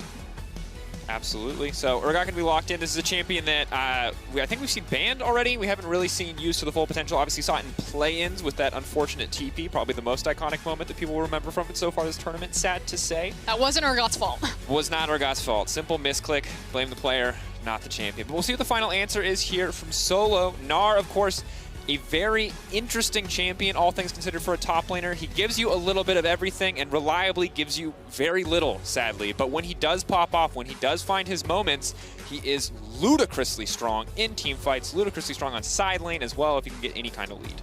So right now, looking at FlyQuest composition, it feels like what they're trying to do is play between mid and bot lane by trying to have push priority or push pressure in that lane. Likewise, with a Blitzcrank, there is the potential that you see a spicy level 1 coming out of FlyQuest to early split the map for Lilia. And then Gnar, if he is playing a weak side Gnar and solo, doesn't get a lot of attention, can be very safe. You know, range top laner, has the hop to get away. Extended Urgot trades, I don't know about that one. That one always feels bad. But my assumption will be that this is about playing through the pushing power of the champions that FlyQuest have selected in mid and bot lane and creating space for Santorin to try to create leads on Lilia. Whereas on the other side for TES, they have a lot of skirmish potential and a lot of potential for follow-up on this Graves. All right, well, we're coming in a little bit late, folks. Normally, I don't mind, you know, a little 40-second action, but we missed a little bit of context on the bottom side. It would appear that a ward was placed and spotted out. Now, TES are moving into the top side. They have less members. FlyQuest looking to respond. And of course, if you've been following Worlds so far, you know how crucial, how important level 1s can be. So a single piece of vision, spotting out and denying a hook coming in from Ignar is a big deal. I do like this level 1 being set up, however. You know, maybe this is a rogue-esque level 1 where they just try to burn Knight's flash early on or pick up the kill there by walking into the lane, or it's a delay invade on the Raptor camp. You'd already talked about the wards, Draco, so you can see that Tess have played a... That sounds so weird to say. Tess have played a ward on the Raptor camp, so they get vision of this, and we'll see what the response is. It looks like it's going to be a collapse. Here comes Graves across mid lane. They're going to fight for this. And the ward here, very easy for TS to predict. This would be relevant. Keep our eyes, though, on where the damage is going to go. That's going to be a flash forward. That's going to be a taunt onto 2. Do they win out in the sustained fight, though? Because Santorin is already level 2, and he does so much sustained damage. Still a squishy little Bambi action there, though, so he's going to have to back off. Yonjo now running for the life, going through, and that's going to be first blood coming in for FlyQuest. An excellent start. TES didn't have to contest there, but they chose to anyway. And you see the power of, you know, what happens is not just about the fact that Lilia does the Raptor camp so fast, you look for the delayed invade. It's about abusing that level 2 that you saw there. Is Tess do manage to get the patience to I hate it.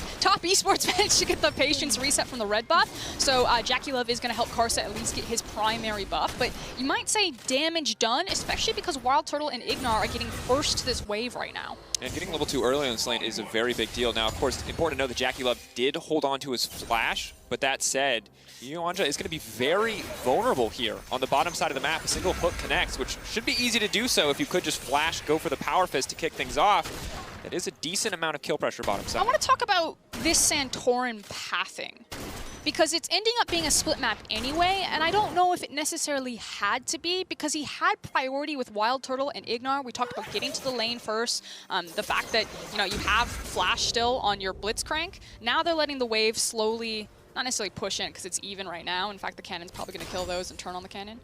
Oh, no, now it'll slowly push back. But the fact is that Karsa went red and then walked across, and I don't think he was spotted out by vision. You now see a red ping go down on the Grob camp, so it tells me that FlyQuest assume that Karsa is in their jungle, but I don't know. We'll see how it pans out. I'm a little bit curious. I was like, I think you could have denied more from Karsa there rather than prioritizing early rotation off of your Raptor camps. I mean, if Santorin decides to power farm, then maybe it's worth it if he gets second rotation of Raptors into his own Raptors again and starts creating an EXP lead, but I think he loses a lot of pressure for his bot lane. And as we see Power of Evil sustain some of his own pressure in the mid lane, I think it's a really good thing that you bring up FrostGrim, because splitting the map like this, while it certainly has given Santorin what feels like a pretty decent jungle advantage, or would look to, but Graves right now at least clearing some camps out much quicker. At the end, though, when all is said and done, there will be more camps available for Santorin. This is essentially isolated solo, and that's definitely not bad for solo in the early game, but there was an opportunity, it feels like, for Fly to try to break the bot lane matchup rather than trying to weather the storm. As we see, the hook does land. Maybe they can get a little bit more damage down. The sidestep, that is not the binding you were looking for. Turtle and Ignar coming in clutch, trying to play this one out. A little bit of confidence. Power Fist goes in, Trap goes down, and now the lane. Wild Turtle, 2 kills up. He needs to back and spend that money. Yeah, he is a very wealthy Ashe right now. Ignar coming up clutch, in my opinion, right there. Obviously, when the wave is close to the tower, it makes Blitzcrank that much more dangerous of his ability to pull you under tower aggro. Now, while Lux didn't take any of the tower shots right there, the threat is always going to be available. So catching TES off guard a little bit with a nice hook, as we're now entering second jungle rotation. So Santorin is teaming up with his mid laner to try to get Knight a reset here. Wow, Santorin. Karsa. I'm so used to seeing Santorin on blue side for some reason. It's really messing with me. I think it's because TES's logo was red, so I'm like, oh yes, TES on red side. I just feel like the second you said Tess instead of Top Esports, you like doomed yourself. I thought you let it go. We've already tilted. There it is. But at this point in the game, FlyQuest off to a fantastic start.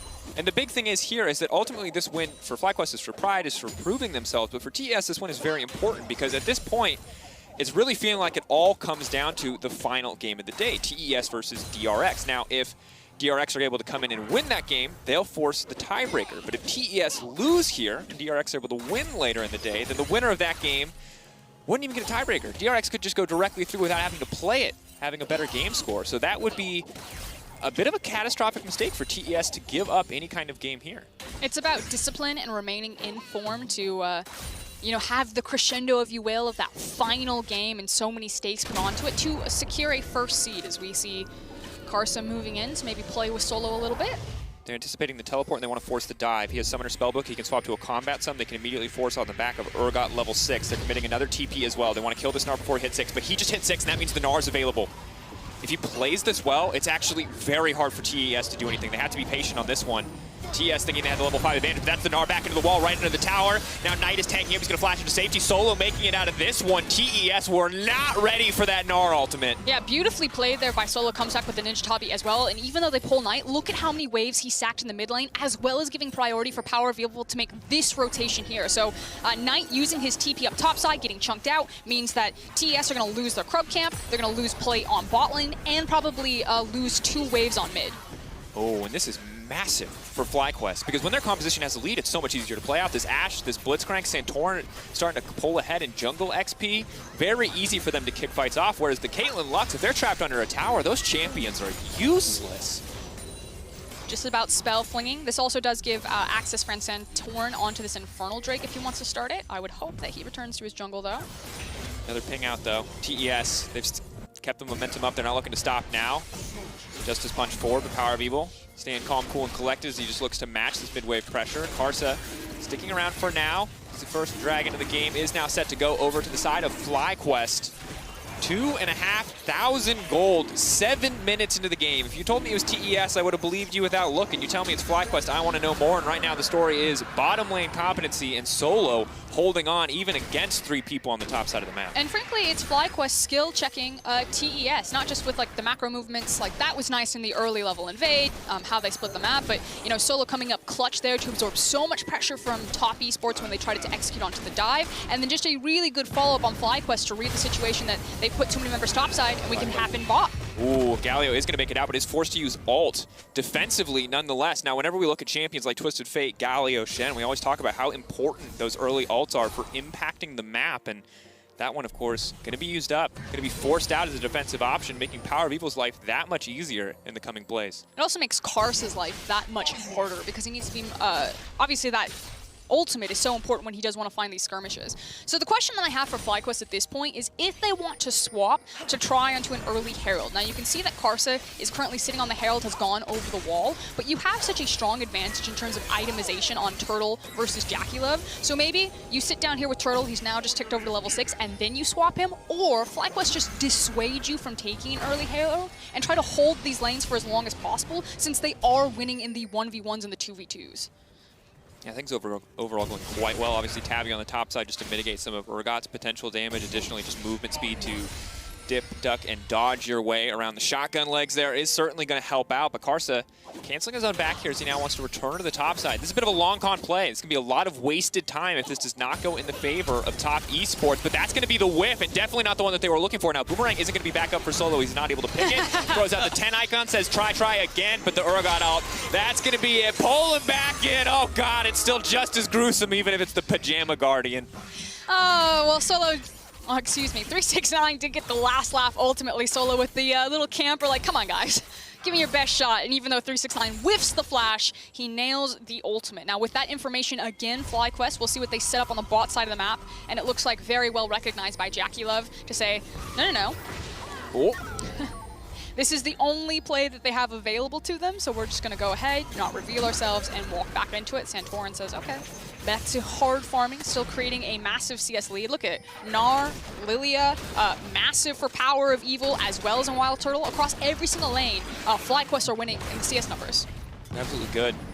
I think you can't help but have this feeling in the back of your mind, though, seeing the way that TES have played this entire tournament so far, that something could go wrong at any moment, that all it takes is a single play from TES to turn it on its head. But for now, FlyQuest in complete control, and they're looking to find the pick here on tonight. The taunt coming in, but he's just going to get shuffled right back. Easy use of the Emperor's Divide coming in from Power of Evil. Very nicely done and very patient now, as here comes 369.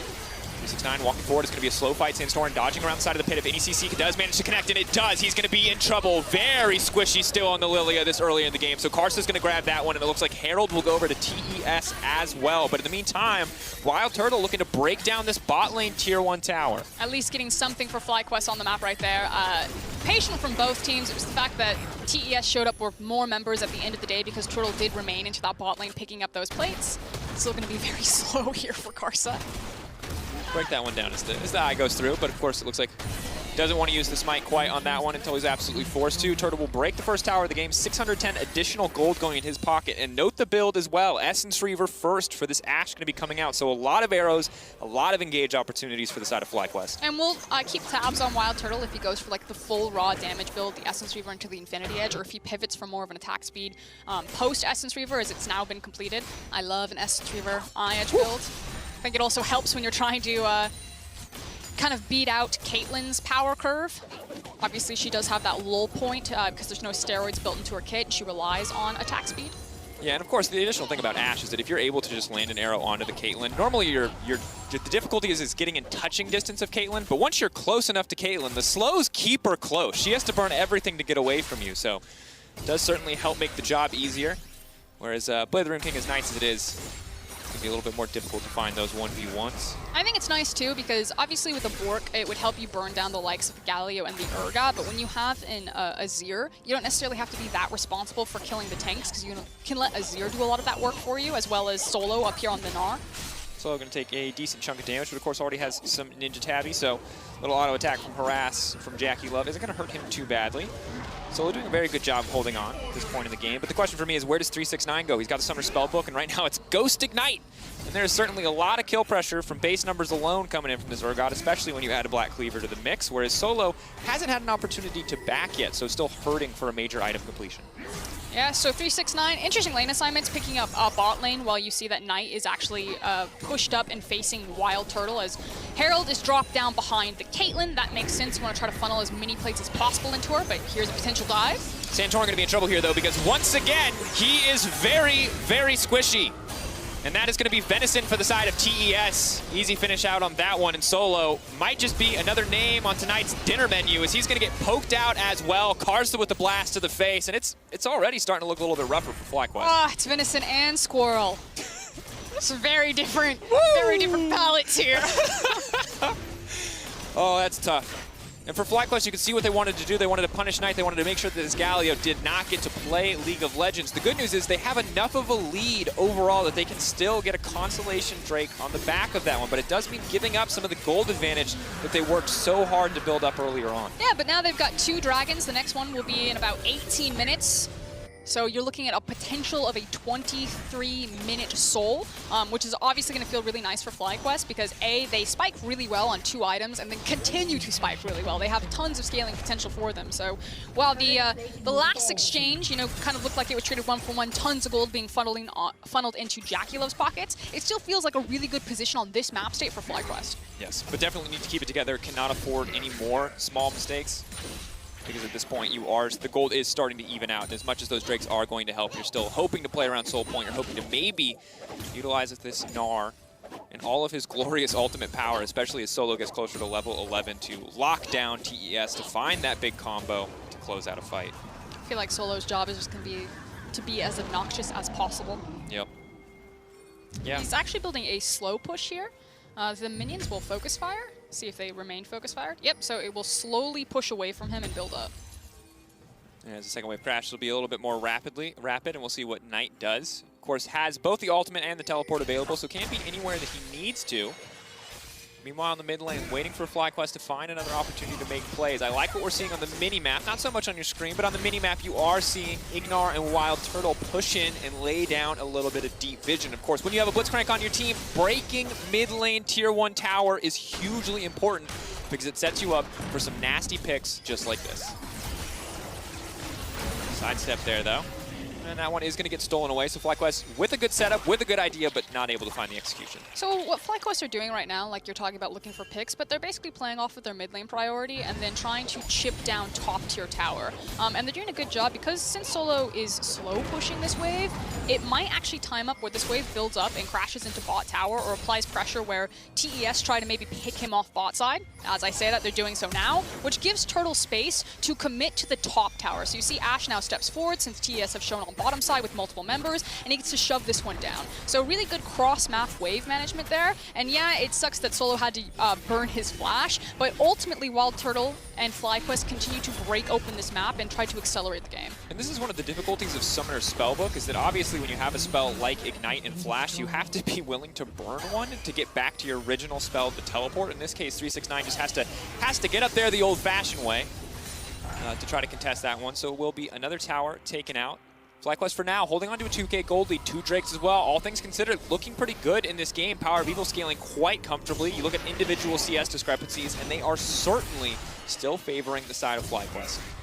Yeah, and now it's going to be how they problem solve breaking down this mid tower. Now, historically, how you do that is... That landing that arrow. Oh, Jackie Love.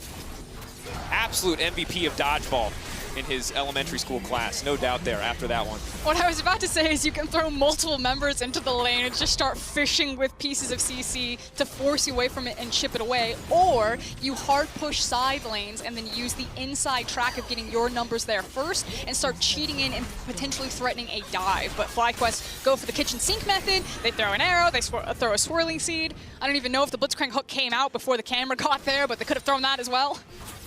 And at the end of the day, you get what you came for. Would have been nice to get Jackie Love as well, but happy to grab the tower in this instance. And of course, the arrow cooldown still relatively low. Will get lower as level 11 comes through. TES looking to make it a trade, though. Have opted to start up this Herald. Of course, second Herald never feels as good because you're not getting tower plates off of it, but a single one fight in a Herald like that can lead to 2 or 3 broken towers if you're in the optimum position. And that's the question. Do you use it before the dragon fight or after the dragon fight? Because what the second Herald's going to give you is map control and map pressure. And if you use it before the dragon fight, it's obviously then trying to get priority or tempo elsewhere, where you're either trading the dragon for multiple towers or you're forcing FlyQuest to respond to it so you yourself can stop the dragon stack, which is what I think they'll do.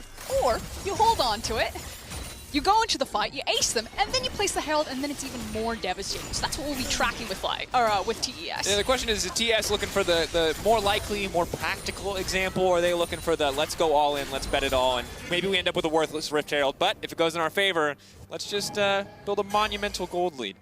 Checking in on itemization as we're setting up for this 26th third dragon here. Reminder that it's a potential 23-minute soul for FlyQuest if they pick this one up.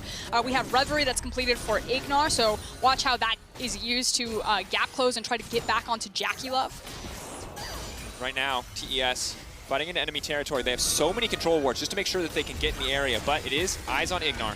He's holding, though. He's waiting. Has to be patient here. He hooks Karset's a good look. He hooks 369. This fight could be over in an instant. Got very tanky. Power of Evil, of course, as well as Santorn are going to do good damage to him, but not going to burst him enough to take him out of the fight. Look at the mid wave. Oh! Going over the wall. He's going to get locked up. It looks like they might just have enough damage. Now 369 trying to sidestep, trying to make it out of this one, but they're not able to take him out quite yet. They burned literally everything on the Urgot, but it looks like it was the right choice. Now they're going to have to concede a tower here from the side of FlyQuest, but in the meantime, they should be able to take down this third Drake uncontested. A good pick from FlyQuest. Really nicely done from FlyQuest. Again, a lot of patience, especially around Santorn and Ignar. Woo! Santorn securing the dragon right there. Ultimately, it was Ignar's hook, but Santorn also had really good position with the Lilia over the side, trying to fish again for swirling seeds. And also the fact that they just patiently sat and they looked at the dragon, they looked at the mid wave, and they said, the longer that TES sit here, the better it is for us because they're losing waves to mid lane tower. So us just standing still because of our wave state is actually advantageous for us, as well as now putting them up for soul point. Very good situation to be in overall. And when we look at this composition from the side of FlyQuest, they're in a position where now that they've built a lead, as long as they don't walk blind into Fog of War, it's a pretty good composition to play out. You've got pick potential with the Ashe and the Lilia, both of which also bring some pretty solid team fight power. Pick potential for the Blitzcrank, which when you're behind feels useless, but when you're ahead like this, you are able to blow up the tankier members like 369. And for the side of yes, you can see that they don't really get to start fights on their terms. They kind of have to wait for FlyQuest to start it for them. Solo finds the boomerang that someone is in that brush. Ignar says, why not? And goes ahead and pulls Urgot to his death now. 2-for-1 special. Look, I said that they might not be able to kill 369. They obviously wanted to prove me wrong. That's 2 in a row. FlyQuest finding the picks that they need to. Now it's 1955. Baron will spawn in about 2 seconds now. They could just go for the coin flip here, and they are certainly favored if they do so. But they're not going to risk it. Instead, focusing on pushing out here. And Lilia still has the sleep up and available, so if they can catch out Karsa, they could look to find an uncontested Baron. And now, I personally have gone for the Baron, but I understand FlyQuest's reasoning right now. Like you said, they already have a lead. They already have a win condition in that Soul, an Ocean Soul to cap it all off. So might as well just take the free reset. We'll see what happens, though, while TES have first move onto the map. You can see they already walk into topside river. They've now placed defensive vision around the Baron, so it does get a little bit harder. At this point, FlyQuest are going to be using those pick tools that you talked about, Dracos, you know, throwing arrows. They should have priority over contesting mid-wave because they do have things like an Asho and a Blitzcrank just sprinting at you. And Jakulev, even though he has Flash, needs to be much more careful. He can't be as far down the lane as Wild Turtle and Ignar will feel free to be. So that means he's going to have to wait till the wave gets shoved into him before he can test it, meaning that FlyQuest should have first movement in both sides of River for the rest of this game.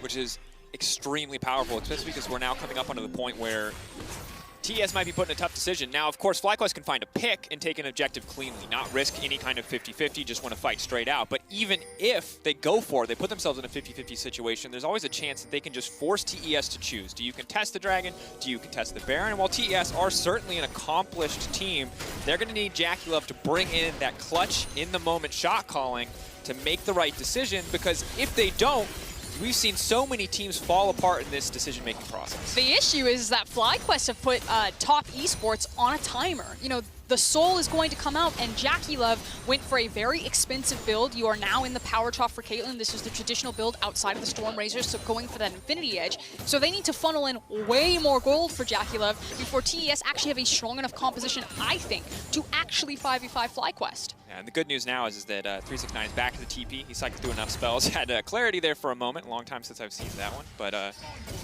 now we'll have the TP to join the fight. Knight's TP is not too far off. 1 minute and 40, of course, until that Ocean Drake spawns. And for now, we're chilling. We're taking a break. Everybody knows round 3, round 4 about to start in a few minutes. So grab your popcorn, grab your drinks. This is the time. For now, it's about farming. It's about laying down vision. It's about using your pressure to set you up for success in the long run. Or if you're Ignar, it's about hiding in the darkness with your big robot fist, looking for an opportunity to grab that Caitlyn. I don't know who was hunting who, though. Jakulev set down the ward and just immediately stepped forward, and Ignar was like, ooh, okay. It's the bluff. She lays down the ward, you're like, do it. Then she autos you, she's like, I'm kidding, there's no one else here, leave me alone. Please, officer, please. Oh. Dragon going to be spawning in 1 minute. Like you said, we're just going to be in a lull state, farming till then. This is kind of the make or break or do and die situation for TES. My personal opinion is that this is FlyQuest's game to lose from this point. Yeah, absolutely. I mean, certainly with a 3K gold advantage and 3 Drakes up, they are in control. They get to dictate the pace of the game. It's really TES who has to respond to them. And while TES have certainly fought back to a certain degree, finding the 4 kills that they have, it has not been enough to put them in control. And now all it really takes from FlyQuest is a single arrow, a single hook at the right time or in the right place to grab this Ocean Soul and set themselves up really just to end the game, as now the TP is coming in. Yeah, and TES recognize kind of the stakes here of this fight. You know, pulling 369 in, they're sitting in the river. FlyQuest very smartly like, okay, you can sit in there. We're going to shove the wave, so we're going to make you choose. You're going to lose something here. Play this one slow, though. Have to still be careful. Jakulev doing a good amount of poke damage to kick the fight off to Power of Evil.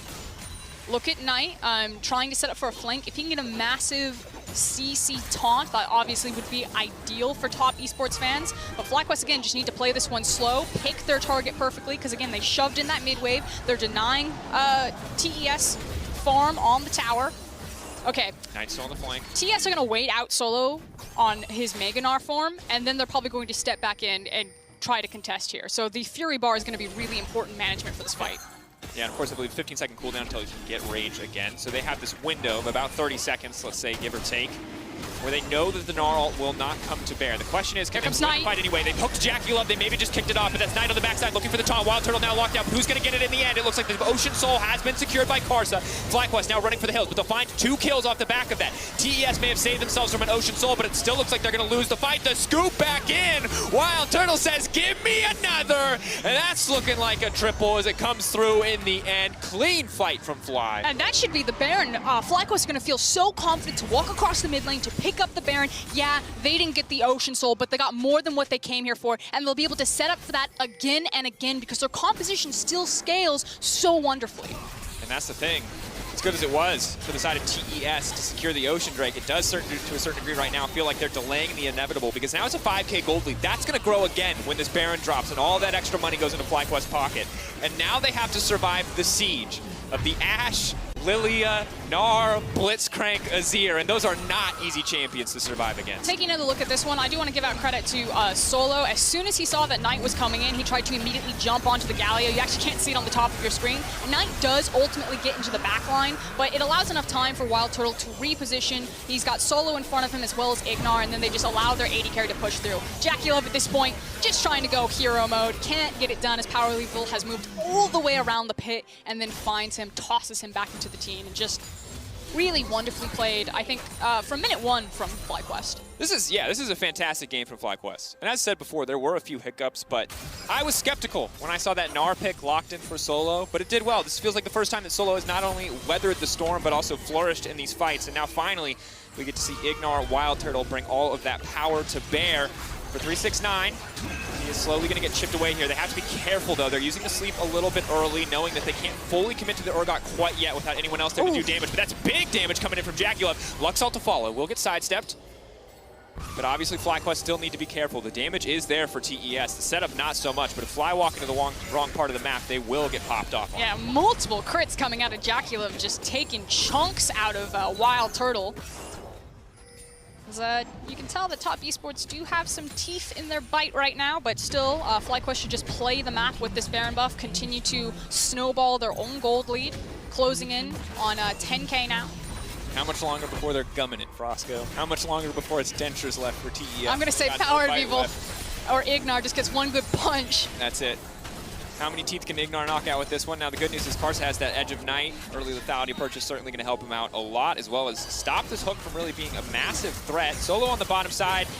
He is just the chauffeur for this minion wave. He's just driving it in. He's just poking down, but he knows his only job is to protect this cannon minion because there's another point of pressure in the mid lane as well. And I already have access to the tower. Wild Turtle laying down a bit of poke as well.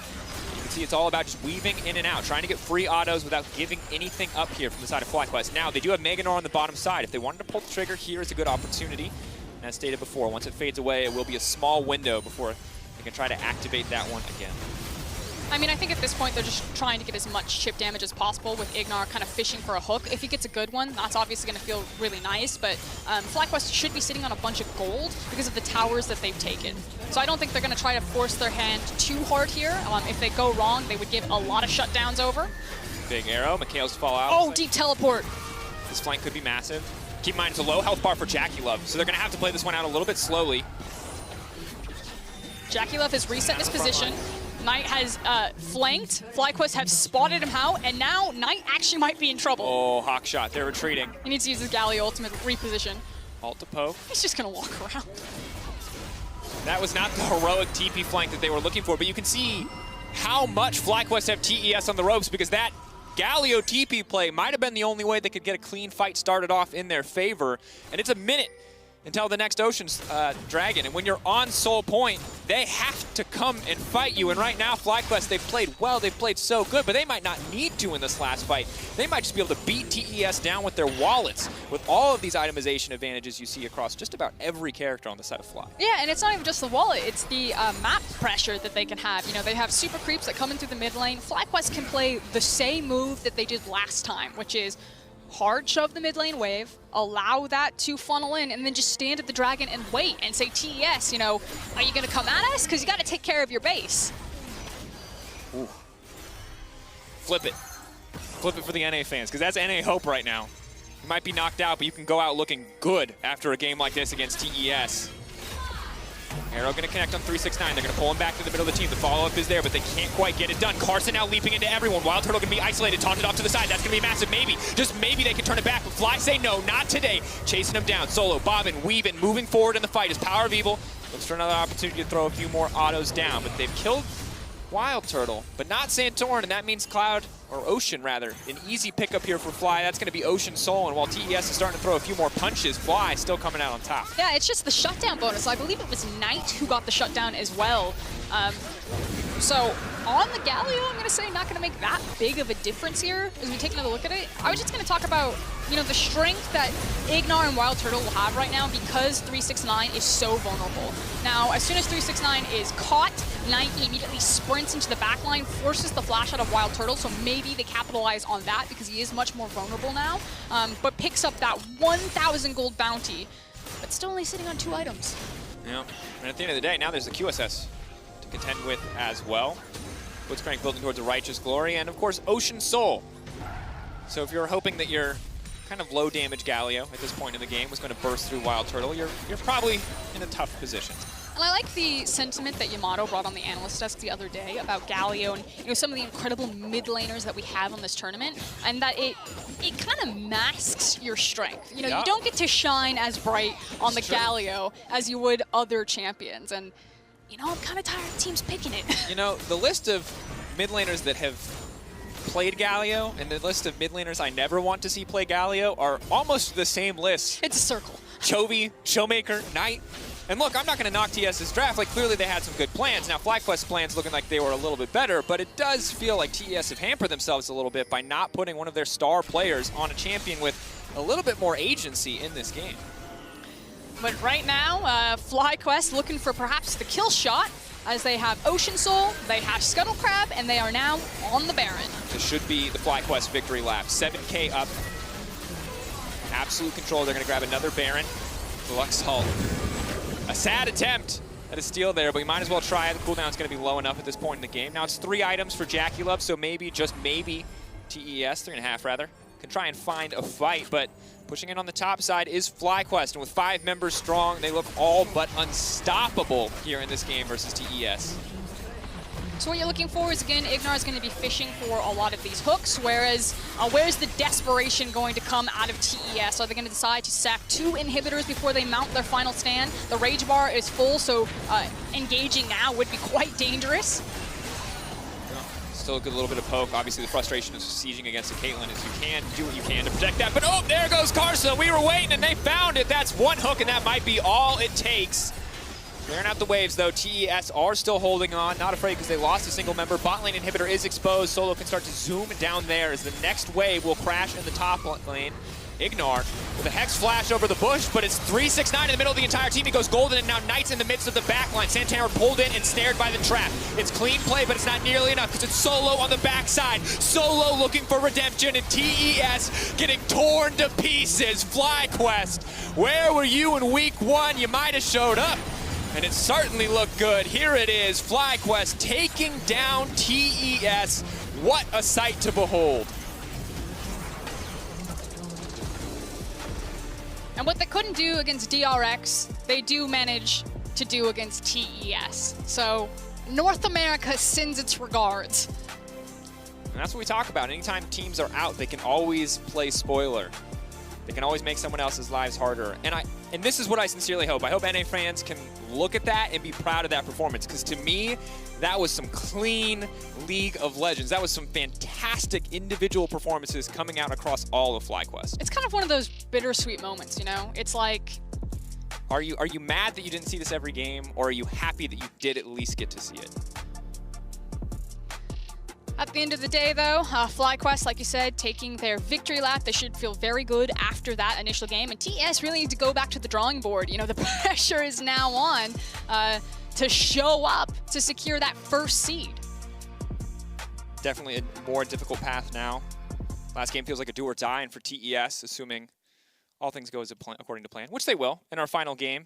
They're no longer going to get that, let's say, best of 3 experience because they lost a game here. It will just be the best of 2, winner take all in that final game. But of course, let's check out FlyQuest Mercedes' drive to victory, the fight around the 4th Ocean Drake. There was a lot of victory for FlyQuest before this, let's be honest, but this certainly felt like the knockout blow. This was the around town from Power of Evil, walking around the back of the pit and also managing to get massive chunk off of Karsa. So between a rock and a hard place for Karsa as he walks to the back of the pit and just gets slammed. And then it's Solo, Ignar, and Wild Turtle to clean out the rest of the fight. Just a beautiful pincer maneuver from FlyQuest and their team fighting. Yeah, very well played overall.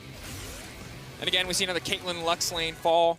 the Observer just really doing built over dirty. I'll be there. honest, right? They love their death shots. They love their really brutal death shots. They're just like really focused on this guy and his hopes and dreams being crushed. This is like, get the camera on that corpse.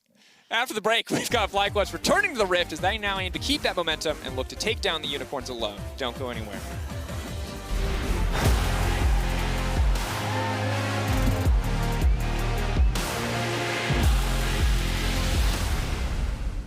Hey Mercedes, legends run wild, each one unique, with astonishing power, unstoppable, master warriors, ready to compete, seeking glory.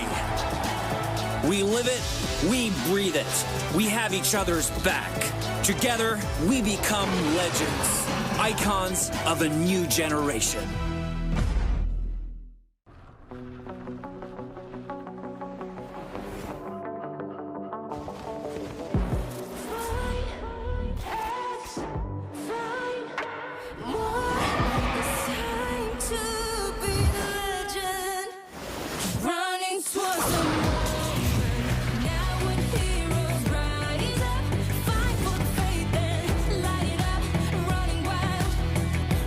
We can always be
Welcome back, everyone, to the State Farm Analyst Zone. FlyQuest and the Unicorns of Love are hitting the rift for the last time here in groups as they look to finish Worlds 2020 on a high note.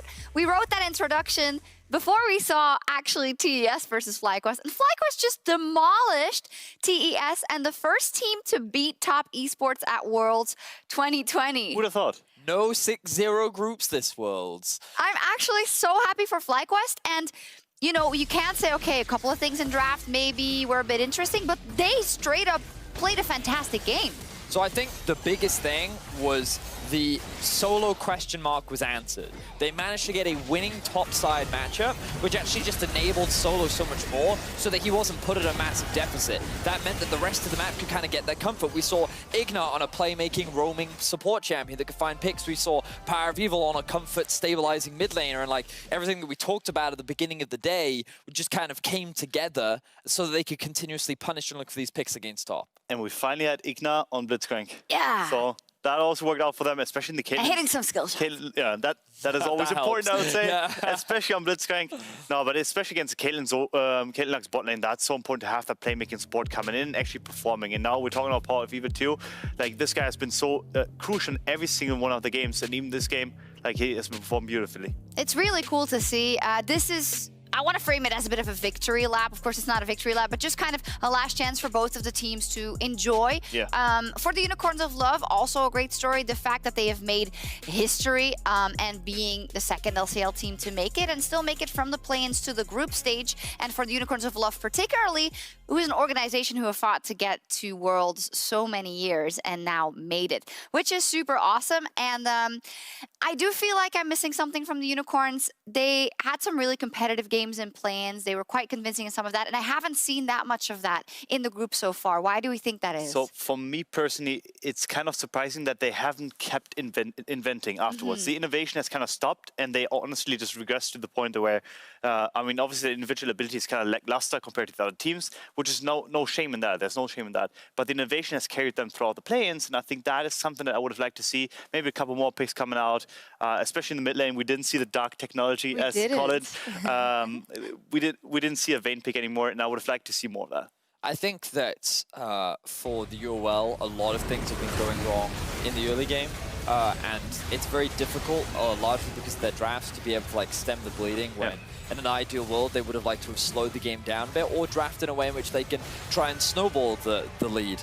In any case, I think one of the biggest things is that we do see moments of brilliance from them. We've seen it from Ananasic on his Lee Sin. We saw it against Top Esports where they stole a Baron, they got another Baron, and like, oh, maybe they can actually get this win, but then they ended up falling short. And even last time they played up against FlyQuest, I felt like that it was a hyper-competitive game, very back and forth, could have swung either way. So like, I think that they've shown some promising things. Unfortunately, as Maurice said, it's just they haven't quite met up to the bar needed to get those wins. Yeah, they just need a bit more. It does seem to me that FlyQuest is also still the favorites again in this match, and I'm hoping for FlyQuest's sake that they don't let it come down to kind of the 1v now PoE they needed on Syndra in that last game. Amazing. What do you think FlyQuest's cards are going into this game? I mean, what I would say, and I guess the hopeful part about it is simply the fact that Solo has now shown up, and Blitzcrank, Igna on Blitzcrank is also there, so they have multiple tunes that have kind of shown up in the group stage now. So it's not just on PoE, it's not just on Wild Turn to kind of outlane Deft and Jackie Love as he actually did in both games, which is incredible to me. So they have multiple tunes now, and yeah, there's so much going for them right now.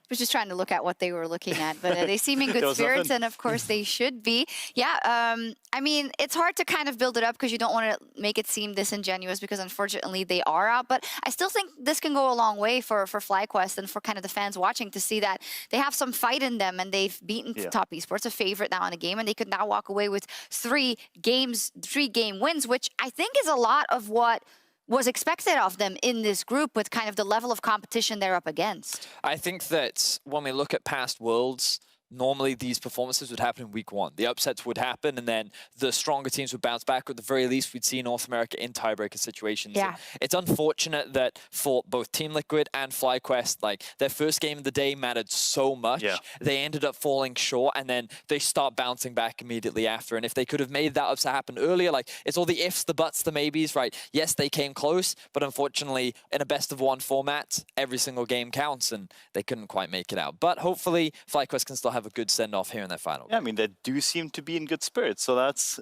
pretty good to see. And honestly speaking, I mean, what you want when your region is kind of failing to a certain extent, you want them to have a fighting chance at all times. And obviously the first game was kind of unlucky for them, but like the swan song that they're kind of putting out right now in terms of like performing and trying really hard to actually get games, even though they're out of the groups, is just a sight to see. And I think it's really, really important for the region. It is, and I hope it's going to be a fun game for the fans of the respective regions as well. And in terms of stakes, we said nothing would matter. Well, in fact, something did matter, and that is Top Esports dropping that game to FlyQuest now means that the last game of the day, DRX versus Top, is a direct match for first place, meaning Top Esports could end up as a second seed if they drop to DRX, and DRX could snag that away. Crazy. But after the break, we will first see the last game for both teams at Worlds 2020, FlyQuest and the Unicorns of Love, and we'll see who comes out on top when we return. Unicorns of Love, through all their plans, they've impressed me so much with their drafting ability. Both of these teams looking at each other as their opportunity to try and turn things around.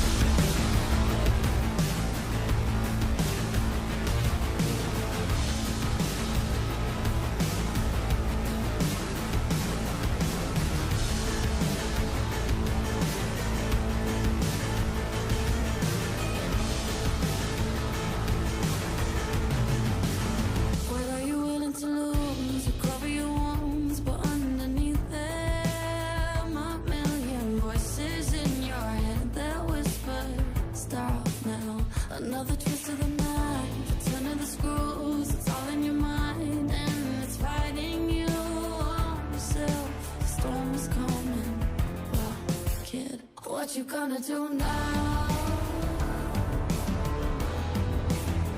It's your reflection looking back to pull you down. So are you gonna die today and make it out alive? You gotta conquer the monster in your head, and then you don't fly like a phoenix fly. It's time for a new empire. Go bury your teammates, then tear down the ceiling, phoenix fly. And now you're playing with matches, come out of the ashes underneath you. A million voices in the crowd, they're screaming. Well, let them swallow the pride, just turning the tide to true believers. Got them in the palm of your hand, you're playing. Come now, what you gonna do now? It's your reflection looking back to pull you down. So are you gonna die today and make it out alive? You gotta conquer the monster in your head, and then you don't fly like a phoenix fly. It's time for a new empire. Go bury your teammates, then tear down the ceiling, phoenix fly.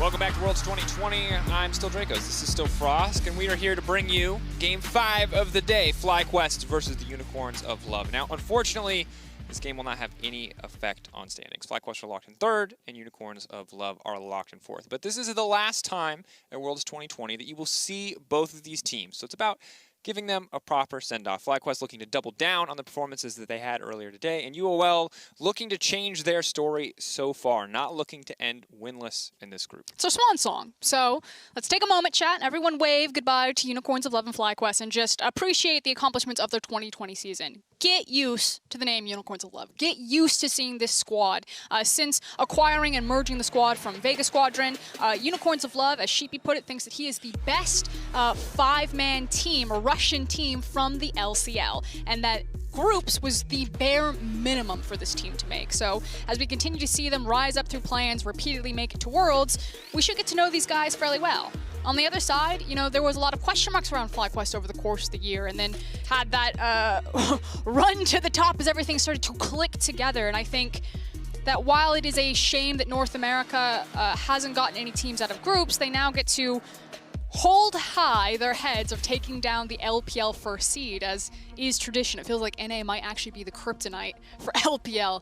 LEC should take some notes. Yeah, they're not prepared for it. But as we enter picks and bans, of course, it's the blue bans on the blue side. We've got Ashe, Volibear, and Shen, whereas the Lucian, Nidalee. Last one is going to be an interesting one here. The Swain taken away. Now, this seems to be one that most teams do not want to deal with, and it's the most respected of the Unicorns of Love wheelhouse of wild picks. And as you heard on the analyst desk earlier from Amazing, he feels like the creativity is kind of stalled out a little bit, that we've kind of seen that everything that UOL can bring to the table. But as this is their last chance to throw a punch, we'll see what kind of punch UOL are looking to throw. Is it going to be a wild one?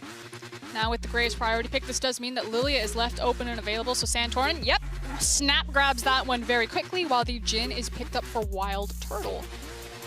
Yeah, Lilia as well. Syndra has slipped through. Some other good options. Syndra's always one that's going to be interesting. Double AP feels like a clear sign for Nomance to bust out that Kassadin. That said, though, Power of Evil on the Syndra previously really mid-gap Nomance. How that was a massive performance from him individually as a player. The electrocute Syndra in mid lane. Maybe hoping that he can repeat that today, but now we've got the immediate Kassadin lock in the call out. Lucian is the only AD mid in the meta. You have nothing left, Power of Evil. You must pick an AP champion. It's also the No Man special. Famous for his Kassadin. We saw it pop off into plans, and again, if this is going to be your last spotlight on the world stage for 2020, you might as well go out with a bang. We saw Power of Evil pull up the Azir last time around. Kassadin has a decent matchup into it. His ability to riff walk around the wall, kind of find himself back into position. So Power of Evil holding that one for now, as we're necked and locked in. So a very strong AP jungler, AD top laner. Santorin does want to gank Solo's lane. Definitely. It's also a strong pick for Boss, so denying him that one. Yeah, it makes a lot of sense. Of course, last time we saw this game, of course, at the end of the day, it did go in favor of FlyQuest, but early on it was a lot about the mid lane for FlyQuest getting a lot of attention and the top side for UOL. Solo suffering a little bit as Boss and Ananasik kind of repeatedly look to find a 2v1 in that lane. So we'll see if it's a similar story today or if the strategy adjusts a little bit. Hard to know with Renekton. You can leave him alone, you can gank him. You really got a lot of options with the pick, but the Ornn is not going to be one of them this time around. The Aurelia banned as well. Potentially trying to limit some of the AD mid laners left up and available. Power of Evil, notorious for his creativity. Much more control mages these days than in years past, but can obviously always bust something out of the back pocket. The true mad scientist game. You have the mad scientist of UOL and they're drafting versus Power of Evil. Yeah, to be fair, I wonder what coach encouraged him to be a mad scientist, Frostgren. Is it perhaps the Sheepy?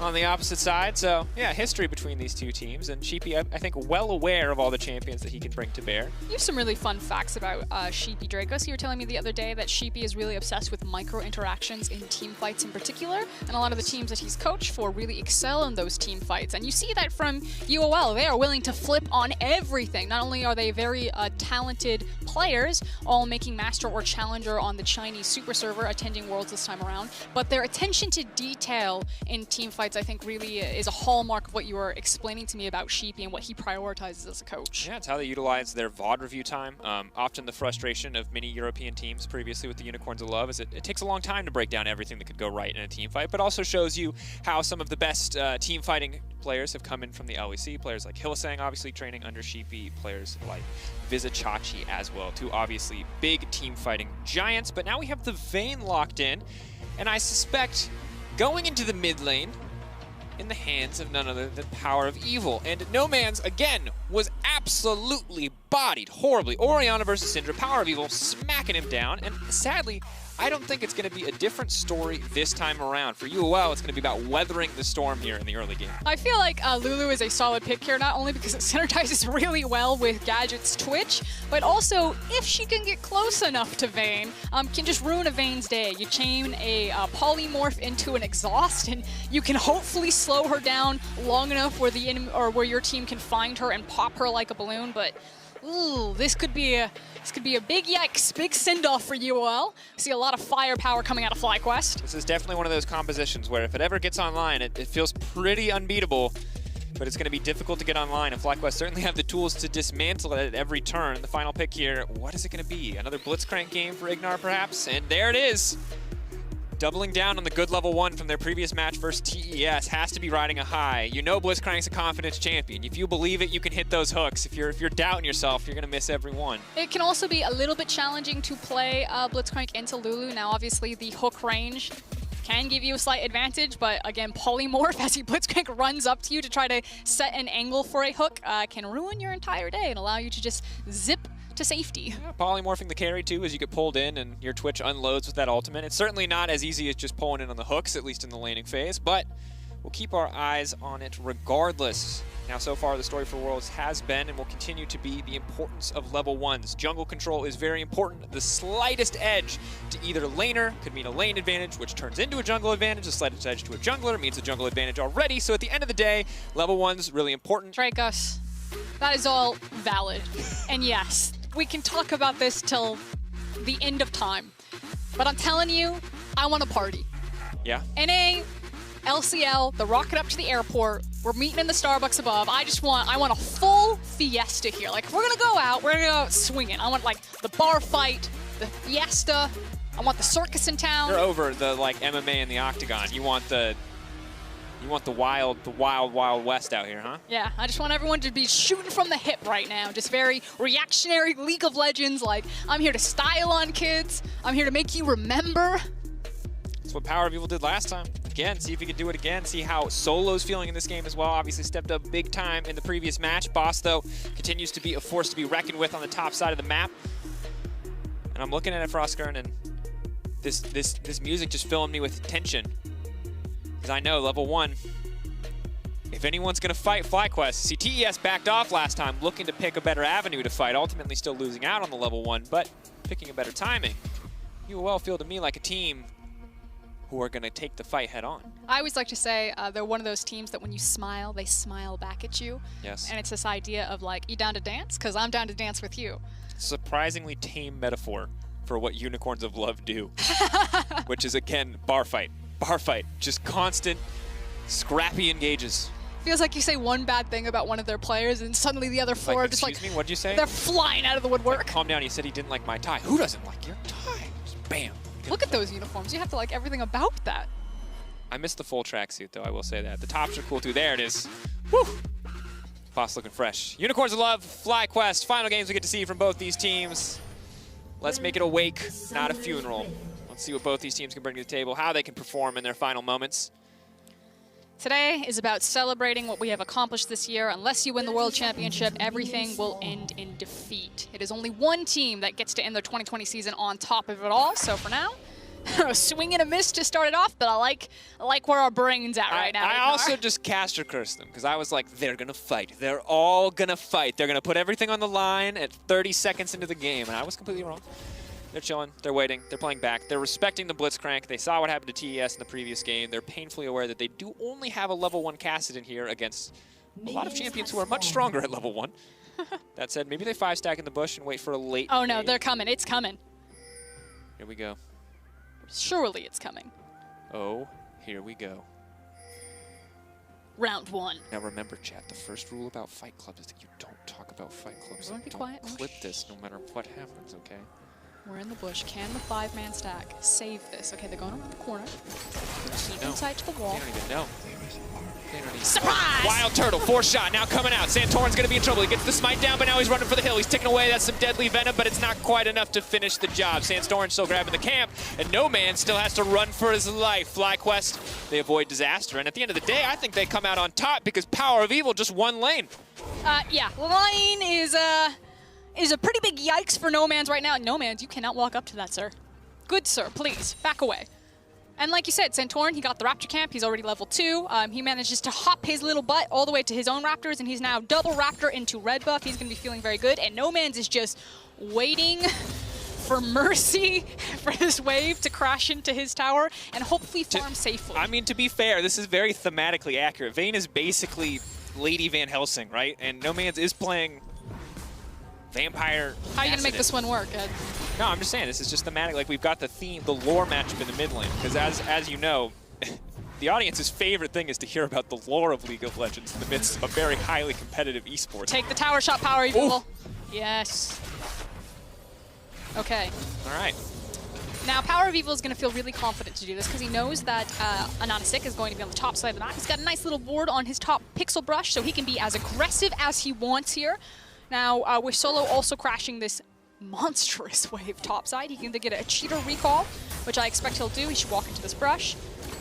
Oh no, he's actually going to go hunting for Ananasik. This is, of course, going to be a pretty easy game for Santorin to play out. He has 2 lanes of pressure working in his favor.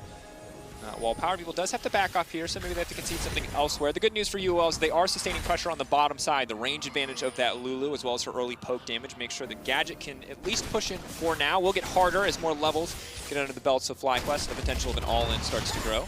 No Man's is dead. Happy B. Sad B for No Man's. Other good news for Unicorns of Love is they did manage to get a Scuttle Crab. They got the bottom one. However, they were chased off of the top one as we trade Crab for Crabs. Now Santorin is starting his bot lane jungle, and No Man's is back in the lane and ready to go. Yeah. Of course, one of the Kassadin builds historically was blue Kassadin, and you could opt for tier into things like the Frozen Fist or Frozen Heart, which made him nigh impossible for AD champions to kill. And it is triple AD on the enemy team, so the dream of late game scaling Kassadin is certainly not dead, and its itemization, I expect that No Man's would be willing to bust out if he wasn't only at 16 CS at this moment in time. Oh, Snare connects, that's going to be big, because now Ignar gets to waddle forward. Not going to look for the follow-up, though, as Wild Turtle's burned all of his ammo. The fake Hex Flash, you got to respect it. That's very cute. You think he's going to Hex Flash, you're thinking, like, what angle is he going to come at, and he just throws the Q? That's the real mix-up. Not throwing the hook, potentially better. Solo flashing in, though. He wants a solo kill of his own. Boss gonna make it out though. Obviously, Boss without his flash. Oh no. No Man's is gonna make it out in the end, but that's his flash now gone. Obviously, No Man's without his flash. Boss and No Man's, they're in a bit of trouble if these waves get frozen on them. Boss has had his wave frozen on him by Solo, and now he is might be left out to dry if he doesn't get that to crash and reset back towards his side of the lane. And Power of Evil can do the exact same thing for No Man's. Yep. And it is going to be really rough for UOL to try to weather this storm. And remember the last time we saw these two teams face, it felt like a lot of trading blows in the early game. This time around, it feels like complete and total dominance from the side of FlyQuest. 38-24 in the top lane, 30-24 in the mid lane. Kassadin doing a decent job, all things considered, if he hadn't already died. In the bottom lane, even though Gadget and Santos are able to get that push earlier on, they are already down 11 CS. So, big win here in the early game for FlyQuest. It looks like they are not willing to give up that high they rode in the TES game. They're looking to double down. So, Boss with his time had walked over into the Krug camp and has placed a ward. You can see that it's spotted out by Santorin now. So, I would expect that Ananasik will make his way towards his bot side camps and maybe try to trade for a dragon, knowing that Santorin's probably going to finish Krugs and then grab top Scuttle as it spawns. The issue is that he doesn't have priority in any of his lanes.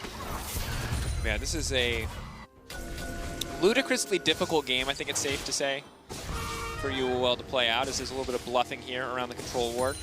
But Santos good enough map awareness to know where the enemy is going to be, so it doesn't have to be too scared of the rocket grab. Yeah, and because Ananasik took his back and didn't pick up a control ward, usually if he had the control ward, I would assume he'd try to go over the back of the pit and then control ward and try to sneak the dragon away. But because he doesn't have that, it's, again, as I like to say, the white flag has been waved as UOL are just going to have to sit tight for a little while, try to get, the TP probably back up on boss, and at least more levels for this Cassian before they try to make moves on this map. Yeah, and so far overall, while it is a 1,000 gold lead for FlyQuest, level 6s are now starting to come in for No Man's, for Boss, so things will start to get easier, maybe not in individual lane matchups, but with a little bit of jungle help they certainly could, as Ananasik continuing to give up jungle camps here and there, hold that thought, that's going to be the lockup, that's going to be the snare, now the Lulu's going to be in trouble, but they're chasing down Wild Turtle, only level 5 for Gadget, he has to kill this Jhin, if the ulti comes out, Lulu is probably dead here, Ignar now in trouble as well, Santorin on the way down, that's going to be another trap locking it up, Gadget trying to run for the hills, the sidestep just barely against the wall, and it looks like Santos is going to drop here, clean kill pickup for Wild Turtle, but Ananasik ready with the punish, doesn't look like it's going to work out. Ananasik has to be really careful here. It's going to get locked up, the flash forward, that's the pull back. There's not any mana for anything else. Ananasik trying with the fancy footwork, but he's not going to be able to dodge out on that one. Gadget has to be careful here. Wants desperately that CS. That's about 3 waves worth of creeps, my god. He's going to give up so much if he can't CS here. He has no mana either. If he takes over to level 6, maybe he gets to ult, or maybe he just immediately dies. And I hate to be the bearer of bad news, but it's not getting better at all on the top side of the map, as Gadget might die here. Oh, No Man's in the mid lane. Oh, look at mid lane. They've given up 2. Look oh, at they're dying to the Cassian. The Cassian's dead. Yeah, a little late there, but we got it in the end. Okay, so for those who missed Solo's adventure, not only did he dive mid lane and kill No Man's with Power of Evil, he proxied 2 waves on top side. Look at the CS difference. This is an absolute clapping. This is a lane kingdom if I've ever seen one. This is the lane empire. Yeah. Oh man. The trade routes have been set up. It is the lane empire. This is out of control. They got everything they need here. And all I'll say is, North American fans, if you don't want to take this victory, because I think you should feel good about this. This is a performance for FlyQuest. The trees in the ocean will. Shout out to FlyQuest. There's going to be some good donations today. Oh. Oh. You got to respect it. Solo making full value of both sides of the camper emote between these 2 games. Okay, surely. Oh no. X flash, hook, waiting. Oh, not quite able to get to predict.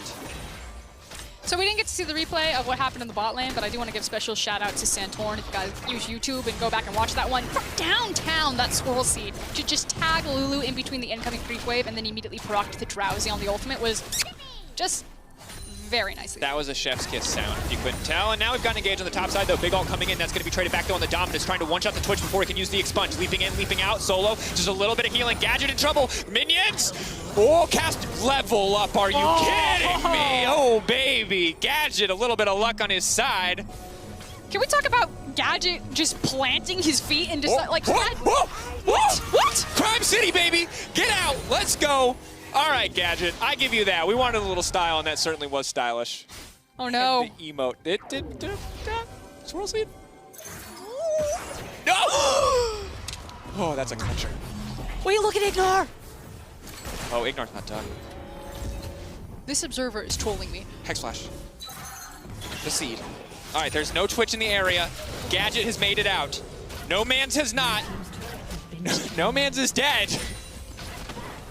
It's the saddest icon behind the tower. I feel like if it's like a horror movie for the UOL fans. Like you're looking top, you're like the Twitch got out, and then suddenly it's quick pan to the mid lane where your mid laner's dying, and then it's quick pan to the bot lane for another death. It's absolute whiplash here. What I was about to say is that I think he had flash the entire time. Maybe it had just come up, but Gadget was sitting on his flash when I checked, and the Renekton was on top of him, and he was just like, nah, not even close. This is where we hold them. Well, you gotta respect it. Twitch damage output is pretty crazy. All right, we look back at this one. Oh, Santorin, just dancing on him. Get back here. That's right, as Gadget kills. And then, ooh, this one too, okay. I mean, I have a feeling that he's just gonna Oh, no. Yeah, that's, That man took half his health bar in the space of Cassidon's E animation. Whew. Oh, here comes Gadget. Go, Gadget, The Twitch. righteous fury of Crime City Twitch. Let's go. Ignar is still level 5. Yeah, that's a trend. It's level 8 for a long time earlier in the day. Okay, guys, let's take stock of what's happening on this map. If you're just tuning in, FlyQuest are dominating, just gapping everywhere on this map. Yep. Now, I will say that their composition lends them to do that. They got a lot of very strong lane champions. So UOL are trying to get something back cross-map, particularly getting this Twitch snowballed ahead. They drop the Herald on the top side, which Gadget's still away. That's going to feel real nice in the bank. And this is like, if you're an LCL fan, right now, Gadget is your hope. He is everything for you guys. No Man's, he's not going to be relevant for a very long time. They're running for their life. Power People wants the 2v1. The rest of the team now coming, though, and ooh, it's not going to connect with the ults now coming in. They need to sidestep. Santos needs to body block, but he's been pulled away. It's Gadget all on his lonesome, but they're still there. Boss on the backside, that's a big shutdown. Now they have to give the respect. Now they have to back off. Ignor's going to be in trouble. Santorin over the wall with the swirl seed can sleep and not a sick, but he might want to wait on the cooldown there. No good damage now coming in. That's the snare as well. Solo so powerful, but now polymorphed. He needs to heal up with the Cold of Meek. Coming in just in time, but not nearly enough. Wild Turtle taking down No Man's. Fly still on the hunt. They're at a man disadvantage, but their pockets are filled with gold, and they're looking to make it work. Gadget needs to be really careful. Stepping forward. That's fourth shot. Okay, all right. He didn't do the math. He didn't do the math. That face, look at Gadget. Cut the tape here, folks. On to the next one. Wild Turtle, having a fantastic game. It's also for those who, let's check it out one more time. Okay. This is your man, LCL. That's peak Chad Power of Evil, knowing the team will come in time. And credit to Santos. You know, blocking the hook right there, flashes away. Wild Turtle doesn't get the snipe. You can then get a nice shutdown on Vayne. And it's just pure chaos from here. No Man's does manage to get on the board by killing Ignar. And then it's just Gadget, Boss, and Santos slowly whittling everyone else down. Cut the tape here. This is where we stop the replay observers. Thank you. Okay, now nothing else happened. Nothing else went wrong. Just a 5K gold lead for FlyQuest. Disgusting lead at this point in the game. Now keep in mind, this is the glass half full, so bear with me because I know optimism probably shouldn't be what I'm okay, I'm buckled in, I'm ready. Now. Let's hear it. But what you saw in those fights and what we're seeing on our screen is a 3-1 Twitch with a man immune stacking. Oh, we know all about this one. We do know all that. This is a ton of AD. And it's going to proc on everybody when the spray and pray is up. Why does it work that way? Apparently coded as intended. It's ludicrously strong. And so what this means is if we see more fights where Gadget keeps being the beneficiary of some gold, a little bit of extra XP, a little bit of extra time, then UOL may find a way back into this game. The Solo now running for the hills and already some good damage going down. Boom, boom. Gravesalt not even going to connect, does not want to share that gold. Listen, we saw the Merman Twitch build in the LEC. If you're a Crown Shot fan, shout out to you, Crowny. It does, as Draco said, ludicrous amounts of damage because of its ability to proc off of each one of his ultimate attacks. So you can already see Gadget is starting to make some nice shoes out of Solo there. And it will only get stronger, so... Oh, No Man's trying to pick off Ignar. Has to be careful, though. Oh! Ooh, wow. Good footwork. Keep in mind, FlyQuest still with a 6K gold lead. For them, it's just about keeping it as clean as possible while they snowball this advantage. While you could say they're fighting against the clock of Twitch, right now it's really just about leveraging the massive lead that they do have. And you can see Power Evil trying to do that on the top side as he starts to take down this tier 2. It is kind of one of those nice things, though, for UOL, how strong Twitch can be on a side lane, because obviously FlyQuest can split up the map and feel really confident doing so because of how strong Power Evil is on this Vayne. But you could try to assassinate him, which is why I like what Santorin's doing, which is just playing Peter Pan, shadowing underneath Power of Evil, and escorting him around. And it feels like you have President Power Evil being escorted by Santorin on one side, and then you have President Gadget being escorted by Santos on the other side. He's the boss, you know what I'm saying? He's the Don. It's Don Gadget en route, looking for the opportunities. Skulking around here. Ignar. Zooming out. He sees the Lulu, and he's like, wait a second, you're never not next to the Twitch. Listen, Lulu is walking the dog right now. And even if you can't see the dog, you know it's there. Long leash. We've gone way too deep into mixed metaphors. Shout out to you if you can keep up. It's the specialty. You keep getting more and more precise on a meta until vague. There's like 3 people in the chat like, I got that one. I got that. We're getting more and more niche. Okay. And again, if you're here and you, just as a reminder for overall stakes for the day, this game is just for pride. There's no standings effect here whatsoever. We have one final game after this between DRX and Top Esports to see who will be first seed, who will be second seed. That is a winner-take-all final game. There are no situations where there is a tiebreaker to follow. So this is, you know, this is our opening match. This is a little something to get the people hyped up before the big hype stakes. The appetizer? It's the appetizer. And it's a good appetizer. Yeah. Mighty fine. Okay, so what we're going to be playing for right now is going to be this Mountain Drake. You can see that with the superior vision that Ignar has set up here for FlyQuest, that they may have a good position on Boss. Now, Boss is waiting for this Twitch to wiggle his way over here. So that they can go for... Surprise! Now, Ignar is just going to go for the knockup. They're going to back off, and Unicorn's Love seem pretty set to contest this one.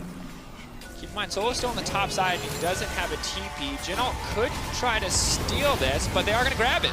There you go. Clean Dragon pick up on the side of Unicorns of Love. Now they have to get out scot-free. This is the tough one because two of them are asleep. Malphite, though, unstoppable as he makes it out over the wall. Solo now coming in. He has Flash. He can Flash engage. He's not going to. They've got the inside track, and they're instead going for the tower.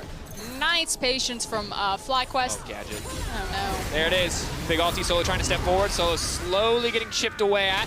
Just play for the tower, FlyQuest. And here's the thing is, Unicorns of Love really have the shotgun composition. They leap in, they do a lot of burst damage up front with that Twitch ultimate, but if they can't finish the job, Power of Evil can tear UOL to pieces. Now they're looking to break open, and if they're smart here, they'll take the tower, but not the inhibitor. They don't want to give any more gold or funnel further into the Twitch when there's not a Baron to potentially use to push and end the game. Yeah, now at this point, FlyQuest can try to get maybe some chip damage, find a pick here on this tower, but want this wave to obviously hit, so there's no potential freeze here, but they should reset and start playing again top and mid until the Baron or the next Dragon spawns. And this game is getting wilder by the minute, and while the gold numbers for FlyQuest certainly make it feel like it is an inevitability for them to win, Gadget is getting stronger, as is Kassadin. And while a behind Kassadin is certainly not the normal level 16 death sentence we like to look at, it is still a big threat.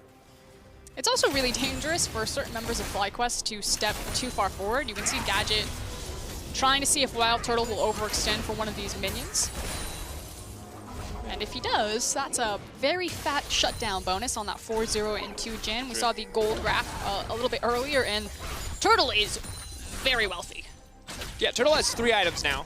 So if there's a world where Twitch can kill you emerging from the darkness, certainly it would happen because even if you flash away at that point, he simply ults and then outranges your flash away option. But it's still going to be very difficult to pull off because Wild Turtle, if he has a force shot, probably takes 50% of Gadget's health and can definitely take him from 50 to 0, no problem. Literally. He'll hit Gadget and Gadget will explode into shrapnel. 2 hits. You hit Gadget, Gadget hits the floor. This is about who finds who first. Yes. Good news is Twitch can be invisible. Bad news is Jin just drops traps and he'll find you.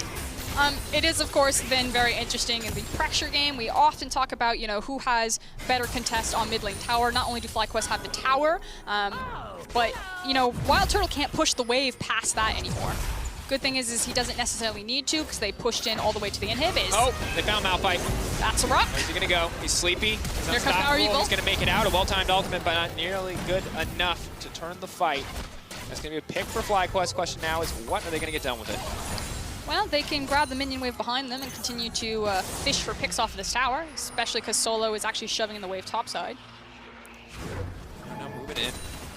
Solo backed into Fog of War and does have TP, so he can join his team and TP on one of these minions if he wants, or if he sees everyone, he can try to push the top tower. Flash forward from Gadget, though. That's big.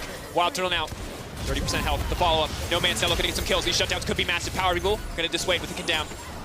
Well on the chase. Gadget very quick, but they can't go for anything else. And in the meantime, as you said, Solo will grab a tower, so close to disaster there for UOL, but still able to walk out all lives intact. And this is something that I do want North American fans to take away from kind of the last 2 games that we've gotten on FlyQuest. It's how well they're actually playing the tower and the map game. This team played really well around mid lane wave and constantly forcing TES to make decisions between, you know, are we fighting the dragon, are we picking up minion waves? And they're doing the same thing to UOL. Oh. But now the Jin can follow up. They need to speed on out of there. Ult coming in. Oh, Solo off to the side. They're corralling him. Gonna have to walk away. Santos is just gonna be a name on the list. He's gonna get knocked down. Taken out. FlyQuest, very strong Baron taking potential with this Vayne. I think they're gonna go ahead and force it right now, knowing that Gadget is also relatively low health and doesn't have his cooldown available for ultimate. Boss is just about to get his though. That's gonna be big. No Man's also reasonably strong if he stacks up that ult a few times. Santorin not in the pit. No Man's now sleepy. He is gonna ult out, he gets a little bit more space, but the watch out eat goes a little bit early. Santorin though burning a stopwatch. FlyQuest not able to take the Baron off the back one, but they will find a pick. Boss now in trouble. Ulti gonna be up just in time for him to use it to get out again. Oh, the silence from not Ignar. in time. Holding on to it, opting to give his life instead, knowing the 40-second death timer lower than the ultimate cooldown. I mean, he had like a small window where he could have used it to get away, but FlyQuest did manage the CC really well. Ignar using the silence, and then he was immediately kind of shoved into a wall and stunned up. Oh, you know, TP. Maybe if he's just hard smashing the button, he gets it. Oh no, Gadget's been caught out. Croc versus Rat. Croc wins every time in melee range. Solo now gonna return to safety. FlyQuest taking down the Baron while Solo and Ignar start to zone.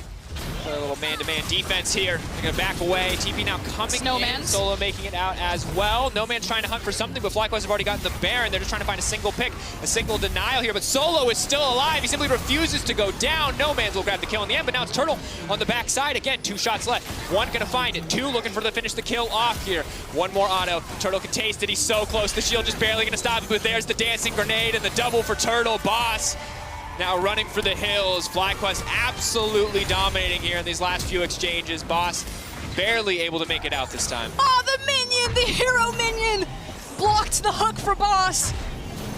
Gadget's still coming back. She's just gonna ult the bush. No, just gonna walk slowly into it. Here we are. This is gonna be the final stand for Unicorns of Love. Okay, it's an over 10k gold advantage for FlyQuest. They have the Baron. Yes. They have a Vayne. They've got smiles on their face. They are clearly enjoying themselves right now. As we take another look back at this one, we're starting very deep into what felt like a minute-long team fight. Like you said, No Man survives for a really long time, does manage to pick up another kill. Oh, he's gonna feel a little bit good there.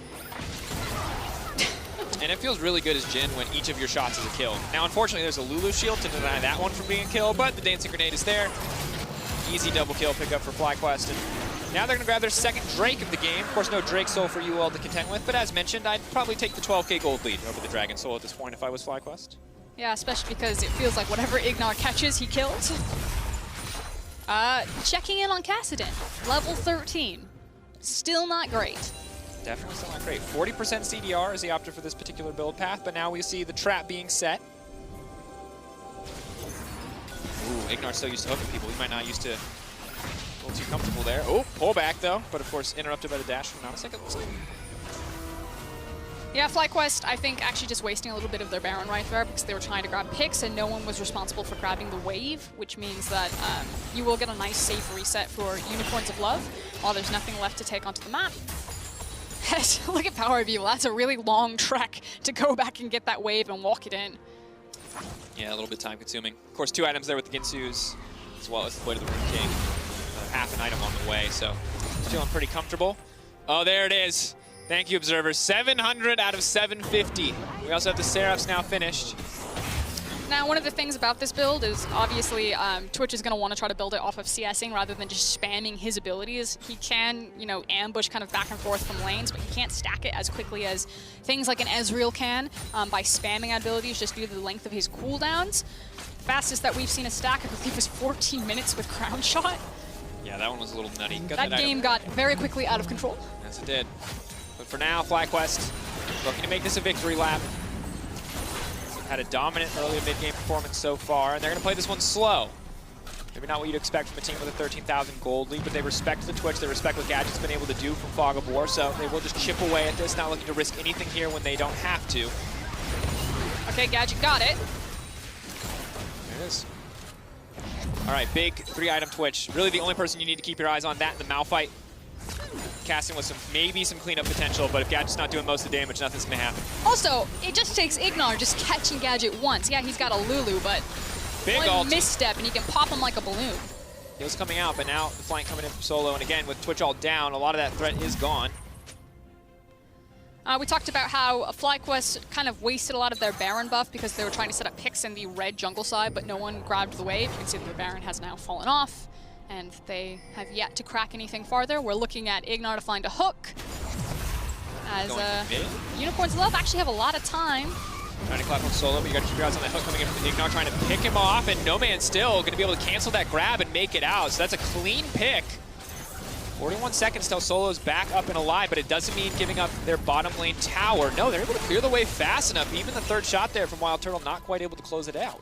Yeah, this is kind of the thing, you know, Jhin, at this point, takes towers very well, but traditionally one of the slower AD carries are taking the towers comparatively to other attack speed ADCs. And Vayne has a relatively low attack range, and especially against a comp with a Malphite on it, needs to be a bit more respectful. So FlyQuest have actually really been slowed down as they're attempting to siege this, either through their own setup of wasting time by not setting up the waves and playing maximum effort around the Baron, or just kind of in the nature of their comp into UOL. And we're now starting to get into a situation where the time is ticking, and I know it's like that very, very long light at the end of a very long tunnel for UOL, but I can see it. I can see the little glimmer. Tiniest glimmer of hope here for the Unicorns of Love. Again, do not want to leave winless. I do want to point out specific items, however. Wild Turtle, A, all of his items, B, his stopwatch. That one for the next team fight, especially when No Man thinks that he can assassinate Turtle and jump onto the back and then maybe, you know, gets punished for overreaching. That's what we're going to be watching for with that stopwatch. Definitely something to keep track of. Additionally, a little bit of armor optimization in the Zhonya's coming through. Of course, really only one magic damage threat on the side of FlyQuest. True damage coming in from Vayne means any fight that is long enough, she should be able to find a bit more. It's also the fact that she's level 16, where Boss and No Man's are level 14 and 13. The sheer EXP advantage that FlyQuest have is huge. It's so massive, and they're not really willing to give it back. Like, I feel like they could have just taken mid lane inhibitor, but they just refuse to do it because they do not want to funnel any more gold into the side of UOL. Looking to find a pick and just end it in one fell swoop. Our observers showing us exactly what Ignar could see, what he's fighting for there. Choke points are not going to be the friend for FlyQuest. You do have flash on Ignar though, so maybe there's a reality where if Gadget doesn't respect how close he gets to the Blitzcrank, not necessarily even pulled, but just like a flash knock-up into silence. Waiting with bated breath here. Both teams spending a lot of time hiding in the darkness, looking, fishing, trying to find these picks, trying to find these opportunities. They're going to trade third dragon, or at least attempt to trade third dragon for the Baron, but nice control would spots them out, so FlyQuest are now racing over here. Maybe we get our fight? Remember, what does it cost them to try this? Wild Turtle can just grab this when anyone. Dragon tries to reset. Wild Turtle can finish at 6k, getting lower and lower. Solo on the way in Sandstorm as well. That Renekton can do massive damage if he gets into that fight. Are they going to hold on to the Drake? They're now flashing forward. That's going to be a big knockup, but really only connecting on Ignar. Power of Evil meantime in the back line. They pull through, and that's going to be it. Massive fight coming in.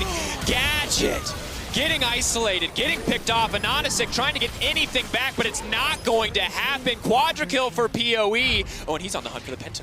That's the TP out. Wild Turtle wants to cancel, and he'll do it. It might cost him the pentakill, but they'll get there in the end. And this is what we're talking about. One fell swoop for FlyQuest here, wanting to end it instantly, and they'll find the opportunity to do so. Unicorns of Love bet it all on that Baron, but this time the coin comes up tails, and FlyQuest gonna finish their tournament in style. Take down TES, take down the LCL and the Unicorns of Love. FlyQuest end the 2020 World Championships at 3-3.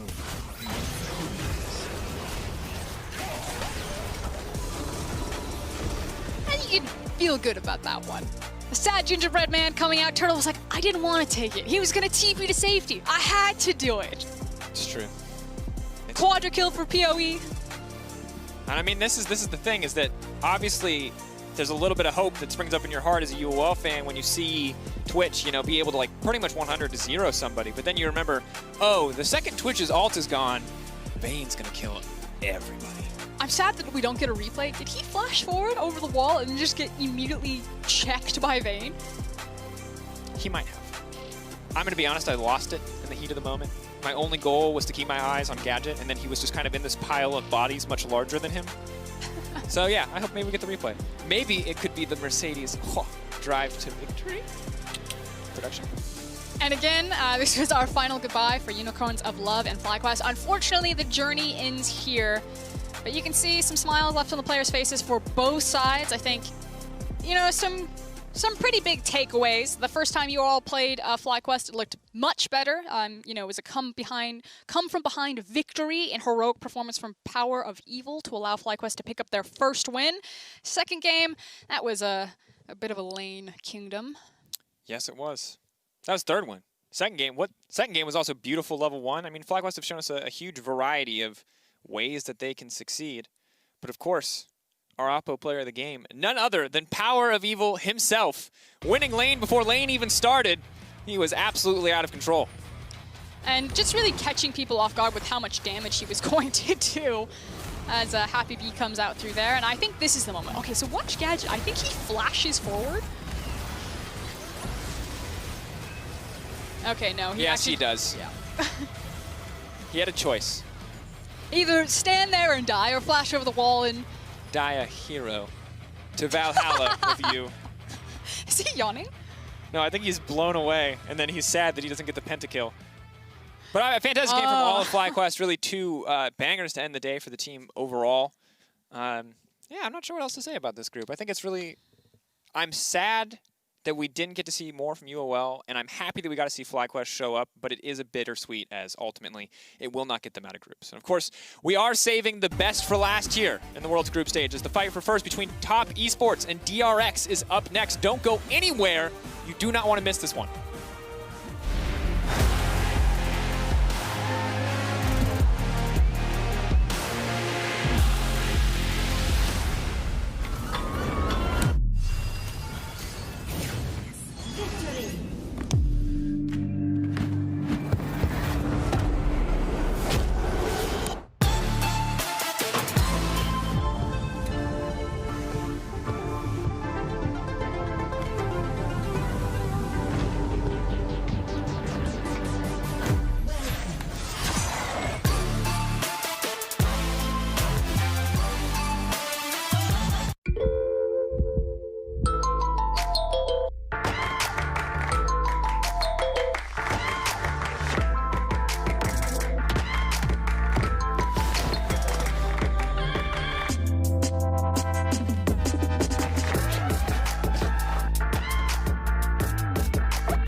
So you better not miss. And we only get stronger with everything I carry up on my back. You should paint it up with a target. Why would you dare me to do it again? Come get your spoiler, but we're taking over. We're taking over. Look at you calling my name, you ought to know by now that we're taking over. We're taking over. Maybe you wonder what your future's gonna be, but I got it all locked up.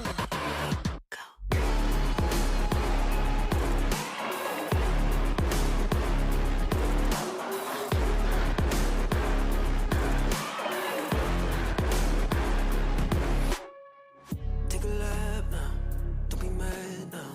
Run it back, run it back. I got bodies lining up, think you're dreaming of greatness. Send you back home, let you wake up. Why would you dare me to do it again? Come get your spoiler up ahead. We're taking over. We're taking over. Hey, look at you calling my name, you ought to know by now that we're taking over.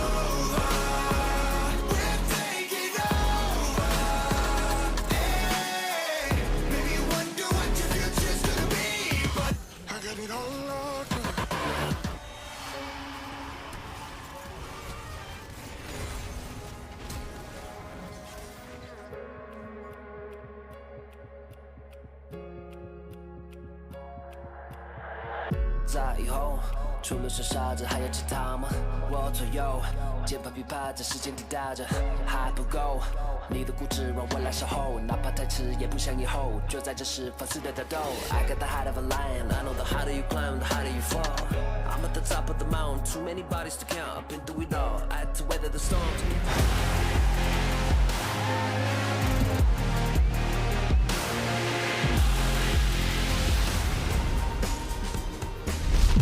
And welcome back, everyone, to the State Farm Analyst Zone, where we are closing out the world's group stage in style with DRX versus Top Esports, and the winner secures first place in Group D. It's for all the marbles. It's for the full chocolate cake. LPL versus LCK.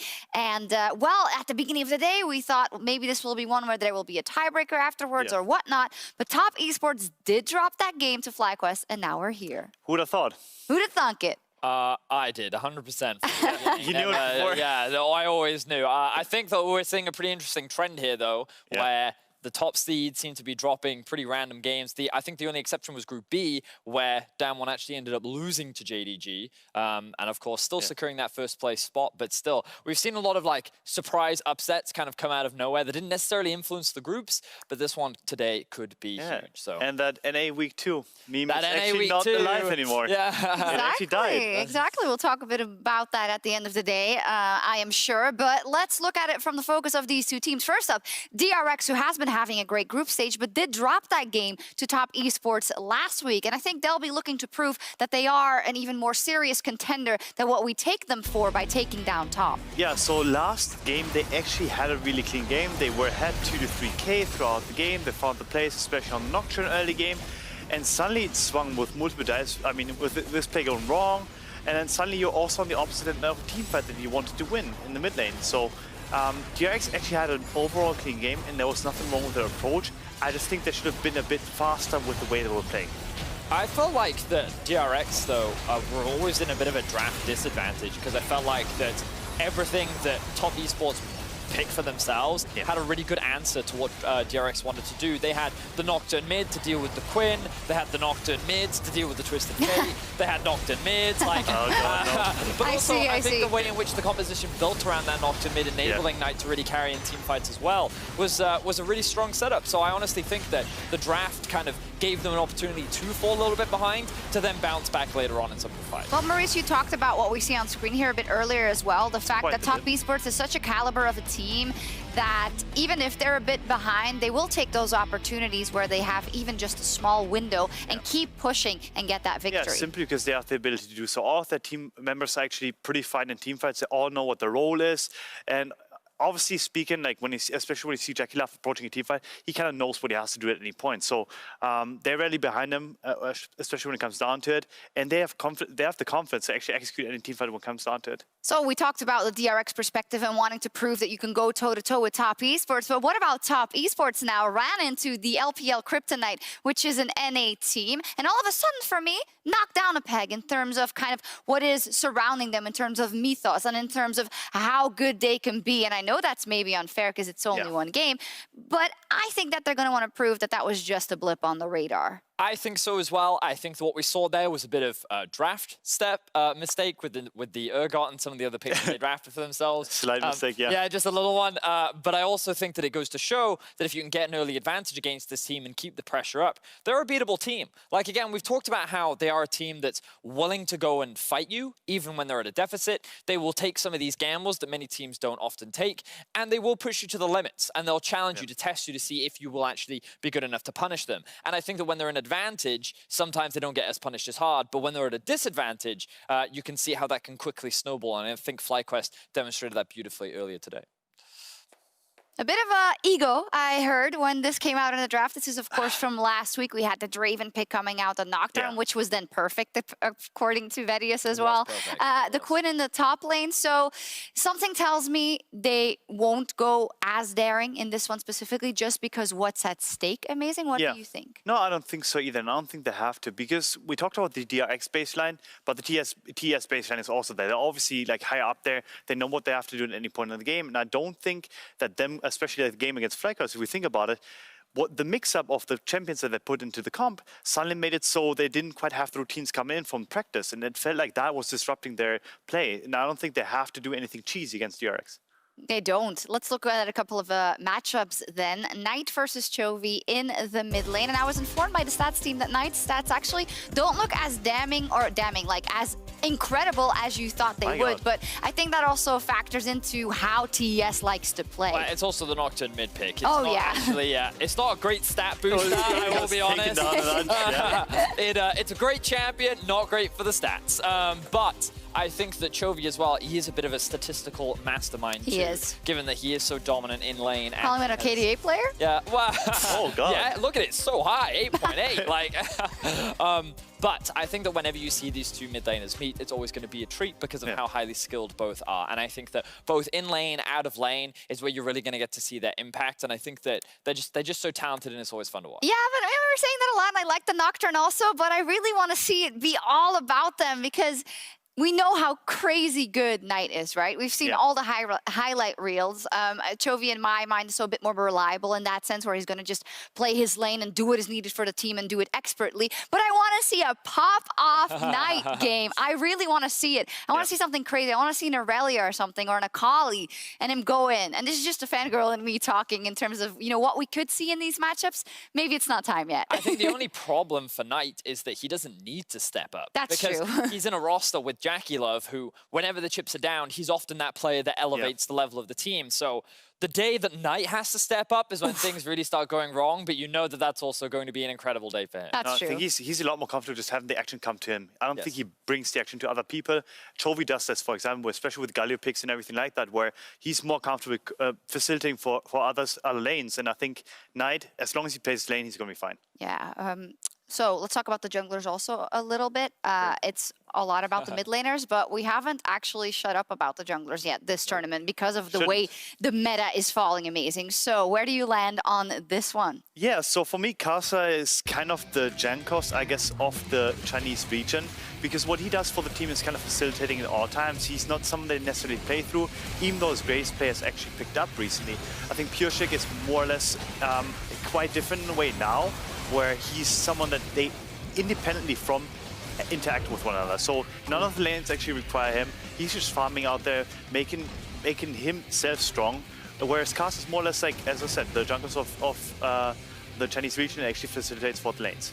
I think Kasa is probably the one of, if not the smartest jungler at this tournament. I know there'll be some debate around like whether you can introduce Canyon and be like, Canyon is probably right alongside him, but you think about the experience that a player like Kasa does have, especially when you compare it to a player like PureShick, it's quite the contrast in two styles. And I think that the point that Amazing makes is a good one, because I think that what DRX have showcased is they're willing to play around PureShick, make him the primary carry, put resources into him, whereas I feel like for Kasa, he's still willing to gank on the Graves, he still very much plays for his lanes, and he's kind of independent in how he's able to build up his own leads. So I think that you have two slightly different jungle styles, but one is significantly more experienced than the other. I'm so excited for this game, actually. I mean, it is the finisher of the group stage, and we hope it's going to be a banger. Quick prediction, and yeah, I don't know what you're going to say. I feel like I know what you're going to say, but motivated. Do you?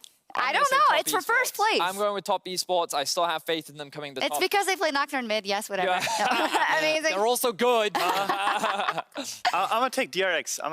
Okay. I think top esports dropping a game to FLICKR really rattled my opinion of them. So at the end of the day, like DRX has shown great promise in the way they've been playing. And I do think that they will take this game. Oh, lovely. Let's see what happens. Who will take first seed in Group D? The LPL champions Top Esports or the LCK's DRX? Find out after the break.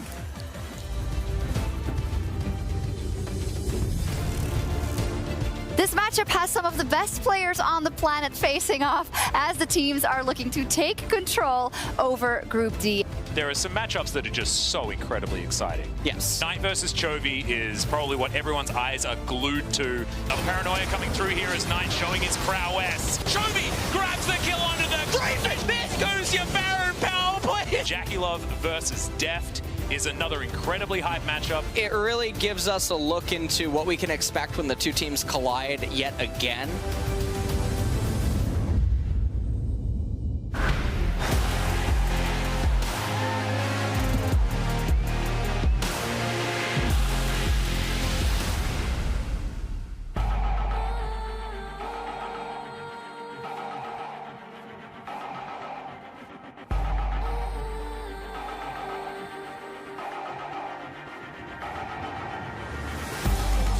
fight to hold our heads up high and beat the drums to what we love. Risk the follow, we have felt it all come crashing down from far above. Stars are rising, countless worlds colliding, only one will take it all. Can we bring to fall the giants? Can we make the final call? We are the ones to ignite the darkened skies, the champions of a world that we defy.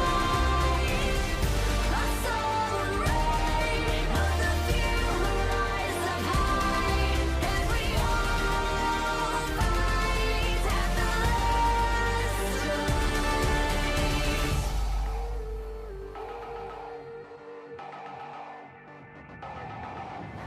Hearing voices from afar, join the madness when the curtain falls. Risk it all, hold nothing back. Seize the day, we must attack. Stars are rising, countless worlds colliding, only one will take it all. Can we bring to fall the giants? Can we make the final call? We are the ones to ignite the darkened skies, the champions of a world that we defy. A soul ray of the few who rise up high, and we all fight at the last light.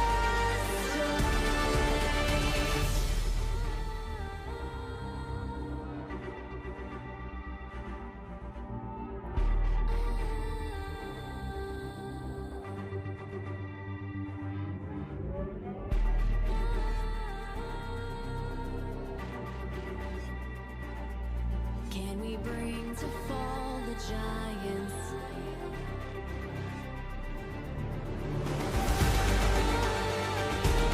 Can we bring to fall the giants? Can we bring to fall the giants?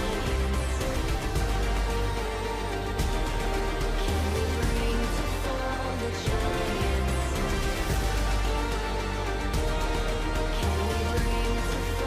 giants?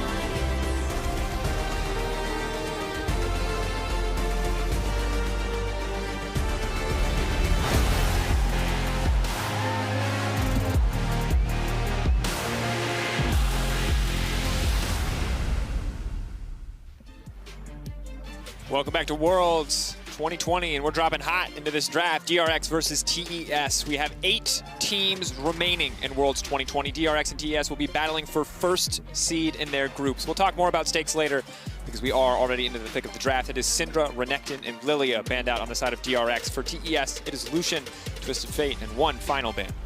A reminder that this is the fight for first. The last time that these two teams faced, it was Top Esports that got the better of DRX.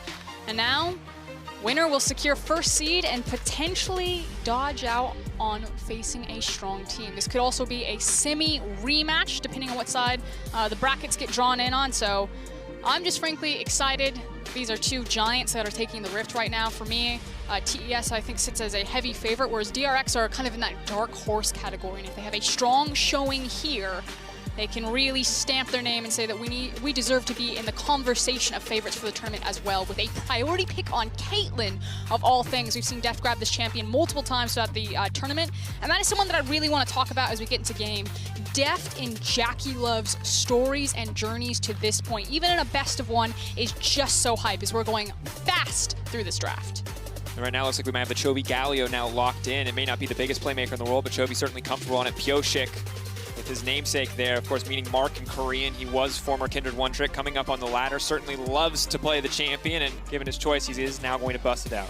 And the analyst just talked about kind of the different styles that these junglers bring. The fact that Pioshik can be that carry of the team, whereas Karsa will be a bit more of a facilitator. And while he is on something like a Graves, he'll still take a lot of his time to gank and help out his team. Now with Chovy on the Galio, that just empowers Pioshik even more, that he can go deep, that he can farm up, that he can be this hyper carry late game. And with Caitlyn, Galio, and Kindred, you already have a very strong late game from DRX. Yeah, getting some front line as well as 280 threats X for your back line. Now the Camille immediately going to be banned away from Doran. See what else they want to do to try to set 369 up for a comfortable matchup on the top side of the map.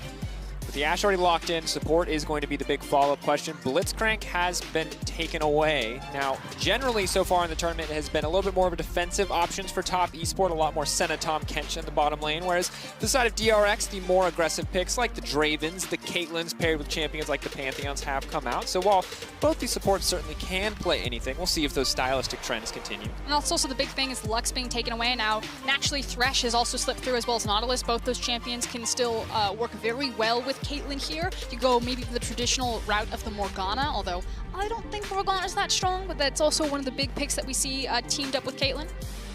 And debating their final option here, the final ban, they're taking Lux away as well. So respecting the battle for early lane domination, and instead it'll be the Morgana banned out by the side of DRX. Obviously a lot of pick potential on that champion, as well as the Black Shield to mitigate any potential engage. Now, two of the big tanks that have slipped through have been the Ornn and the Shin. Now, normally we've seen more of the traditional bruisers coming out of Doran and 369. It would be a bit risky to blind pick a tank here just because Doran still has plenty in his wheelhouse that he could try to punish one of those champions. Had a phenomenal Jace performance just earlier today. And I like this, it's ambiguous. It's got the flex potential of being the support Lulu as well as being that top Lulu that Nuguri pulled out later on, or earlier on. Yeah, and it's a difficult bet now because at this point you can opt for something like the Karma and try to match the lane pressure that essentially TRS are threatening to put on the table. Now you may find yourself up against an engaged support, and some aggressive early action could also limit your impact. But now DRX, after some aggressive early picks, are balancing it out with a little more safety on the top side of the map. It will be the Ornn for Doran. Of course, this matchup would not be fun if it was the Lulu top coming in for 369, but would be survivable. And Ornn, of course, notorious for the scaling that he can bring. And so now Bard looks to be the final pick. If it's a melee support, Bard can a little bully out with a range advantage, and if it's a range support, you can always just wait for that ult to come up and available. So generally, again, it feels like a safe pick, and I like the way the TRX have rounded out their draft here. Just feels very stable. I feel like this draft is just absolute draft kingdom from DRX. This feels so potent and powerful. Now we have kind of the Hail Mary for 369 to grab the Vladimir, but you know, your two big carries, Knight and 369, are magic damage. Doran's going to be able to itemize very strongly for that, as well as the Galio. So those champions should lose a lot of their kill pressure. And while a lot of the eggs are in the Deft and Pioshik basket, you know, there's a very real world where top esports' composition just runs out of steam and can't damage the itemization from DRX. Very true. Well, it's going to come down to this early game, as we've seen. Games very often decided early on, not always brought to the point where it's scaling, although these two teams known to trade blow for blow. Level 1s is always going to be crucial here. No more bar fights, I think it's safe to say, although these teams could surprise us. It's got to be about finesse. It's got to be the cleanest game of League of Legends you played, because again, the stakes, first seed and second seed, is a big difference in terms of what opponent that you will face. As we have, oh, here we go. The clean fist bump. There was some debate. They didn't know if it was time to shake hands yet, but they get there in the end. PSYY looked like he was about to face off there, pulling him to the front of the stage, but strong fist bump as we say goodbye to our coaches and we say hello to entering on the Rift. And what you were saying, Dracos, is a very important match. This could be a preview of a best of 5 that we will see later on in the tournament. And for me, it's about solidifying top as a favorite for the tournament and solidifying DRX as a dark horse for it. Kind of some inconsistent or volatile performances, but when they shine, when they brute force through teams, they look absolutely brutal. It looks like we didn't miss out on too much of a level 1 as we are now 40 seconds into the game. Calm for now, but late invades have been the story so far. Pioshik already putting his mark onto Karsa as is standard with the Kindred here. We'll keep track of where those marks are spawning in the jungle to see how Pioshik does for getting them early on. Of course, reminder, first seed, and you're drawing up against the other second seeds. That is JD Gaming, G2 Esports, and Fnatic. If you get second seed, you have to play against either Suning, Damwon, or Genji if you're coming out of this group. So those are pretty much the options ahead. And I think at this point, as much as I love the LEC, first seed is looking like the safer bet. We do have that delay invade. Keria spotting it out there on the Bard right there as a ward goes down on the red buff. So trying to get information about where Pioshik is going to start and how Karsa will path around that. Also another very defensive ward from top coming on the Dragon Pit. So trying to check if Pioshik did start red and then would use his Q over the Dragon Pit wall to then invade blue buff, which means that Karsa can actually feel really confident to just slowly full clear his topside camps. for now. Chovy's going to have pressure advantage in mid lane, but of course he's trading his own life to secure CS and wave pressure. Eventually that will turn against him, so has to be careful about that one. Deft and Keria holding on to lane control. Early range advantages, and of course the notorious Bard level 1 are going to make things easier, but as level 2 starts to come in, Lulu is going to be more of a threat in terms of relative damage output than the Bard. And I do want to take a moment, as we're kind of in the lull state as junglers farm and laners are fighting. Deft is such a powerful laner, and now being really empowered with this Caitlyn, this Bard combo that you just talked about. And the fact that it was a priority pick for a Caitlyn, a champion that had kind of disappeared when we came into play-ins. Keria on record said that he wanted to get the world championship for Deft. And this guy has had such a long career. Samsung Blue, EDG, had that short stint in China, then went back over into Korea. And he's now looking across at JackeyLove, who in his first year picked up a world championship. And now is one of the favorites to win 2. Difficult position to be in, for sure. Deft feels like one of the greats who never quite got there, whereas JackeyLove feels like he's one of the greats because he did. It's almost an ambition-esque storyline for Deft at this point. And while everyone is looking at Damwon and Top Esports and JD Gaming, you know, DRX has fallen a little bit down on that list. And so I really want Deft to have a breakout performance. You know, he pulled out a bit of the ego, picked the Draven into JackeyLove, and kind of had some egg on his face. But this time around, on more of his big comfort pick of the Caitlyn, I want to see this guy shine and really say, no, I am here to lift the championship. Because like you said, probably one of the last greats that doesn't have the title to their name. Very true. And of course, for many players, it always feels like a timer playing against your own age. And Deft definitely one of the older players on stage today. But we'll see how long he wants to continue stepping forward, continue trying, and certainly a win here would feel good heading in as that first seed. We check in on the jungle matchup, however, and the lane priority paying off. We got 1 Scuttle Crab, now we got 2 Scuttle Crabs for the side of DRX. You did see Bard walking up, conceding a bit of pressure on the bottom side, giving up Deft to be a bit more vulnerable in lane so that they could make sure that Scuttle Crab would go over to Pioshik. Yeah, and obviously mid lane priority is super important when you have a Kindred, especially for those early levels, because your first mark will spawn on Crab, and making sure that Pioshik already has a mark to his name off of that top Scuttle Crab. So next mark will spawn on one of these smaller camps, so hopefully Pioshik wants it to probably spawn on the bottom side of Karsa's jungle and then use the priority that Deft and Keria can acquire down here to walk in and steal that one away. The good news, of course, for TS is now that they are getting they are starting to get bot lane priority here, as JackeyLove is winning out in these health trades. And of course, once Ashe gets a push, pretty easy for her to sustain it. That said, they are still battling back for now, as constantly we see Keria roaming up just a little bit just to threaten, but it's Deft who's paying the prices. That's a big chunk of damage down onto the Caitlyn. And you can see he was ready for it. He has the Dorans to start it off, so just mitigating the damage that he can. He wants to catch this wave, but it does mean that we'll probably get a free back here for JackeyLove. Could get cheeky and stay for the plate. Of course, not sure if they saw that Kindred had already backed and reset, or if it's just the confidence of Karsa being on that side of the map that means they want to sustain this pressure. But the difference in itemization, once Caitlyn gets that big BF sword, it is going to get a lot harder, so maybe JackeyLove just trying to take this window of opportunity. And it's also always going to be a really nice thing for Ashe to take hyper-aggressive trades, especially when JackeyLove has the biscuit advantage, so knowing that he can trade health here. And they do have a ward on the Raptor camp, so they knew that Pioshik, if he was bot side, it would be in the Krug camp. But Pioshik has now gone over Q on the Dragon Wall. We talked about how his next mark would be spawning in TES's bottom side jungle, and that's exactly what happened. They've unlocked Keria, and boom, 2 marks there for the Gromp. The next one can spawn on a lot more camps, so it should be a little bit harder to predict where his 3rd mark will spawn. Yeah, and at the end of the day, getting 2 marks this early from Kindred without any actual conflict, just getting it from PvE feels good, and fantastic use of the pressure from the team to set him up to do so. That said, obviously, Ashe now going to get her first back for JackeyLove. Boots 2, trying to weave in and out a little bit more on the autos, and we're still waiting to see what the first back will hold for Deft. He's going to be back in with a lot more money, however, so BF should be pretty easy, and if he's able to grab Boots as well, it is going to make this lane phase that much easier. Yeah, especially because JackeyLove already got that back in, now has the Zerker's Greaves to his name, so really making use of the attack speed, wants to try to keep Deft locked into this lane as quickly as possible. Chovy hovering in the darkness. Of course, they are going to spot him out. They have to be careful. Chovy pretty comfortable in the 1v1, but not nearly tanky enough with the Predator option to survive much past that, so we'll use the Predator defensively here. Oh, Pioshik's going to get another mark. He is flying through this jungle right now. And they're pulling a Bard as well. This is so fantastic. Meanwhile, JackeyLove is just catching a wave. Lulu has opted to reset. And what we're witnessing right now is PvE genius, as Pioshik going to grab his 3rd mark already. And again, 4 marks is a big deal. It's an extra 75 attack range. Of course, from that point on, you're getting diminishing returns, but that's the big break point that you look out for.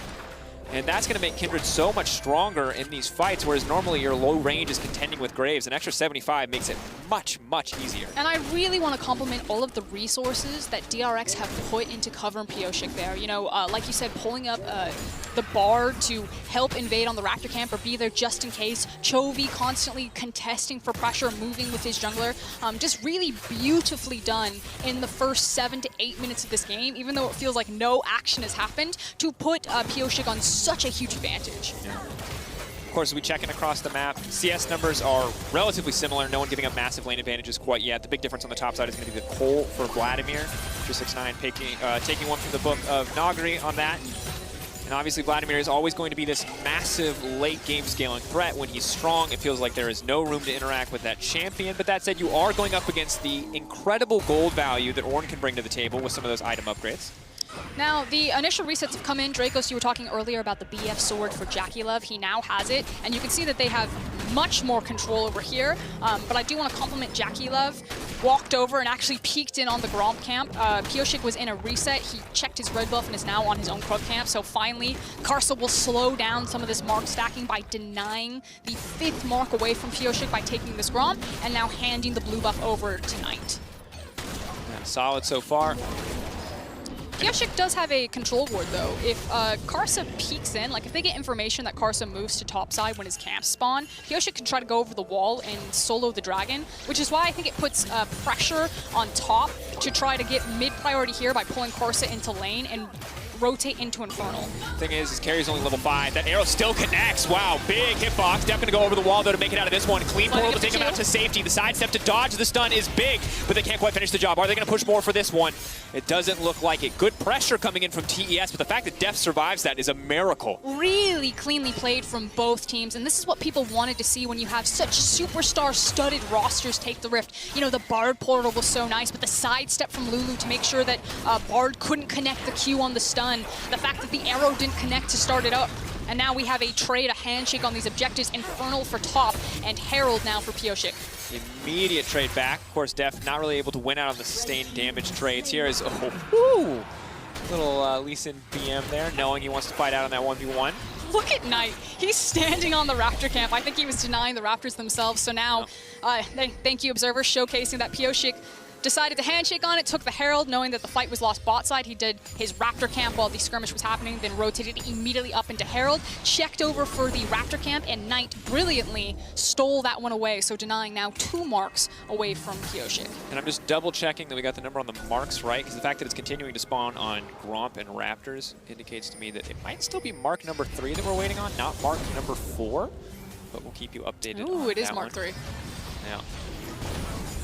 Get the confirmation, though, before we go too hard on it. So not quite 3 marks currently, actually. So the 4th mark's still spawning on Now Raptors. I'm less excited. There you go.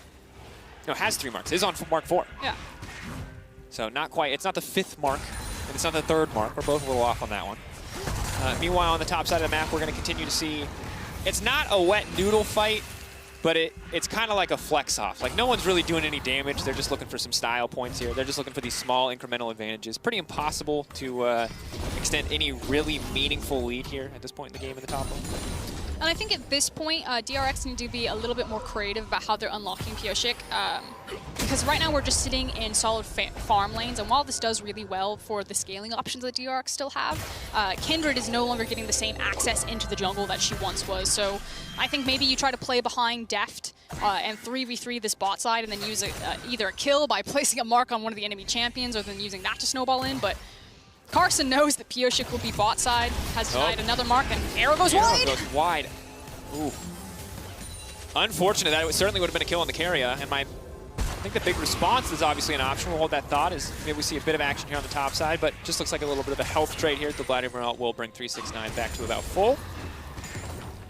I was waiting to see if they would use the Bard ult to try to force a play of their own, but definitely Carrier playing with fire there. That could have been really embarrassing to walk up and immediately get one shot like that. Could have been a big difference, but now the whole team playing on the bottom side. They're a little bit late for that mark. But Pioshik here for a little bit more pressure is level 8, matching Karsa pretty well at this point in the game, about a 2-camp advantage. Yeah, he's got the Herald behind him, so they want to drop this for plates for Deft. Usually when he's on the Caitlyn, it's just about putting as much gold as possible into him. And of course, Stormrazor is an incredibly oppressive laning power spike. They are able to extend this lane phase, maybe why they are dropping it in this circumstance rather than trying to use it to eliminate a tower entirely. We're racing for Raptor Camp right now. Karsa was hanging behind his bot lane, just making sure that Chovy wasn't rotating for the dive, and now he's going to Raptors, but... Setup is there, but I don't think he can connect the stun. No, Lulu just close enough to the wall, and now the follow-up is coming through. Deft trying to do the damage, but JackeyLove exhausted, still free-firing there. Chovy running his way in, but they'll get the TP, and they'll back off, not wanting to commit for anything else. But in the meantime, Karsa also got the Raptors.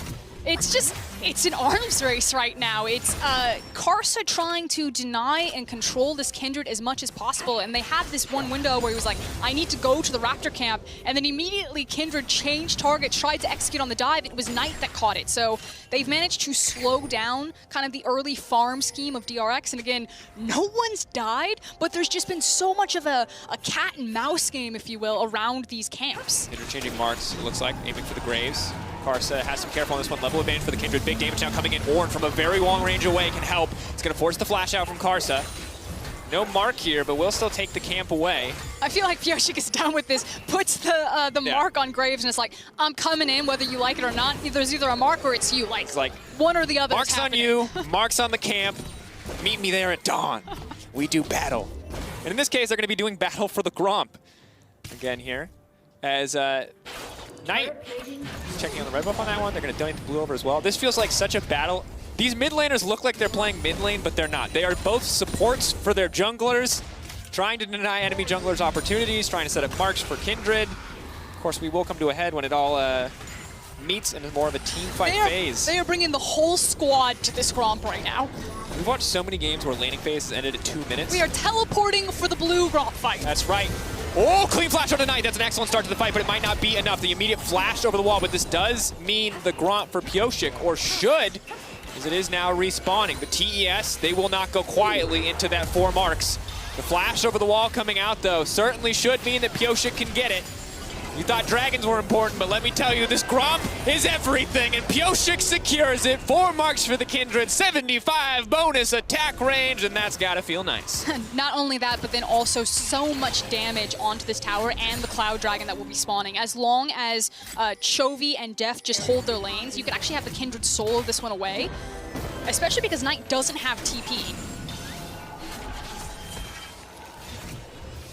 And this has been simultaneously very tense and also very weird. I have never seen teams fight over Kindred marks like this in my entire life. I have asked in every solo queue Kindred game I have ever played, and I've never seen it happen once. I didn't know it was possible, but here today we get to witness it, Frostcurrent. I've been preparing for this, Dracos. I made a Kindred-only account. I've been grinding it. I got it up to level 20 so far. Yeah. And I've been waiting for this moment, so I'm glad it finally paid off. There you go. Now 575 attack range. Good to have. Can hopefully cut out the Graves in the fights to come. That's what he's hoping to do. If you look at the gold, though, only about 1,000 different.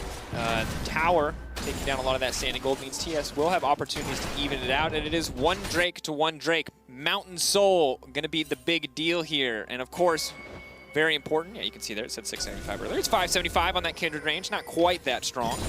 But for the Galio and the Ornn, those Mountain Drakes are going to feel pretty good. And reminder that our conversation about draft phase in terms of itemization against some of the threats that TS have, the fact that you can itemize magic resistance really easily on Galio and Ornn could potentially just stall out Knight and 369, depending if they fall behind the clock or how far ahead of the clock that they stay. So that's what I'm watching out. I feel like it's still a long ways away, but it is something to keep into the back of your mind as we continue to slowly roll through this game at 16 minutes and 0-0 on the board. Yeah, crazy that there has not been a kill yet. I do love that 369 is still going the Nuguri build and went for the Spellbinder, so his job is to fly into that backline and just delete Deft. Yeah, you gotta respect it. The man knows. He's got 1 shot and he's gonna take it. Course of this game, looking for those big team fight moments. And the latest First Blood in group so far was 11:57, confirmed by Marcus, our wonderful stats guy. So, yeah, as we're about 5 minutes past that point now. So we now have simultaneously one of the most tense games of groups and one of the least eventful. I feel like this Mark will either go top or mid lane. I'd like to see it go mid to push it down, but maybe they decide they want to keep the mid towers because it's a free farm lane to park Caitlyn into, and that way she doesn't have to overextend. There's a weird handshake going on that this lane phase is just going to never end. We seem very committed to it at this point. Yeah. I mean, both teams are... You look at both teams, you can see the scaling options that they have. It then comes down to execution. Yeah, it's kind of the bet on the big team fight. Of course, things that DRX are going to be excited about, obviously the ability for, as you mentioned, Galio and Ornn to mitigate a lot of the upfront magic burst damage from the likes of Vladimir and Orianna. But of course, the additional fact that Galio can use that passive shield, will proc it on anyone that he is in the circle when he initially ults can be a very big deal, sharing that shield over. And see if that can be enough to stop the burst damage, or that on top of the Lamb's Respite. Create some opportunities here, but it looks like the dance around the laning phase is done. The second Herald is going to be set up to break down some towers as Pyosik wanders around in the jungle, maybe hoping to catch Knight and the roam over. He's on him. That's going to be big. Galio shield now coming in. Knight now running for the hills. They can't finish that one off. Meanwhile, the rest of the team looking for the collapse here. Watch the arrow on Jackie Love. Deft being very confident, the fact that he has Caliber Net as well as Flash available, but no cleanse. Ooh. Intense again, because you're waiting. You're waiting for that ult flash coming in from the Vladimir. You're waiting for that arrow to find purchase, but it won't come through quite yet.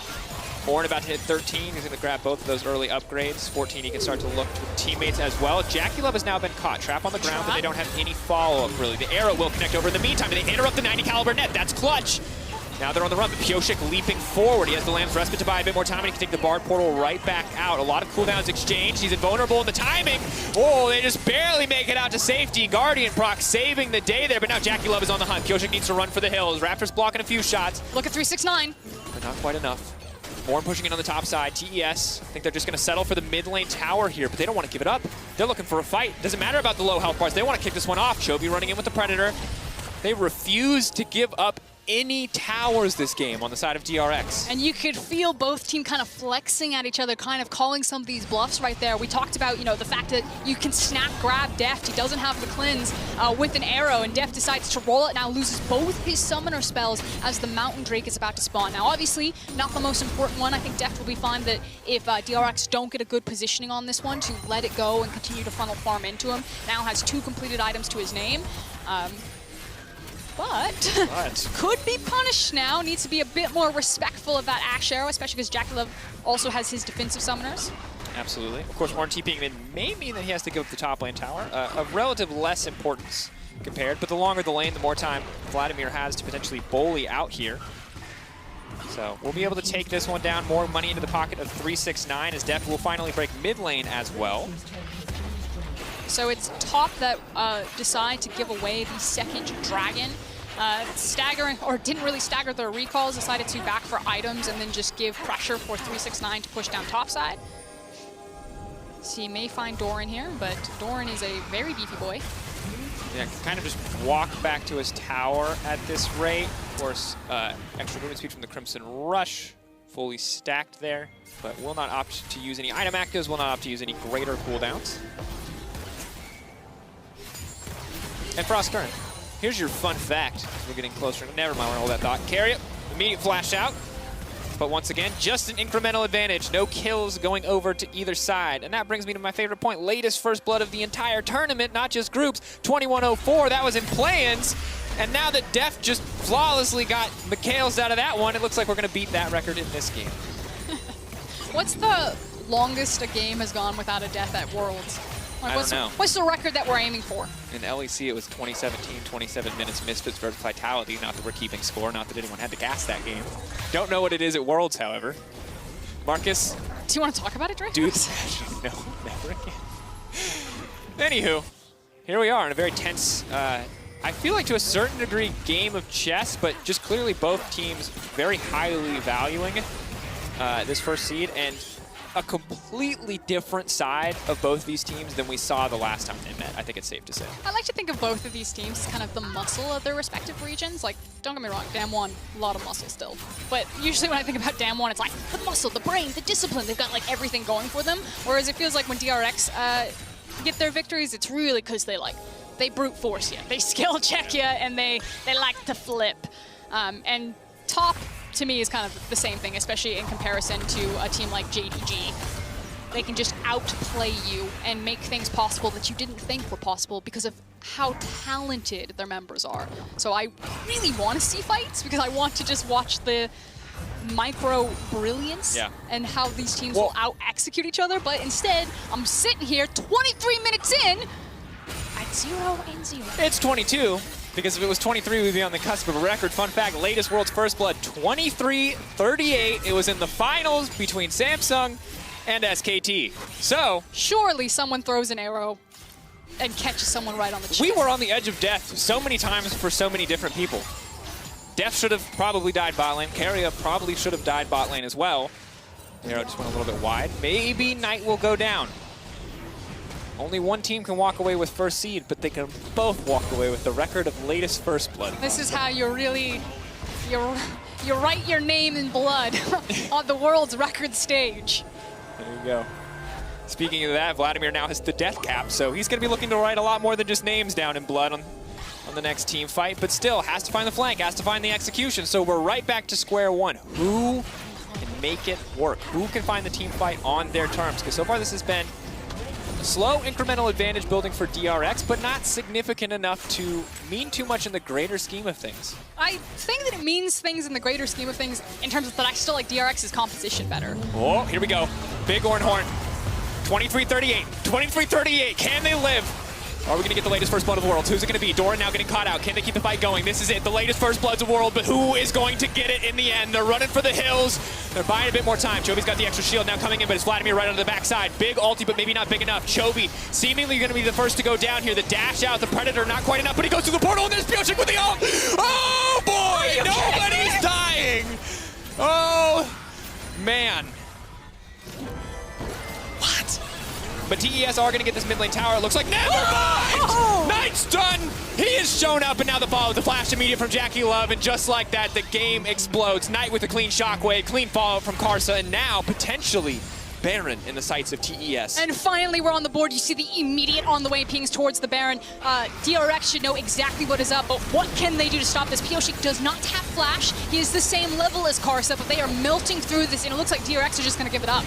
DRX accept the loss on that one. Gold was dead even after that fight, but will not be dead even when this Baron falls. This is the opportunity for TS to knock down so many towers. DRX is grabbing what they can in the meantime, but Top Esports, clutch fight there. Everything burned to save Chovy, to get him out to safety, but DRX stick around anyway, and it cost them so much. Yeah, taking another look at this one, it was just ridiculous. The Bard portal, the Kindred ultimate, but the fact that DRX tried to plant their feet here, weren't keeping track of the cooldowns and decide to try to defend this one, group up on the tower, and it's just too easy for Knight. 3-man shockwave into the Graves ultimate, and like you said, Top just ripped this game wide open, just blasted DRX on mid tower. Yeah. Now so easy for them to push forward with his advantage. And of course, Vladimir got 100 stacks again. He's ready to go in at a moment's notice. He's ready to get a fight kicked off. Now they can grab a Mountain Drake of their own and really even things out. And as they start to knock down these towers, take away this standing gold, we should see this lead balloon pretty heavily for the side of Top Esports. What was a chess game has now had the board flipped, Dracos. And hopefully now the gentleman's agreement is off and we have a bit more back and forth here. Now checking in on itemization, Deft is so close to this Infinity Edge, and I think that's kind of the big power break moment for Caitlyn on this build path. And this still does feel like a composition that has a lot of room left to run in it for DRX, so they're definitely not out just losing this Baron. But now it's just chilling out, you know, trying to stop or slow down the siege that Top can put forward here, and then looking to fight again once Deft is ready with another item. And you know that the second that Infinity Edge comes through, Dorn will immediately upgrade it, so we will have a Molten Edge coming in for Deft. That's going to be a big deal, extra damage. Of course, the fear in the back of my head for DRX is that Vladimir's just going to one-shot people. Because when you got a Lulu whimsy on you, and you can just speed past all that front line, pull through the taunt, pull through any kind of way to mitigate it, it's certainly going to be difficult for Def to survive. That said, that's if TES get to start a fight on their terms. So maybe some more room for DRX to find their own fights, especially with the power of Bard Ultimate. Yeah, it's going to be watching the execution of these flanks as well as maybe even these picks from both teams as Chovy might get walked down here. Look at top. They're starting to collapse on him from the top side of the jungle.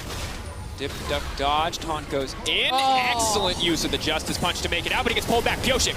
Immediate lands spike. Fantastic use of the Mikhails once again. Carry is so incredibly clutch, but they're going to try to finish the job. Graves ult across the back of the team, but 369 not going to pull the trigger. Does not want to go in on that one. So nicely done from Chovy there. Meanwhile, Doran is left to his own devices on the top side. Does have the teleport available to him, but didn't pull the trigger on that one. And we talked about how all DRX had to do at this point was just kind of slow down the siege of this Baron buff. Kind of minimize what top were going to pick up with it, and then live to fight another day.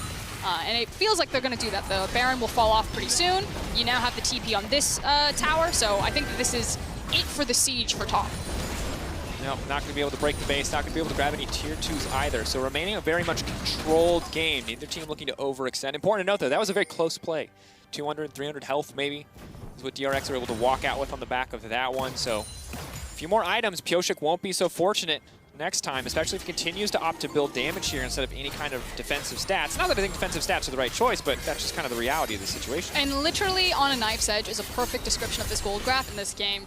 It is such a small margin that this is swinging on, and now it's just about who's going to be powerful win and who can execute the responsibility in their compositions. I like how you already highlighted 369 on this Vladimir and the fact that with the Spellbinder, now looking at his Haunting Guise and his Death Cap, that he can one-shot Deft. And there's very little to try to stop him from doing that. You know, he doesn't have the Lulu to slow down Vlad and to make him bigger. He's got the Bard that's like, I can give you some cocoa, but that's about it. Look, it's tasty cocoa, but that man's gonna shoot you in the face with some blood. So you gotta take your pick.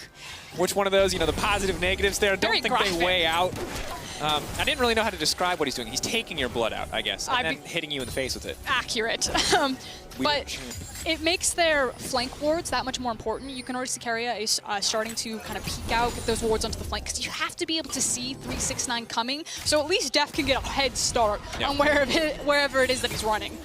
And good effort from TES right now to kind of systematically push their vision forward, knowing that Baron in a minute 26, Mountain in a minute 22. Of course, neither team set up for Soul Point quite yet, so we won't see that trade scenario that we often do unless someone falls flat on taking the Baron. I mean, this is way more tense than any of the battles for first I think we've seen in other groups, because they've always been bloodbaths. They've always been level 1s, or maybe one play where someone gets 3 kills and the game gets snowballed out of control. And well, someone did get 3 kills in that mid lane play, but it still feels very much dead even. Yeah, and I mean, we've said it multiple times. It's simply because both teams feel really confident that they can play a slow game. I want to talk about itemization. Azael talked about it earlier today, and I just think it's a brilliant point. The Warmog's completed now for Doran, so he can go ahead and take kind of extended trades or trades with Vladimir, kind of walk back, heal full of his health, and then step back forward. So it should deny any sort of side lane pressure. Like, he is truly a brick wall. He is an unmovable object. You can push the wave into him, but you cannot move past him at this point with his itemization. And obviously the Leandries will help with that a little bit, but the Void Staff as well is, you know, 369 has just been farming up a Storm in the side lanes. The arrow now again going wide for Jackie Love.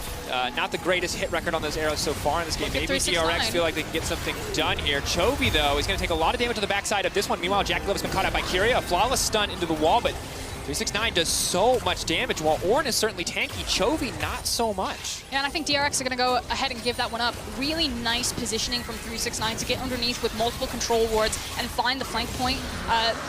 That Bard ultimate was basically a disengage Bard ultimate as DRX realized that they did not have the high ground. No. And immediately walked away from that one. You already called it Dracos, though. That was not Soul and Mountain Soul of all of them. As Try to make it through that one. Have to wait for some of the cooldowns to go down. Carry gonna be a little bit in trouble. DRX, of course, moving towards the Baron, kind of threatening for that objective. TES called a bluff and instead pushed down mid-wave and looked to break this one. But Karsa's in trouble. Pioshik now chasing him down. 1-2 looking for 3. Surely if he hit that last auto, Karsa would have been done, but he does manage to make it out to safety. Is forced to burn his flash. And I do like the fact that Pioshik is starting to get a bit creative here. You know, if you can find one of the stragglers from top esports, there's still a lot of skirmish potential here. Is now playing from Fog of War. Boom! Excellent shockwave to start up, but they don't have the follow-up. Bardal won't connect. They buy a bit more space, but that's Lamb's Respite down. A small window here for TES to find a kill with no chance to save that backline. And I think it's just going to be the cooldown traded. Maybe if they had found a kill there, they go ahead and push onto the Baron, but instead staggering backs, getting deft into his items and blast cone over the wall. We've played 32 minutes of very little action, of some trades here and there, some trades of cooldowns for some fights. DRX have been lulled into a false sense of complacency because that is going to be Baron for TES. Soul point as well. Ooh, it's going to be responded shortly after the Baron falls away too. This is a good look for TES right now. And just the disrespect, you know, the Scuttle Crab is down. DRX just kind of forgetting split second about the blast cone, the ability for how late we are in the game, how many items we have, and how quickly either of these teams will shred the objective. Now 2 Barons to top's name. And again, that just puts DRX on the defensive. Can they survive it? You take one bad fight, especially this late in the game with the Baron buff, if there's multiple members, you shred through the towers. Yeah. It's game over. But right now, I felt like execution was just so easy for DRX earlier on in the game, but because we've now hit this late game stage, while they certainly can just out-execute and win a fight, there's so much leeway when you have a level 18 Vladimir with 3.5 items completed, because if he ever finds an opportunity, regardless of what the team does, he can kill all of DRX. We also need to talk about Chovy. He's got the Death Crown. Knight. Did the ward spot them? Shit. They don't know. Oh my god, this is flawless play around Fog of War. Carry is walking forward. They think they have the bait. They don't know. They don't know. Oh, but the follow-up, I don't think that was a good Bardal. That might not have been good at all, but maybe they can get the follow-up fight as well. Now instantly Knight's going to get popped. He has to find a time to use the shockwave. 369's been zoned away from the fight by Doran. So far, so good for DRX. That's going to be the 2-man knockup. So once again, 369 trying to find his way to the backline, and he's found Deft. That's going to be huge. Can he take him out? Deft trying to heal up as much as he can. He gets the magic damage shield coming in from Galio as well. It's a close fight. DRX into Lamb's Respite. The break is all they need. The rest is all they need, and they find that one. So beautifully done, and I agree with you, Dragos. It almost looked like disaster when Chovy is thinking maybe he can try to find the execute on Knight, because this is a big AP Galio, and the Bard ultimate kind of stalls everything out there, but brilliant zone control from Doran and Chovy, as well as a clutch Kindred ultimate, means that ultimately DRX kills some of the Baron buffs and take down the mid tower. And again, get ready for more of those, because every fight is going to feel like that. Every fight is going to feel like at any moment the game could end. A small win for DRX at the end. They still traded back and forth, still 2-4 the kill score. That was only a 2-for-1 in their favor despite everything burned. In 1 minute and 27 seconds from now and counting, it will be Mountain Soul on the board for TES, and certainly that should be enough to be the final knockout blow as we see this one more time. And again, I'm thinking maybe some miscommunication, or maybe they intended that to be exactly as planned, but it does delay Knight, allows him to get his flashback off, and you think that could be disaster, but really good zone control from Doran. He finds 369, he manages to knock up 2 members, then immediately into stasis, and Deft then gets enough time with the exhaust on 369 to walk him down, not be under pressure. The Lamb's Respite comes in, Pioshik trades 1-for-1, dies on the back half of that, but does manage to allow Chovy to walk away. Shut down to the Galio as well, and you saw in that fight, big shield going on to Deft. That's a combination, it looks like, of both the Galio alt shield, where he's able to share the shield of Durant, as well as the Hex Drinker. So just, again, so incredibly close on the fight overall. A few less cooldowns on the side of DRX. It could have been disaster, but now they are setting up. They're trying to get ready for this fight as they push into their own jungle for vision control. All about vision until this dragon respawns. Big thing is the flash and summoner spell check-in, so Chovy obviously not having his flash. Won't be the biggest deal. This guy's a pretty beefy boy, but Knight not having his flash on the Orianna could actually be massive. And you talked about the vision. Already the Observer's doing a great job showcasing 369, using control words, getting underneath, knowing that both teams are going to be gearing up for this dragon, and trying to find someone out of position. No. They've all walked face first into the Vladimir, but who's caught who? Who's going to be able to find it? Pioshik going through, the arrow's finally going to connect. They've held on for now with the Lamb's Respite, but Knight coming in over the wall. The Baron setting the sights. The Dragon, rather. Dragon Soul for TES. Can they secure it? There's no way to stop it. They managed to grab it. That's Mountain Soul. DRX. This isn't the fight that they want anymore. They're pulling away. Deft trying to throw down some last-minute damage, but big win for TES. And 369 is just an absolute monster. That health back that he got off the Vladimir was absurd.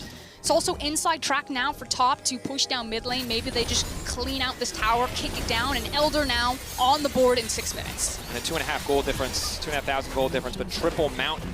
It's going to be feeling pretty good when you have the Mountain Soul as well. Of course, maybe not the best users of it on this team, but still the extra shield to mitigate any kind of burst coming in will be good to have.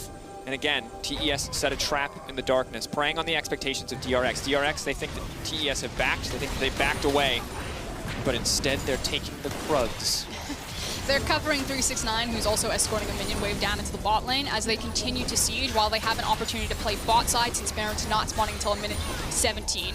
Meanwhile, you can see Doran's immediately pulling the trigger and backing with his Bard as TES have called DRX's bluff. DRX were running up mid lane and now they must respond to the charge that TES have on this bot lane. Again, DRX thought that they backed, but they hadn't, and now the push is set up on the bottom side. The Bard ult will go wide. Ornn doesn't know where to throw the ult because he was blinded. So he throws it away from the enemy team. Now we have the rest of the damage coming in. Deft ult not going to do Look too at the much. teleport. The knock up onto Jackie Love. Vladimir now coming in. Galio on the backside as well. Deft with the immediate Mikhail's out to safety. Now trying to run, but that's going to be it once the front line is gone. The fight is surely over. Big fight for TES. Do they try to push their advantage here and just end the game? So many cooldowns are gone. There is no Lamb's Respite. There is no Galio. While Deft doesn't have anything. Doran is dead. But there's no minion wave. How much are they willing to commit for this? How long are they willing to wait before this fight turns against them? The wave just about to come back in. I need to see how many stacks are on the Spellbinder for 369. Yeah, watch 369. He's got flash and ultimate. Shockwave's gonna miss though, and that's big. Pioshik healing back up. They need to get the wave clear down here. They don't have a ton of tools to do so, so it's gonna be at least one. That's gonna be the taunt in the middle of the fight. That's gonna be the follow-up. Pioshik now going in, but they don't really have a good option for damage. But Jackie Love taking so much back in return. Deft though, now the one in trouble, forced to flash out for safety. The flash into melee range, and the shotgun to the face. It's 369 now looking for a little bit more, and that's gonna be it. TES, they find the fight in the base that they need.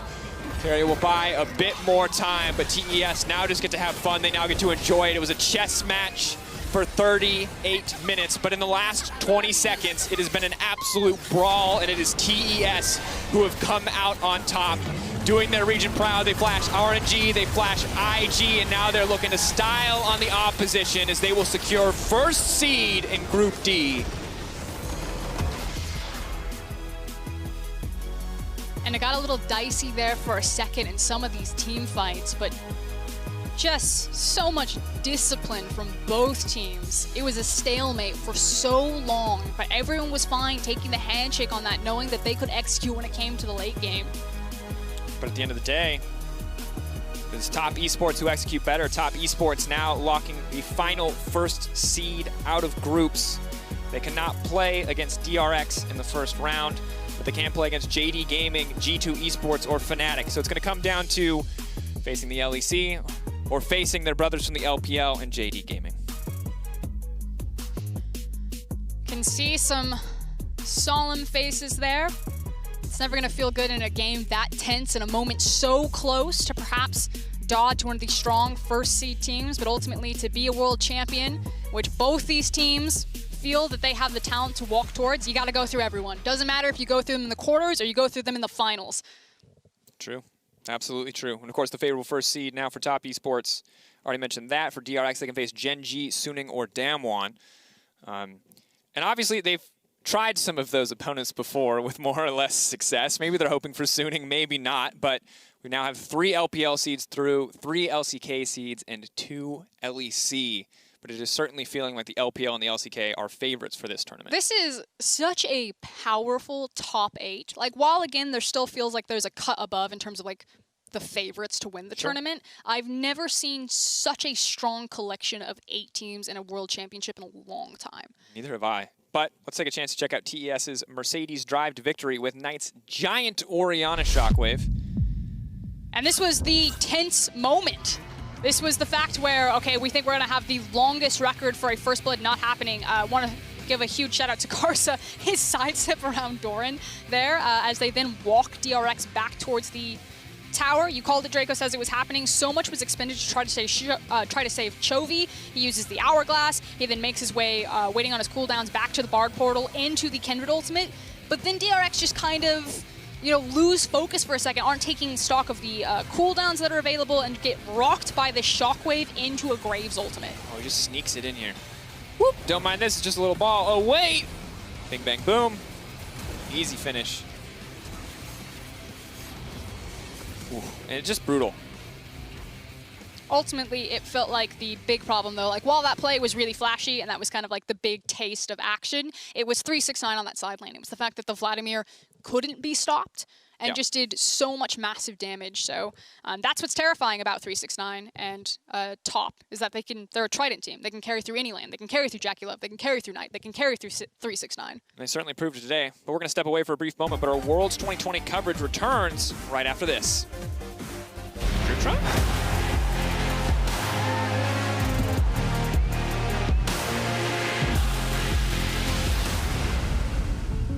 Jake from State Farm. I would like to formally extend my gratitude for the Russell rate on my insurance. Do you mean surprisingly great rates from State Farm? I don't believe in accepting help, but I'll make an exception. Here's the deal, Russell. There's no special rate. These prices are for everyone. With the Oak and the Eagle as witness, consider us square. I made that from memory. I know your face that well. When you want the real deal, like a good neighbor, State Farm is there. Hey Mercedes, legends run wild, each one unique, with astonishing power, unstoppable, master warriors, ready to compete, seeking glory. We live it, we breathe it, we have each other's back. Together, we become legends, icons of a new generation. It's invisible, but it's always with you. It's the defender of your decisions, the bodyguard of your buffs, the guardian of your greatness on the Rift. It's the Cisco network. Because when every click can tip the scale of an entire season, nothing less than the speed and dependability of the world's most powerful network will do.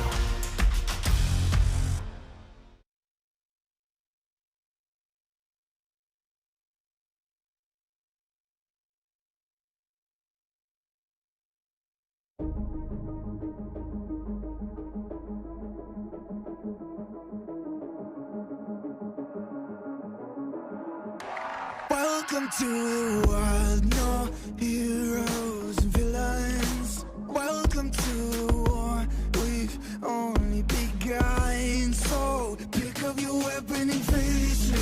There's blood on the ground, go and take it. You get one shot to make it out alive. So higher and higher you chase it.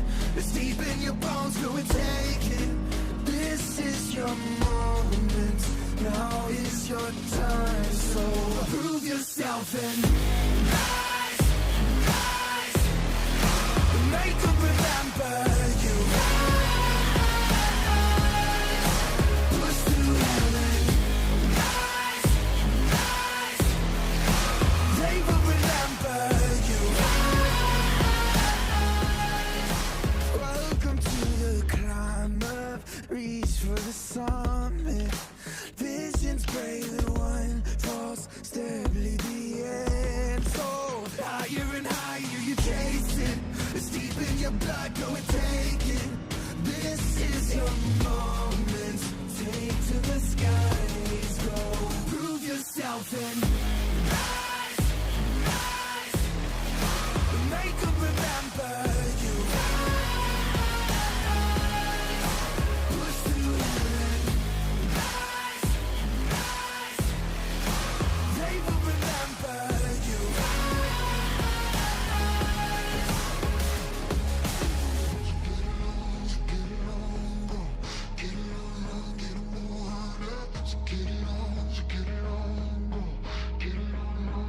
It is you fight among the dead beneath the dirt. Or do you know yet? Or do you want it? And when the giants call to ask you what you're worth, do you know yet? We don't die. Prove yourself and rise, rise. Make them remember you. Push through heaven. Rise, rise.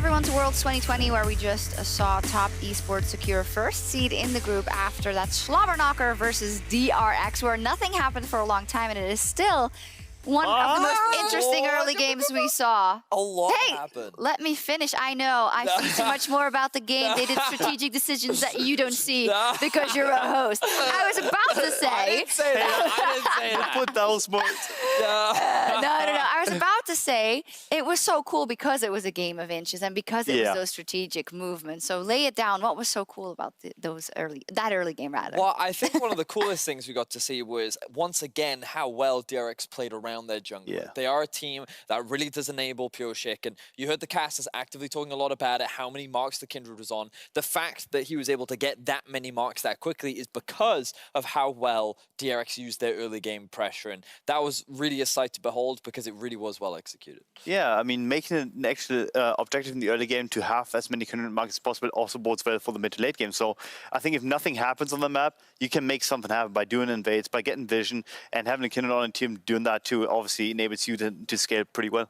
And the beauty was, though, that everything was super even, and there was a fantastic disengage in the mid lane, and then TSA, and they pulled the trigger. And it was that night pop-off that you were looking for. Yes. Like, that one shockwave in the mid lane, like, this was his opportunity, and he took it. This was his first major error in this game, and it was immediately punished. Yes, and the it was entire over. game before that was like back and forth, back and forth, back and forth, but as soon as one team made a mistake, the enemy team realized it and immediately pulled the trigger. Yeah, it's a level of like turning it on and just winning the game that I haven't seen of many teams in this tournament. Maybe Damwon. I think what Amazing said there just like really hits home for me, because I think that when you look at how the game was played, it was a lot of trading. It was a lot of, can we do this? Okay, fine. If you're going to do that, we'll do this. And it was just constant back and forth movement on the map. And then, as you rightly said, like, oh, they've overstepped their immediate punish. And even in that extended team fight, the Kindred ultimate was so good from Pure Shik. And then you realized, oh, you're all standing outside of it. We're going to punish you there. And, like,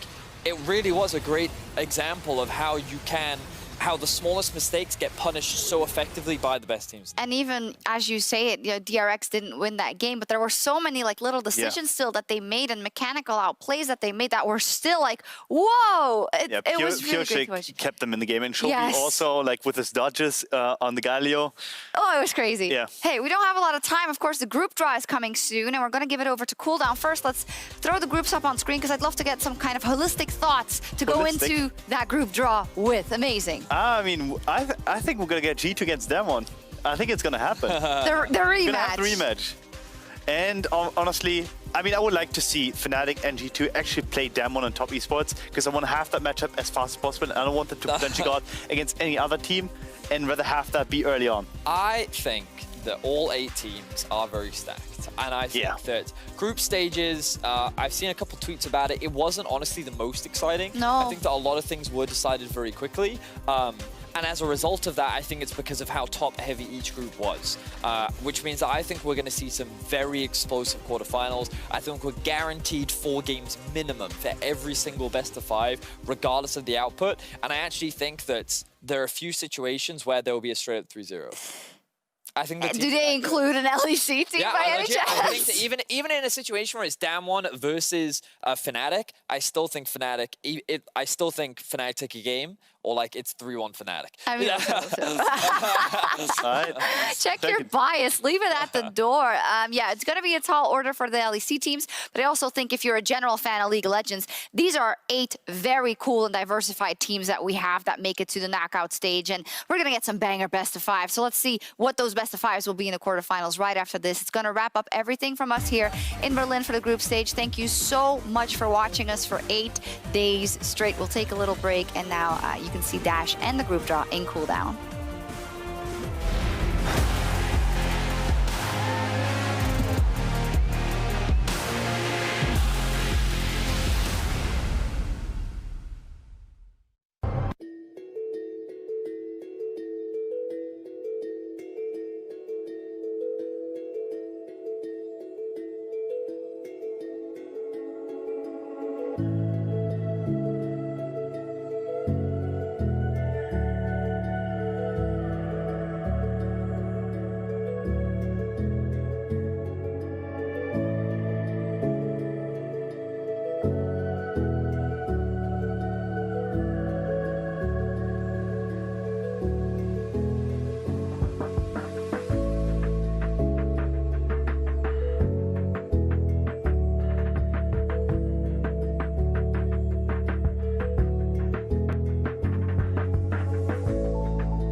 guys.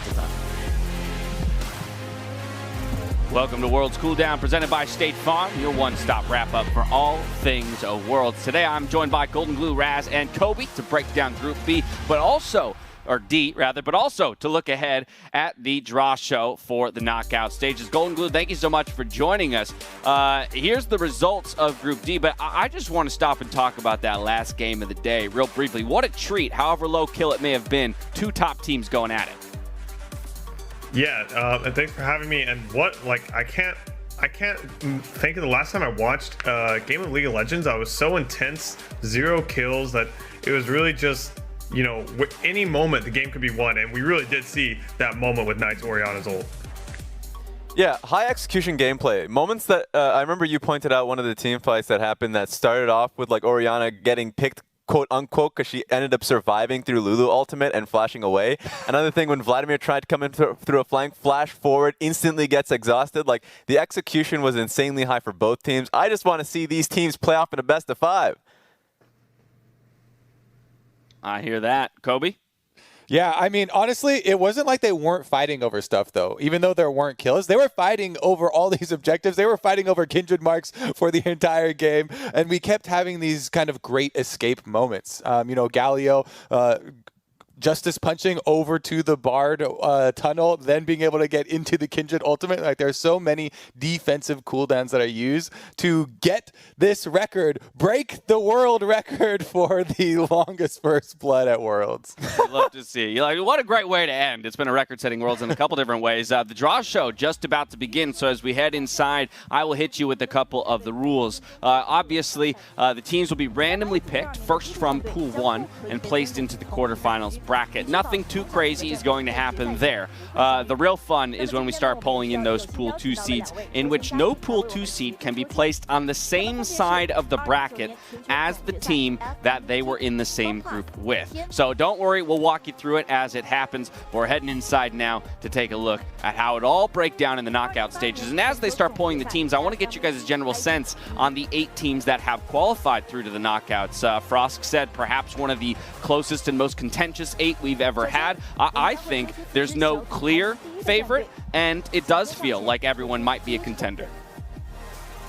Yeah, for me, I'm really excited to watch Damwon and Top especially, but I do feel like there's just so many really good teams at this World event, and I think this is going to be quarterfinals is going to be when it starts getting really exciting, just because of how many top-heavy teams this tournament feels like. It's just all really strong teams, and then a handful of not so strong teams. Yeah, and another thing that comes to mind are like sleeper teams in a sense, like G2, Fnatic, or even I would throw in JD. Teams that are on Pool 2, but for sure can ramp it up. Like you've seen world champion IG in 2018 is a good example of that. Even to a certain degree, an underperformer in group stage in Fun Plus Phoenix that ended up winning the same champion. I'd love to just point out that both Tien and Ning are the ones actually drawing in both finals MVP, so that's nice to see. That's a great call out. Kobe? We didn't have any crazy upsets. All the favorites got through. There was no big moment where we had a downfall of one of these top teams coming from one of the top regions. Pretty much, the only big downfall was North America not getting a team on through. So it should be, like they were kind of alluding to, some really tough competition here. Top and Suning on the first top. I was going to say already that is a possible semi-final matchup then. Top Esports and Suning on the same side of the bracket as we look for the final 2 Pool 1 seeds to be drawn. But Raz, what's your take on that potential semi-final? It always happens. Last year it was literally FPX and IG. The semifinals ends up being the LPL teams going up against each other. So that's always something to point out if that does end up happening. I want to see who they end up going up against. Well, Gen G will be the first team on the lower side of the bracket to be pulled, which means, of course, that we only have one left to go. Also, I mean, LPL got 3 teams through, so what are you complaining about? We're gonna have a fight. All right, okay. I take what we get. That's fine. I'm happy with that. Pretty good. If everything goes correctly here, this next draw should beat Damwon Gaming to fill out the Pool 1 seeds. And then I start to get really curious about the 1-2 matchups. Again, I'll remind everyone that the Pool 2 seeds are G2, JD, Fnatic, and DRX. So are there any 1-2 matchups that you guys are particularly hoping for? I think one thing would be LEC's history versus the LPL. I know specifically Perks gave that interview where he said they don't care who they match up against, but given their history, I think they might prefer one of the LCK teams rather than the LPL ones, because this current roster of G2 has only won a single game versus an LPL team, and that was the one game versus Suning this year that they took in the group stage. Well, G2 is the first team to be pulled, but here's the deal. Because Suning is in the upper bracket, G2 must go to the lower bracket. You cannot be placed on the same side as your own group opponent. So they will dodge both top and Suning, and instead get placed into the first matchup in the lower bracket. Yes, Raz, tell us. Is that Damwon? Am I correct in being believable? No. Damwon should have been the fourth team to be pulled. Yeah. Oh, this would be a Gen G matchup. So Golden Glue, what's your take there? A G2 versus Gen G matchup. That's exciting. I wasn't, I think G2 definitely lucked out that they couldn't go versus top. I think that's like really good versus. I think this is still gonna be a really close one. That's an extremely exciting game where there's obviously Gen G is coming in as a first seed into the favorites, but I could definitely see G2 taking them out as well. Ooh, Fnatic the next to be pulled. So both EU squads coming out hot. Of course, Gen G is on the lower side of the bracket, so Fnatic will get slotted in right there at the top, gentlemen. Top Esports. Oh my goodness. Woo, baby. Send the salute out. I want to point out the first thing. I actually think G2 going up against Gen G, that's great for them. I would actually say that Gen G is the worst of the Pool 1 seeds, because you have Top Esports, Suning, Damwon. It would be a bit of a tie for me between Suning and Gen G, but I think it's a really good matchup for G2. For Fnatic, good luck, man. That one's as hard as it can get. Maybe that one's a tough one. I will say that for G2, I feel like the bottom lane is going to be pretty difficult versus Gen G. So it's not like they're going to have a free pass here. Yeah. JD Gaming just pulled, and of course Damwon being on the lower side does mean that JD will match up here against Suning. That's the quarterfinals. That's what you don't want to see right there. You don't want to see that. Gives me vibes of 2014 OMG going up against EDG. Just team kill after team kill. That's the LPL history, my friends. That's pretty crazy. All 3 LPL teams in the top half. Insane! If I recall correctly, this was the matchup that Lyric was talking about wanting to see. And so, while it will be an LPL team kill, as you mentioned there, Kobe, it is maybe something that some of those more hardcore LPL fans would be looking for. DRX, the final team to be pulled here. Hey, that's another team kill right there. That's well, you're gonna get a lot of those when there's only 3 regions in the quarterfinals, right? You've got two LEC and then 3 from each of the others, and so there you have. These are some sweet matchups, but again, I think this only reinforces the point that this is one of the most competitive top 8, selection of Worlds teams that we have had. I think that last one might be the easiest to predict. With how Damwon ran through the LCK, Damwon versus DRX, that has got to be the overwhelming favorite there for Damwon on that bottom side. So I think that's the scariest draw for DRX, actually. We'll see, what they can show as far as evolution and what they've learned. Yeah, you know what I love to see at these times is what all the players, the coaches, how they feel, get their live reactions. Because you said G2, you stated their record versus LPL teams, and then at the same time, I'm sure they're happy they're at the bottom of the bracket, avoiding all the LPL teams. So, yeah. Yeah, it's. But I also love the mindset. I think it was. I'm gonna forget which of the G2 players it was, but in an interview said, at the end of the day, we do have to get through everyone, right? So we may as well start hard get those 3-0s out of the way, and then move on and then have an easier run at the finals. Why not?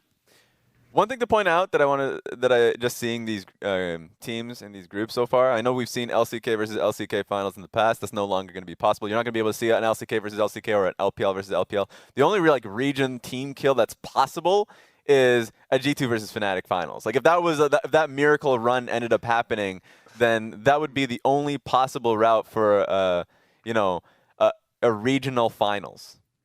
Let's try working through, again, each of these matchups just real quickly, one at a time. First up, Top Esports versus Fnatic. Kobe? All right, this one is definitely going to be tough. I'm looking at the top lane for Bwipo because Bwipo is a very volatile laner. He loves taking trades. He's been very outspoken about that. I think so far this tournament, he's been really good, especially with the volley bear into a lot of these counter picks on the top side. But Top Esports specialize in that. Karsa goes up there a lot. They save their counter picks for 369. So I think that is going to be a battle in the pick and bans and is going to determine a lot how the series does go. Yeah, for me, this one's a really interesting style. Like stylistically, people would look at each matchup and would kind of struggle to find one for Fnatic. For me, it's jungle, which is a great matchup if you're going into Top Esports. If you're trying to strategize how you want to be able to beat them, for me, watching Top regionally, not even just this year, but like a lot of the times, the best way to be able to attack them is through Karsa. Because Karsa is a lot of the times trying to help out lanes. He's trying to go top side. He's trying to go and aid mid lane. So a lot of the times he's trying to facilitate for his laners. So if you have a strategy level 1s like we've been seeing from Fnatic that can target Karsa so he's falling behind, then you can start picking lanes apart. This is, I think, I would heavily favor it towards Top Esports because I do have them as the tournament favorites. But I think Fnatic, that is an avenue they can really take versus Top. Of course, following that is Suning versus JD Gaming. So again, we've already talked about the LPL team kill here, but Golden Glue, thoughts as Suning was one of the teams initially coming into the tournament we didn't have a good read on. How do you feel about them now coming out as the 1 seed in Group A? Yeah, my eyes are definitely on Bin when I'm thinking about Suning. I think he's a really fun player to watch, but at the same time, he's had moments where he'll just, run it down like 3 times in a row, and then he'll just like 1v9 the game. So in that matchup, I'm going to have my eyes on this player and just see like which bin shows up and if he's going to be putting, JDG in the trash bin or, I don't know. We'll see. Or if he's falling in himself. I think, been in the playoffs. This is what I love about this because it's going to be LPL fans really trying to take every piece of this matchup. Been in the playoffs was not as good. And when I'm talking about playoffs, I mean like LPL playoffs was not nearly as good as been in the regular season. So like this is going to be a great matchup just to see how he kind of goes up against Zoom. Because yeah, top lane matchup for me is the most important one. Especially with how people have been talking about Suning in scrims for this whole tournament. That, just coming back with all these stories, it kind of feels like last year Damwon scrim talk and really building up this mythos around this team. That's what I really want to see come out in the best of 5s for them because with some volatile players that they do have, they have a lot of playmaking ability, like Grayson's kind of alluding to. I think SOFM as well could be one that this is now the biggest stage for him. Style of me, let's see what the style is. Yeah, I love me some style. Gen G versus G2. Kobe, I'm coming right back to you. Raz said he thinks this is the best draw for the LEC 2 seed here against Gen G. Do you agree? I would agree from the performances in group stage. Just going matchup by matchup, like I said when they're drawn, I do draw my eyes to the bottom side for Gen G because I think Ruler for sure is going to be a big powerhouse. But I definitely agree. I think G2, as much as they're like, we'll fight anybody, we're going to beat everybody anyways, we're going to the top. I feel like they're happy to start here. Golden Glue. It's wild to me that we would say Gen G is the weakest 1 seed when you look at that roster and you see people like former world champion Ruler, you see people like Clid and BDD still on that lineup. Yeah, that's what I love about this. Like now that we're at quarterfinals, because I'm looking at all these teams we have. I mean, yeah, Gen G versus G2, and we're saying like this is the best that G2. This is the easiest opponent G2 could get, right? And they're still terrifyingly good. I don't know. Every single game is just gonna be so much fun to watch. Yeah, and I think people can make the case that Suning is like, but it's we're talking about like the best that they could can get because they were in the same they were in the same group. As well. Yeah, and totally. G2, they definitely had high variance performances where they looked insanely good within their group and they look very clean. I'm not even just talking about necessarily the drafts, but like a lot of their gameplay had great elements of how Mickey X was performing and how he was like his Alistar game versus Team Liquid is a great example where he set up for a long range Ashe arrow to kind of claw themselves like a little bit back into the game. And this is what you kind of expect with G2. I want to see that best of 5 G2 that we saw in the LEC playoffs and that we saw from last year that took the names off of just basically LCK team after LCK team. Yeah, just a slightly different finals this time around. Golden Glue, back to you for the final matchup. And interestingly enough, this is almost the antithesis to the matchup we just talked about. Damwon versus DRX. I think it was Kobe who said he feels this might be the most lopsided towards the 1 seed. How do you feel about that? I would probably agree. I think Damwon coming into the tournament, I already had my eyes on them, and then they really showed up in the group stage. And I'm really looking forward to watching Showmaker. He's probably my favorite mid laner at the tournament. I love watching him play, and he has such a good time, and he's so mechanically gifted, while also just being such a team player, right? He'll play Set, he'll play Galio, but he'll play everything to the like 99.9% of its capability. It's so impressive to watch. I just don't want to see another 3-0. I just like personally, because we've seen this finals already in the LCK finals. What if they learned, Raz? What if they learned? They've got to learn something. Going up against top esports is basically that Rocky montage. 2 times in that group. You got to have learned something. Bring it going up against Damwon. There you go. Yeah, take some learnings from the group stage. We know that the World Championship is all about evolution, in particular from groups to knockouts. So many things that generally change. New meta, new picks, things like that. And so it is up to the teams to determine what those changes will be. But with our quarterfinals matchup now determined, it's time to make your quarterfinal picks for Pick'ems, powered by Alienware. In addition to the usual perfect pick prize of every ultimate skin, fans who guess every matchup correctly will also take home an exclusive Alienware Aurora Battle Station, the exact setup being used on stage at Worlds by all of our pros. Make your quarterfinal picks starting later today at 4 p.m. Pacific over at lolesports.com/pick'em. Good luck to the few of you that are still in the running. I don't think any of us can say that we are. Right now, we're headed for a break. On the other side, though, we'll be joined by Lyric to talk about next week's matchups. Stay tuned.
Welcome back to World School Down, presented by State Farm. We are now joined by Lyric to continue talking and dive deeper into these quarter-final matchups. So, Lyric, I'm coming straight to you.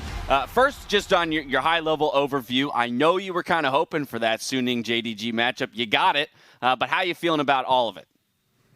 We were talking before, a bit heartbroken, a bit excited. I'm really happy that we got Suning versus JDG. It was a matchup we didn't get in LPL at all. But at the same time, no LPL versus LPL finals. I don't know. Yep. Heartbreaking. Yeah, that is going to make that a bit of a tough one. But if we start working through each of these games one at a time, we'll just start at the top. Top Esports versus Fnatic is the draw. Give me your take there, Lyric. So I really like that you guys touched on Bwipo's volatility, because I feel like that'll be massive against 369. But the other thing I really want to see is Knight has had a very quiet group stage, which I don't think is a big problem. But up against Nemesis, I expect and I really want to see him pop off. Yeah, I mean, I'm just going to come out and say that I do want to see him take more lane-dominant champions. And lane-dominant, a lot of times people will think more of like Assassins, but Orianna, his Orianna play here was fantastic.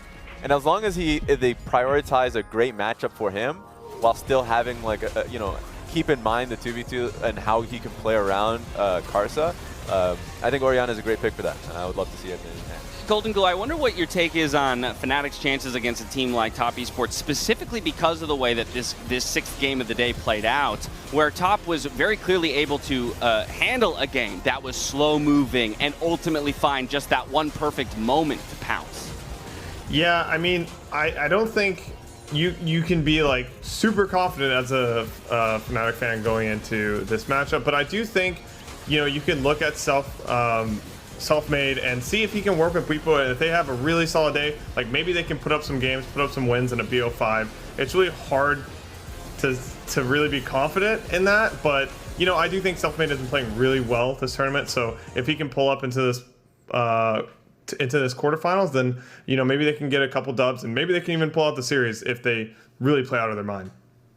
And there's something else that I wanted to point out with Fnatic too. I think Fnatic are a smart drafting team. They recognize how to kind of round out a composition. The Malphite pick for Bwipo is something that I think is really handy, because with Top Esports, there was one comp that I really enjoyed, the Nocturne comp. I thought that was really smart and how it worked together. I think most of the time though, they do pick for lanes. The one that we saw going up against DRX, where they didn't have like strong CC necessarily outside of the Ashe. Like those are the type of comps where I look at and say that can be really tricky to have and just nail down a pick. It took them obviously that long, like 20 or so minutes, to really find a pick in this game and get a kill. And I think they worked really well around it because they're talented players. But that's something that you can work around. I think Fnatic, if they can draft something that is easy to execute and is just generally a smart composition to run, I like to see that. And of course, like we already talked about Selfmade. Selfmade, I think, has been a star. For me, a top 3 jungler, performing jungler at the tournament. I would have SOFM, Canyon, and Selfmade. Sweet. Now, Raz has already talked a little bit about Knight and specifically the Orianna play that we saw there in that 6th game of the day. But Lyric, how do you feel about his performance so far here at Worlds? Because he was talked about coming in #1 mid laner in the world. Is he living up to that as of yet? I think no, but I also don't think it's much of a problem, because when you look how their side laners have played, 369 and JackieLove, it's really been about facilitating them. They've had such outstanding performances. Even when you look at this group, I felt like the top and bot lane differences between teams was much bigger than mid lane. But coming into knockouts is when we do need to see that Knight from the regular split, from playoffs, even from 2019, kind of pop off, pick these things. The Orianna, he's a great Sylas player. I mean, talking about champions is kind of useless because Knight plays absolutely everything, but up against Fnatic, I feel like mid lane will be their biggest strength, and this is where Knight can't just rely on 369 and JackieLove to do the heavy lifting. Yeah, and just to kind of piggyback off your point, I want him to build a comp around him rather than him building, like, kind of fitting the comp, because I remember 2 games in group stage where really, like, they picked him a bad matchup. Be it like the Galio versus Azir, or in a pretty like short range comp. So if they really couldn't get a pick, then he's just falling farther and farther behind. And there really isn't that much skill expression in that one. And the other one was the Akali pick. Now that game he stomped obviously, but like in the specific lane, they really couldn't do much and they had to wait it out. But that's something that I would want to see. I just want them to kind of unlock Knight going into that matchup. Yeah, I kind of want to see what these mid laners are going to do with their picks. I think you're kind of seeing a divide between mid laners that are picking the more supportive type of team-oriented champions like Galio versus like Knight's previous game of Orianna. And I do think that the meta does kind of tend to have or promote more team-oriented mid laners right now, with just how important carry junglers are and even carry top laners can be. There's not really always room to have a really hard carry mid laner that also needs a lot of resources in the game. But I think that last win in that really close game versus DRX, I think that will maybe that might make top esports be more willing to pick the Orianna, pick the carry mid, and have a bit more utility or supporting from the other roles. Well, I like that you called out the fact that the meta, is trending towards more of those carry-style junglers, because Karsa Self-Made has got to be one of the spotlight matchups within this one. So much of Fnatic's success, rather, this year has been attributed to the young jungler in Self-Made. But he's going to have his work cut out for him here, Lyric, up against a player the caliber of Karsa. The thing I love about this matchup is, to me, there's two teams in knockout stage that are very different from the others, which is G2 and TES, where they don't play for their lane prio to get jungle advantages, right? They play for their jungler to find advantages through ganking and facilitating lanes. But Fnatic, to me, was the best Western team at playing that jungle facilitating style. So I feel like that could definitely be the point of attack for Fnatic, right? Use their lane push, get Hilly out of lane, get into Karsa's jungle. They do kind of struggle to deal with it. But at the same time, you just said, I mean, Karsa's resume speaks for itself. This guy has so much pedigree that I feel like his laners are so strong, he'll be able to do what he needs. And then we saw Karsa in team fights is still an absolute monster. Yeah, and I think Self-Made has these champions that you just have to ban, or at least like recognize that if you're going into it, you're gonna have problems. Like the Evelynn is immediately that, right? Yep. The AP champions, I think he really specializes in, and it allows Nemesis to pick up Lucian. So I don't expect them to ever have that in that best of 5. Otherwise, it gives them a huge advantage. So that's something that I wanted really to point out for. And yeah, like to your point, they're just completely different styles. Self-Made will kind of have already played against a jungler of that caliber, or like of that play style, when he's gone up against Jankos, regionally going up against G2. Taking a look at the Fnatic roster that's got their work cut out for them against one of the teams that was considered a pre-tournament favorite. And within that, Raz, I think, again, that shouldn't be ignored. The idea of expectation coming into the tournament and what kind of mentality will be required to overcome it. But of all of the teams that I think might be capable of achieving that overcome mentality, Fnatic is one of them. They showed us time and time again at the World Championship an ability to overcome, coming out of group stages, making it to finals in previous years. I mean, they always impress. The reason why I feel more hopeful for Fnatic this time in comparison to the last few times in international events in the quarterfinals is that there are louder voices, or at least like louder play that I haven't seen before. Like, for instance, right now, in the past, you would look towards Caps and you would expect that to be the major focus. This is like years past, right? Mm-hmm. Right now, I'm looking towards Self-Made, but what we've seen from the group stage has been Hylissang and Reckless just having hard-winning lanes. And I'm not even just talking about necessarily the matchups, just them solo killing or having a huge advantage just off their laning phase alone. If they come into this best of 5 performing as well as they have been in the group stage, that's something that fans would not expect. Analysts wouldn't expect Fnatic to be coming into the tournament, not only having a strong jungle top lane in Blippo and how he has been performing, but also just a stomping bottom lane. So that's something that Top Esports does have to give a lot of respect to. Well, that's the first of 4 banger quarterfinals that are coming our way. And the next one that we've got to talk about is that Suning versus JD Gaming matchup. So, Lyric, I got to come back to you because, like you said, we've been hoping for this one for quite some time. Yeah, this one's so interesting because I think had we gotten this back during LPL, I think it would have been pretty one-sided. I don't think Suning had really come into full form. Raz pointed out earlier that Bin wasn't playing as well in playoffs as he did in regular split, but I feel like Suning have really found their form at Worlds. They just enable SOFM so well. Sword Art's so good at getting out onto the map early on. And SOFM's jungle style about, prioritizing camps and like kind of even ignoring major objectives to a degree is so cool to watch. And then all of it leading up to Bin playing things like the Omni Stone Camille, which are just so crazy, but he's good enough to get away with it. I just wanted to point out, like, that's what the biggest surprise to me was. And I want to ask you, I'm going to start, I feel like a lot of faith is now kind of coming into play with how JD has performed. Because coming into this tournament, I actually would have expected Kanavi to be the best jungler in the tournament. When I talked about the top 3 junglers, performing junglers in the tournament, I left Kanavi out because he's had actually quite a few poor games within the group stage. And for me, faith is that JD will come back to form like FPX came back to form last year. So I don't, Lyric, how do you feel about that? Actually, because this one I'm struggling with. I actually feel like you made a great point when we were, here 2 days ago, where you said, JDG need to fix their level 1s, because I don't feel like we've gotten to see Kanavi play a game, because every game, either level 1 or their weird drafts, it's like, what can this man do? So there's a part of me that says, okay, JDG's not going to do that. We're not going to see like this Kale Karma comp. We're not going to see these weird Echo Silas mid-jungle 2v2s. We're going to see standard JDG. We're not going to see crazy level 1s, or they're going to be the one pulling off the crazy level 1.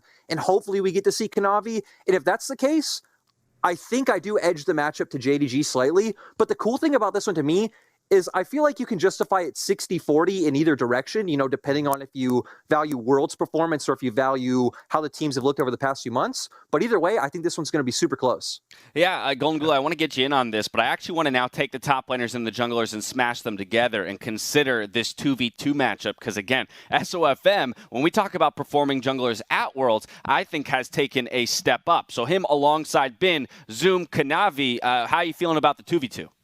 Yeah, this guy, SOFM has looked like an absolute monster, and not only his mechanics, but also his decision-making. I think he's making the right decisions to put himself in a place to succeed in these games, and he doesn't even need to rely on his insane mechanics to outplay people, and I think that's the most impressive thing about him for me, is that he just doesn't really seem like he's a really weakness player, and he's like the player to put the team on his back.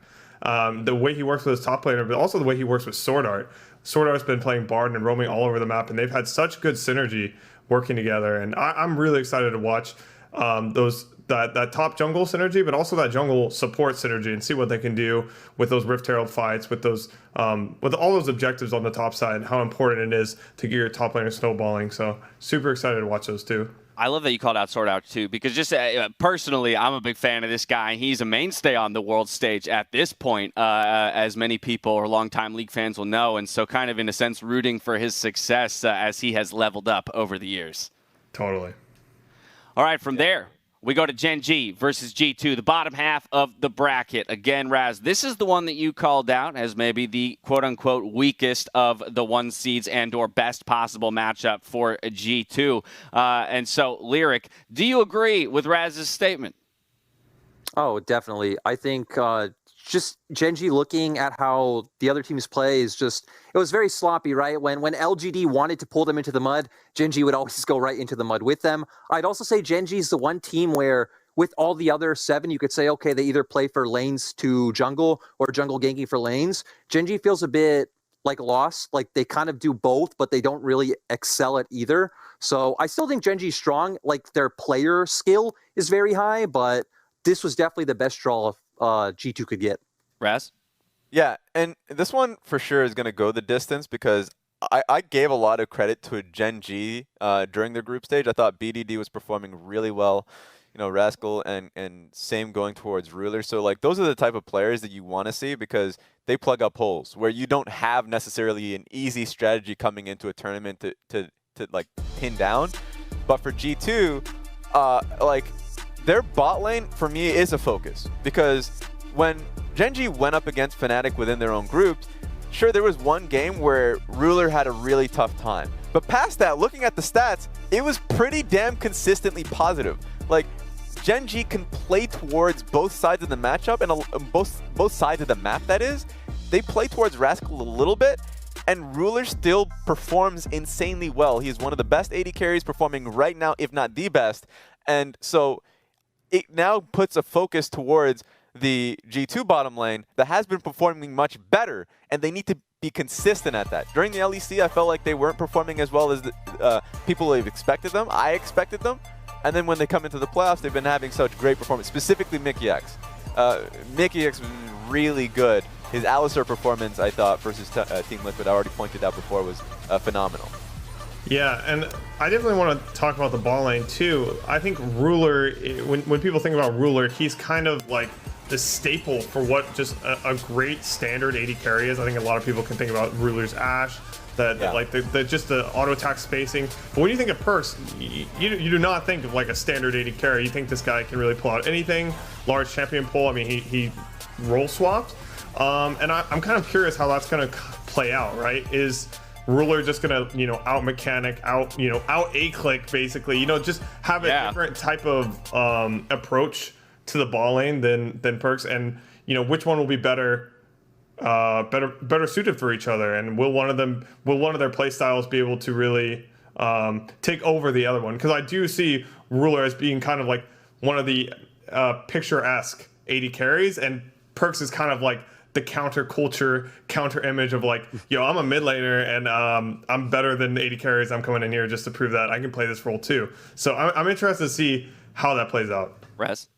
I just want to say, Ruler's defending the role against the invaders. I know Grace, I know Golden Glue knows this well, because if you ask AD carries, FBI is a great example of that. Ruler's just on the screen at all times. It's just because he is that picture-perfect player. He's played the role for so long. He understands the matchups, the ins and outs of it.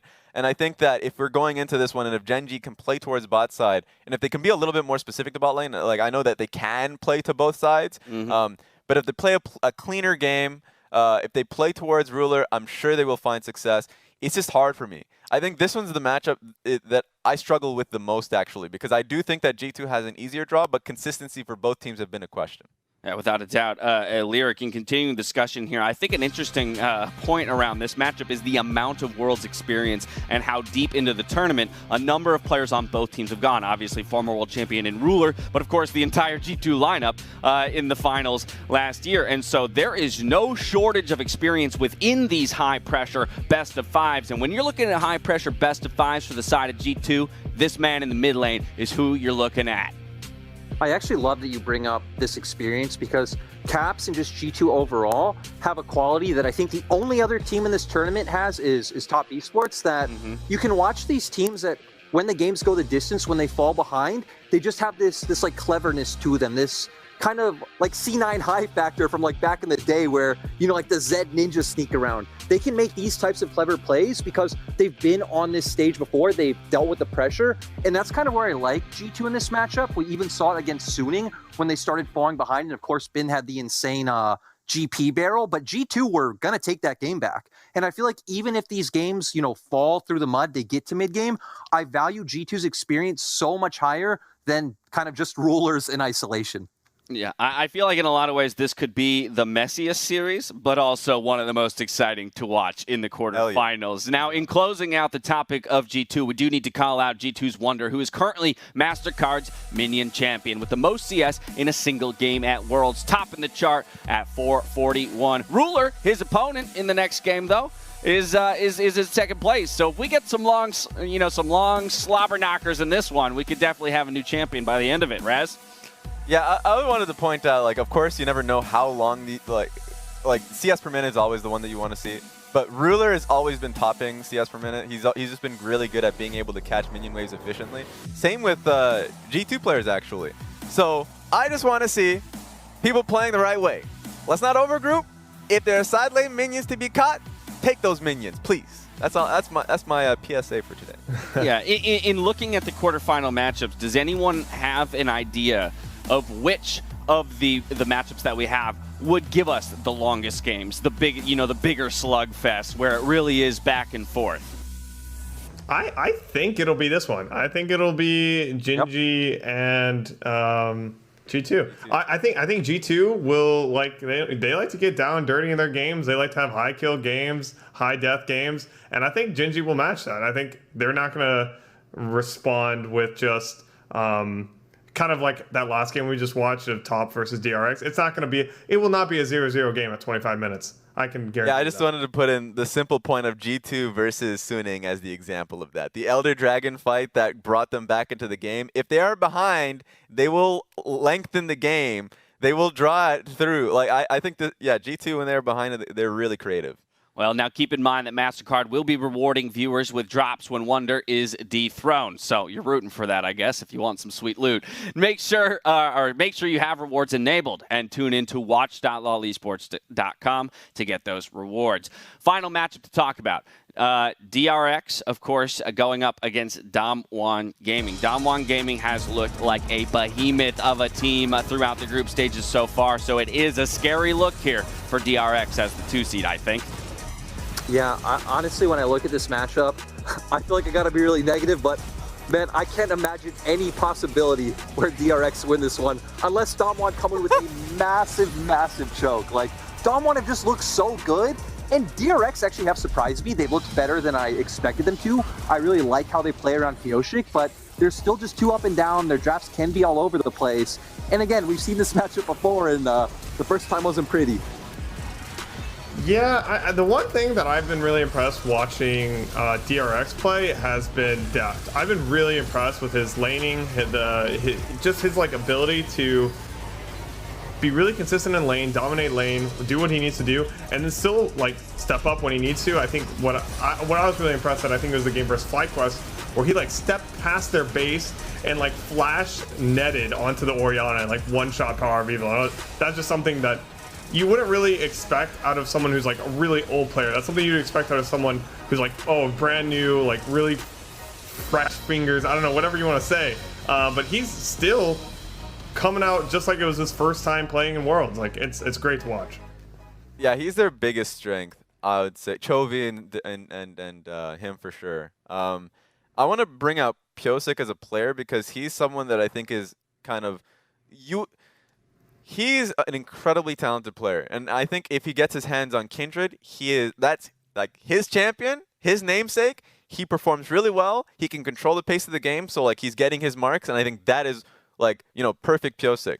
And then there are times I'm trying to remember which game exactly. I think it was versus FlyQuest actually, where he just has like a length of time, like a 4-minute length, where he doesn't perform well. And that's what I don't want, that inconsistency from him, being on this stage as a fresh face. I want to see him be able to perform at his best, and I think this series could go at least a game for DRX. Remember, like they played before already, and Damwon is just such a damn good team, so I still think Damwon takes this year. I think that's the key, though, that you hit there, the inconsistency of Pyosik, because Lyric, I do believe that in group stage, games were won and lost based on his performance. Wow, the star and maybe the carry of the team would be someone like Chovy here up against Showmaker.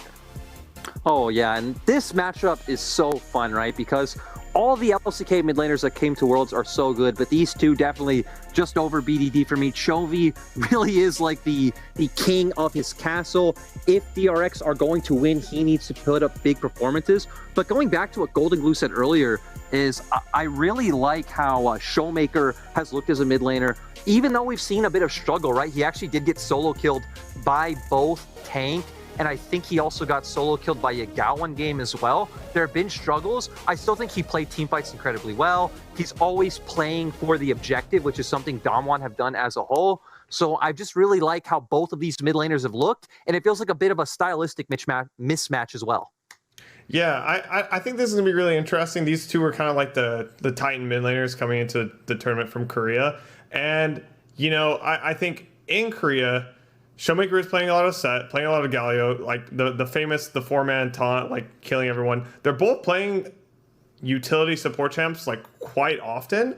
And I do think that's where Showmaker has a huge edge of like his team just being, I don't know. I think his team just edges out a bit more or like uses Showmaker better. So I think it's almost gonna be more about which mid laner can almost humble themselves and make sure they're doing everything they can for the team, while also being that carry threat and having that Orianna in their back pocket, that Syndra in the back pocket. But which one are they going to pull out? And what are the teams going to draft towards, right? I would like to see DRX coming out with some carry-oriented mid laners. And then I think Damwon can kind of do whatever they want. I think they have the luxury of, you want to play the supportive utility mid laners, you want to play Galio or Set, do it. You're still going to be able to be dominant. But I want to see Chovy on carries. Well, Raz, I'm bringing it back to you for today's State Farm Assist of the Day because it's going to Piosik, who flashes in to mark 3 members of FlyQuest for the ultimate. Let's talk about this player.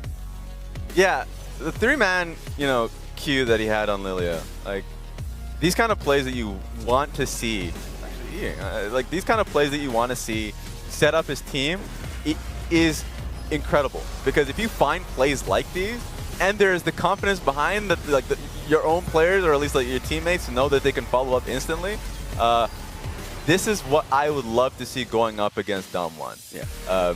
He's a great Lilia player. Lilia, of course, being a pick that I'm sure we'll be seeing. I think the weirdest thing that we've been seeing this tournament is the fact that we've been seeing Graves first pick and Lilia kind of be left off. I think that Piosik was going to be the type that will pick up Lilia, and Canyon is more of the Graves player.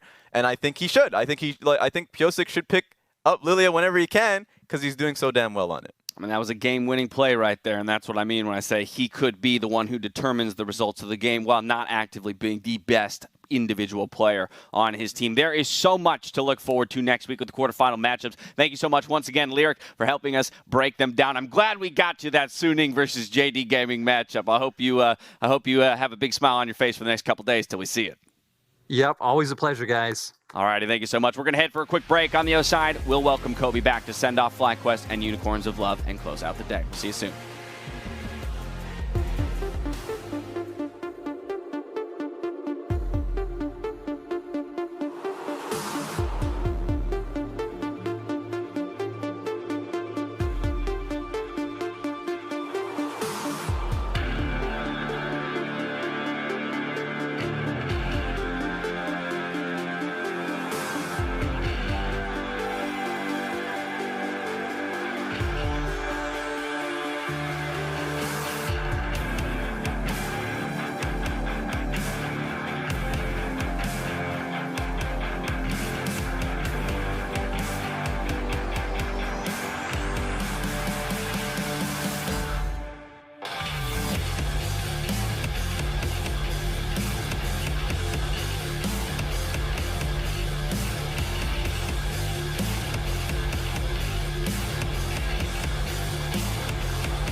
Welcome back to World's Cool Down, presented by State Farm, where it's time for us to send off the teams that were eliminated today. Let's start with North America's own FlyQuest, exiting the tournament at 3-3. Golden Glue, coming to you first. How did you feel about the showing here put up by FlyQuest?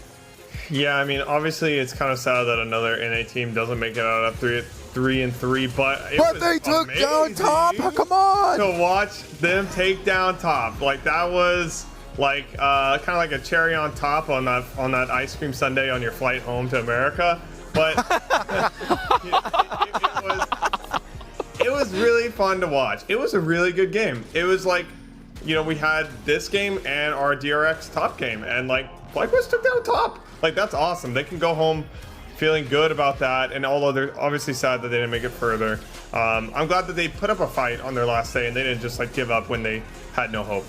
Yeah, and I also thought it was a really well-played game, even though a lot of people are checked out, right? Because they are already eliminated, and so people aren't really paying attention. They're kind of waiting for the matchup at the end of the day, DRX versus Top. I thought that FlyQuest really stuck to their style, right? They had the Blitzcrank pick for Ignar coming up huge, big playmaking support. Power Vivo is one of those scaling control mages for him, big plays for him, you know, carrying a lot later. Santorin invading in the jungle. They crafted a level 1. And I was just, you know, I was proud of this team, even though, yes, they're eliminated like all of the North American LCS teams got eliminated. But getting these victories, I think, was really important at the end of the day. You know, it's currently the only loss that Top Esports has sustained at the World Championship. And, you know, if we keep the legend going, you know, maybe it, you know, it will go down as one of the important ones. No undefeated teams in group stage. Raz? Yeah, like, I think just taking a look at FlyQuest, what I was really happy about was I thought their drafts consistently were really nice. I liked the draft, obviously, when they went up against Top Esports. I didn't like the draft from TES. But when they went up against Kingzone, or at least no, DRX, I thought that one was also a good game early on. Obviously, people are always focused on like that one play around Rip Trail that caused them harm, but like this is something that you can look at. Even in their losses, they looked good. And they rallied in their final day. So, you know, FlyQuest should feel happy about how at least, you know, the last day performed. I mean, overall, I want to recognize FlyQuest's entire year, not just their finish here at the World Championship. This is arguably, maybe not even arguably, it might be a fact that they are our most consistent team in North America this year, making it to finals across both splits. Yes, finishing second, but then representing us here quite well at Worlds with a 3-3 record. And so, again, the journey of this new organization and their first appearance at Worlds, I think, should not go unnoticed and uncelebrated. Yeah, definitely. And you know, they're dealt, you know, what people were calling the group of death going into Worlds. They had pretty much the favorite of the tournament, and then number 2 seed from LCK, right? They didn't get an easy hand. They went 3-3. You know, they showed some promise. They were able to beat Top, but it just wasn't enough this time. But there's still things to feel good about. Yeah, I think the one point that is a great lesson that really hurt them was more so like, they were a team that didn't want to play through topside at all, ever. It made them very easy. Like, say that again, my friend. They didn't touch that. If it was going bad, it was going to guarantee go worse. 15, 16 minutes into the game, and the enemy top laner is at your inhibitor turret, right? Like, these are the types of things where they can incorporate top a lot more. Even if it's a weak side, it doesn't have to be the weakest side of all time. You give it some love. So, like, those are the type of things that I think is a great lesson. Of course, like, there were some moments where I didn't feel like Solo had a great tournament. That was just the case. So, like, those are 2 big lessons, I would say, that they can come out of. And, of course, it's playing slower. Recognizing that when you have a lead, being on the same page is more important than, you know, skittering for a fight. Kobe, then Golden Glue. I will say that this is Solo's first World Championship that he has been to, and there's been a lot of discussion for, you know, people that are new to this stage and, you know, how much pressure goes along with it. I know everybody's going to rag on him, and, you know, he did make a lot of mistakes during the games, but he also had a lot of big plays for them, even in some of the games where he had died a lot early. And he also got a lot of attention from other teams once other teams focused, and they're like, you know what, we're going to focus on top side because they feel like they can pry open that area of the map. You know, they did set a lot of attention there too. And I would just say, you know, it's his first World Championship, and he tweeted out, you know, it's time to drink now. He'll see you next year. So, you know, cheers, glue, my friend. Cheers. Cheers. Yeah. We'll see you back here. Yeah. I just wanted to add in one final thing, just stylistically about how we're talking about they don't want to play towards topside, right? I think one of their strengths, FlyQuest strengths, when they're playing domestically in North America, is the fact that they could put little to no resources top, and he would still be fine.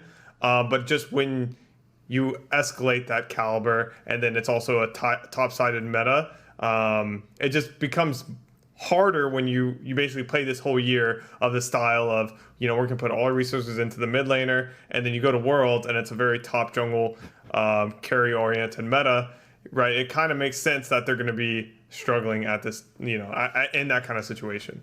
Yeah, I agree. I have heard from every player that I've talked to that has played with Power of Evil, by the way, that no matter whatever the team is, it's a team that plays around mid lane. If Power of Evil is on that team, that's where a lot of the resources are going. So he's a player that kind of does encapsulate that strategy and kind of does warp a team around it. I don't think that's a bad thing, though. No. It's one of the FlyQuest's biggest strengths. And Power of Evil also does a lot of shot calling for all the teams that he's on. So it's not just the plays that he pulls off. It's a lot of guidance, too. Right. Yeah, I think absolutely. Power of Evil played quite well this Worlds. I think Santorin should also get a nod. But we do want to recognize Ignar, who proved that every second counts by using the last moments of Sweeper Vision to land a clutch blitz hook, made possible, of course, by the Cisco network.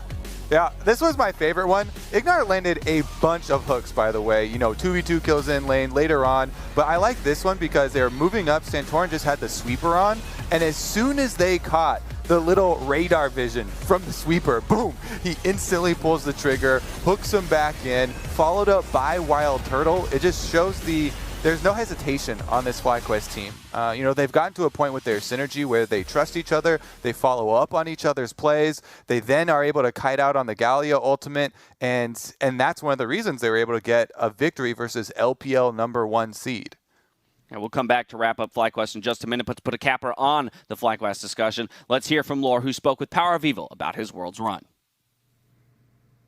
And thank you very much, Dash. Laure here, joined by Power of Evil after a fantastic day, actually, for FlyQuest on this last day of group stage. Piri, I hope there's some positives you can take away from this run. Yeah, we are definitely happy that we had a strong finish in the end. Obviously, we are still all a little bit sad about not getting the most important win against DIX, but obviously closing out, winning against TAS and UL definitely helped us overcome it. You came back to Worlds after missing for a couple of years. Last time, as I said, was with Misfits in 2017. So is there anything you can tell me on the level at Worlds and its evolution since the last time you were here?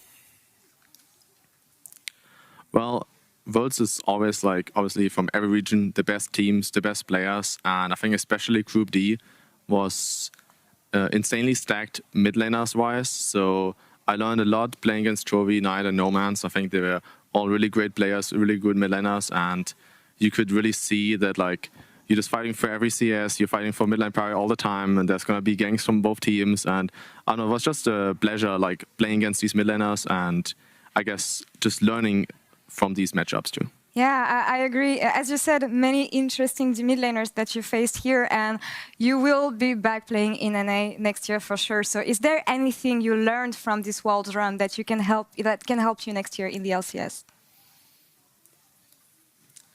We definitely learned as a team, since obviously the mechanical level is a lot higher, so you get punished in lanes way faster. As a team, they won't give you much leeway, so instantly if you give up a few dragons, they're going to be there for the third one, the fourth one, they won't give it up. Same way for just trading objectives really fast. So they're just overall better, obviously, as a team. So mistakes get punished really fast, and I feel like we learned a lot as a team, trying to avoid these for the future, and obviously doing and adapting these good traits for ourselves. That's a very good insight here. Thank you for sharing it. But how about you on a personal level? You've been playing for years now. Again, you got to face very interesting mid laners. So any personal learnings through this experience, maybe? I don't know. I was really, really happy to make it back on a personal level because I struggled in Optic and CLG 2 times. We couldn't make it. And obviously you start... even if you're performing individually good, something is missing, something is lacking, and then making it back-to-back finals, and then going to Worlds is obviously a huge achievement and helps you for your own confidence too. And yeah, I don't know, I was just really happy being back here And I'm happy that we won against a top team and we showed a good performance, because I think going to Worlds as well and then kind of like just losing is obviously really sad. And I feel like we had a pretty good showing, and sadly it wasn't enough. You fought until the end, and like you said, you were not in an easy group. So honestly, I'm very proud. I hope you're proud of the performance you had here, and all the fans who've been cheering for you also, because they've been very vocal through this World's Quest, on socials especially. So is there anything you would like to say to the fans who've been watching you? Obviously, there was a lot of fans who were like somewhat trashing on NA, or who were really vocal about NA being like not as good. I think the main thing I want to say is that for all the people who cheered on us, all the people who supported us and were loyal, I guess, in a sense, just a big shout out and thank you very much. I feel like we all tried our hardest. I know that all of my teammates were practicing all day, every day, and I think we were somewhat anxious going into today because there was like a lot of pressure on us, especially after the two teams didn't make it out of groups, because like we all read social media. But I'm really proud of everyone on my team that we just stepped up today. We tried our hardest, and hopefully we could make some of you guys proud. Yeah, that's what I'm thinking. You managed to make NA fans smile after all, and that's what counts. But Piri, thank you so much for the interview, and I'm looking forward to seeing you again next year. Thank you very much. And back to you, Dash. Thank you so much, Laura, and thank you to Power Vivo. I will say, at least for myself, I take great pride in the performance that FlyQuest put up on the world stage, showcasing greatness, as is their team motto. Finally, we have to give props to the final team in the group, and the first CIS representative to advance to the group stage, Unicorns of Love. Yeah, I want to take this because UOL, for me, they were a very smart team. I really enjoyed their drafting style. It felt like you always had to respect the AP mages that can go in either mid or bot lane. But you have to respect No Man's Kassadin, like in the way that he would be able to pick it. And just remember, it's just the culture of LCL teams. If you're in the CIS region, you're getting out of play-ins for sure, and you're going far. At least like in terms of like contesting these groups. And for me, you can already take a look at the champion pool. It's actually crazy how many champions Gadget has played throughout the entirety of Worlds and has taken bans for. Consistently banning his Karthus has been a big one for me. I'm loving the focus on the bottom lane. I was just so sad that this replay was 3 replays in a row of their bottom lane getting focus and dove over and over, because I'm right there with you, Raz. I fell in love with Gadget in the group stages of play-ins, when he's busting out these mages, but then he's not just this, tricky, oh yeah, I can play mages in the bottom lane, it's this, extra fancy stuff. He pulls out the Twitch and he hard carries multiple games for them, getting them to the main group stages here. I just really thought that flexibility was super useful. And then the individual players you're talking about, No Man's had one of the funniest clips where he is able to run the entire team around on Kassadin in group stages and come out with big victory for them, as well as Ananasek stealing a lot of Barons in the games that they had today to try and keep them in it. Even though they didn't have nearly as much success once they got to main stage, group stage as they did in play-ins, I really enjoyed following them the entire time. Golden Glue, we also heard Power of Evil shouting out, all the mid laners in the group, including No Man's. But I think what's so intriguing to me about this team is it really does continue to push the narrative that, sticking to your guns and the ingenuity and the creativity that has gotten you to the point you're at now, I think in a lot of ways is still the right move, even when you get to the world stage. Yeah, definitely. I think that was the one thing that was nice to watch about UOL, even though they didn't get as many wins as they would want to. They were still sticking to what gave them wins in the past, and that's really how you can learn and improve. And they weren't just trying to copy paste comps that the better teams were running without knowing why they run them. So I do really appreciate that, and I think that's a good choice for the long term and just on how to improve, right? Keep doing what you're doing until someone punishes you for it, right? Wait till you blind pick Kassadin and then you get a Vayne mid into it, right? When I saw him blinding Kassadin and not getting punished, I was like, I want him to continue doing this because I want this man to get punished for blind picking Kassadin. And he did. So But hey, that's how you learn. That is exactly how you learn. Change. Exactly. I like that. As a mid laner, Grayson's like, that's not allowed. You need to get punished for that. He got away with it. He got away with it over and over in plans. And I was like, this is not okay. It's not all right. One thing I really liked about their plans was then they tricked teams into thinking the Orianna was going mid, get a mid like blind out of them, and then they would go Kassadin. And that didn't happen afterwards. I was like, all right, well, that's interesting. But yeah, just kind of taking away what Coach Sheepy has said for this team. Remember, like, even though they were an insanely successful team in the LCL, like the second best team is not even like there's no contest there. So the lessons that they would have if they're trying to play and learn off performance has to be in these international events. Right. So I love the fact that they were able to learn as much as they could, soak in that information, and then hopefully, I always say this, and I really hope that offseason works out well for them because I want to see this team stay together, come back stronger, and kind of like when they go play domestically, that they can work off the concepts that they've been kind of hammering in since the last international event. That's a competitor's mindset, and that also brings us to the conclusion of our day. Worlds 2020 continues next week with the quarterfinals starting on October 15th. Keep your eye out for the matchup schedule that will be released tomorrow. That's going to do it for us here, though. So for myself, the casters, and all of the remote broadcast crews from all around the world, thank you for watching, and enjoy a look back at Groups Week 2 with our Axe highlights. We'll see you next week for more Worlds.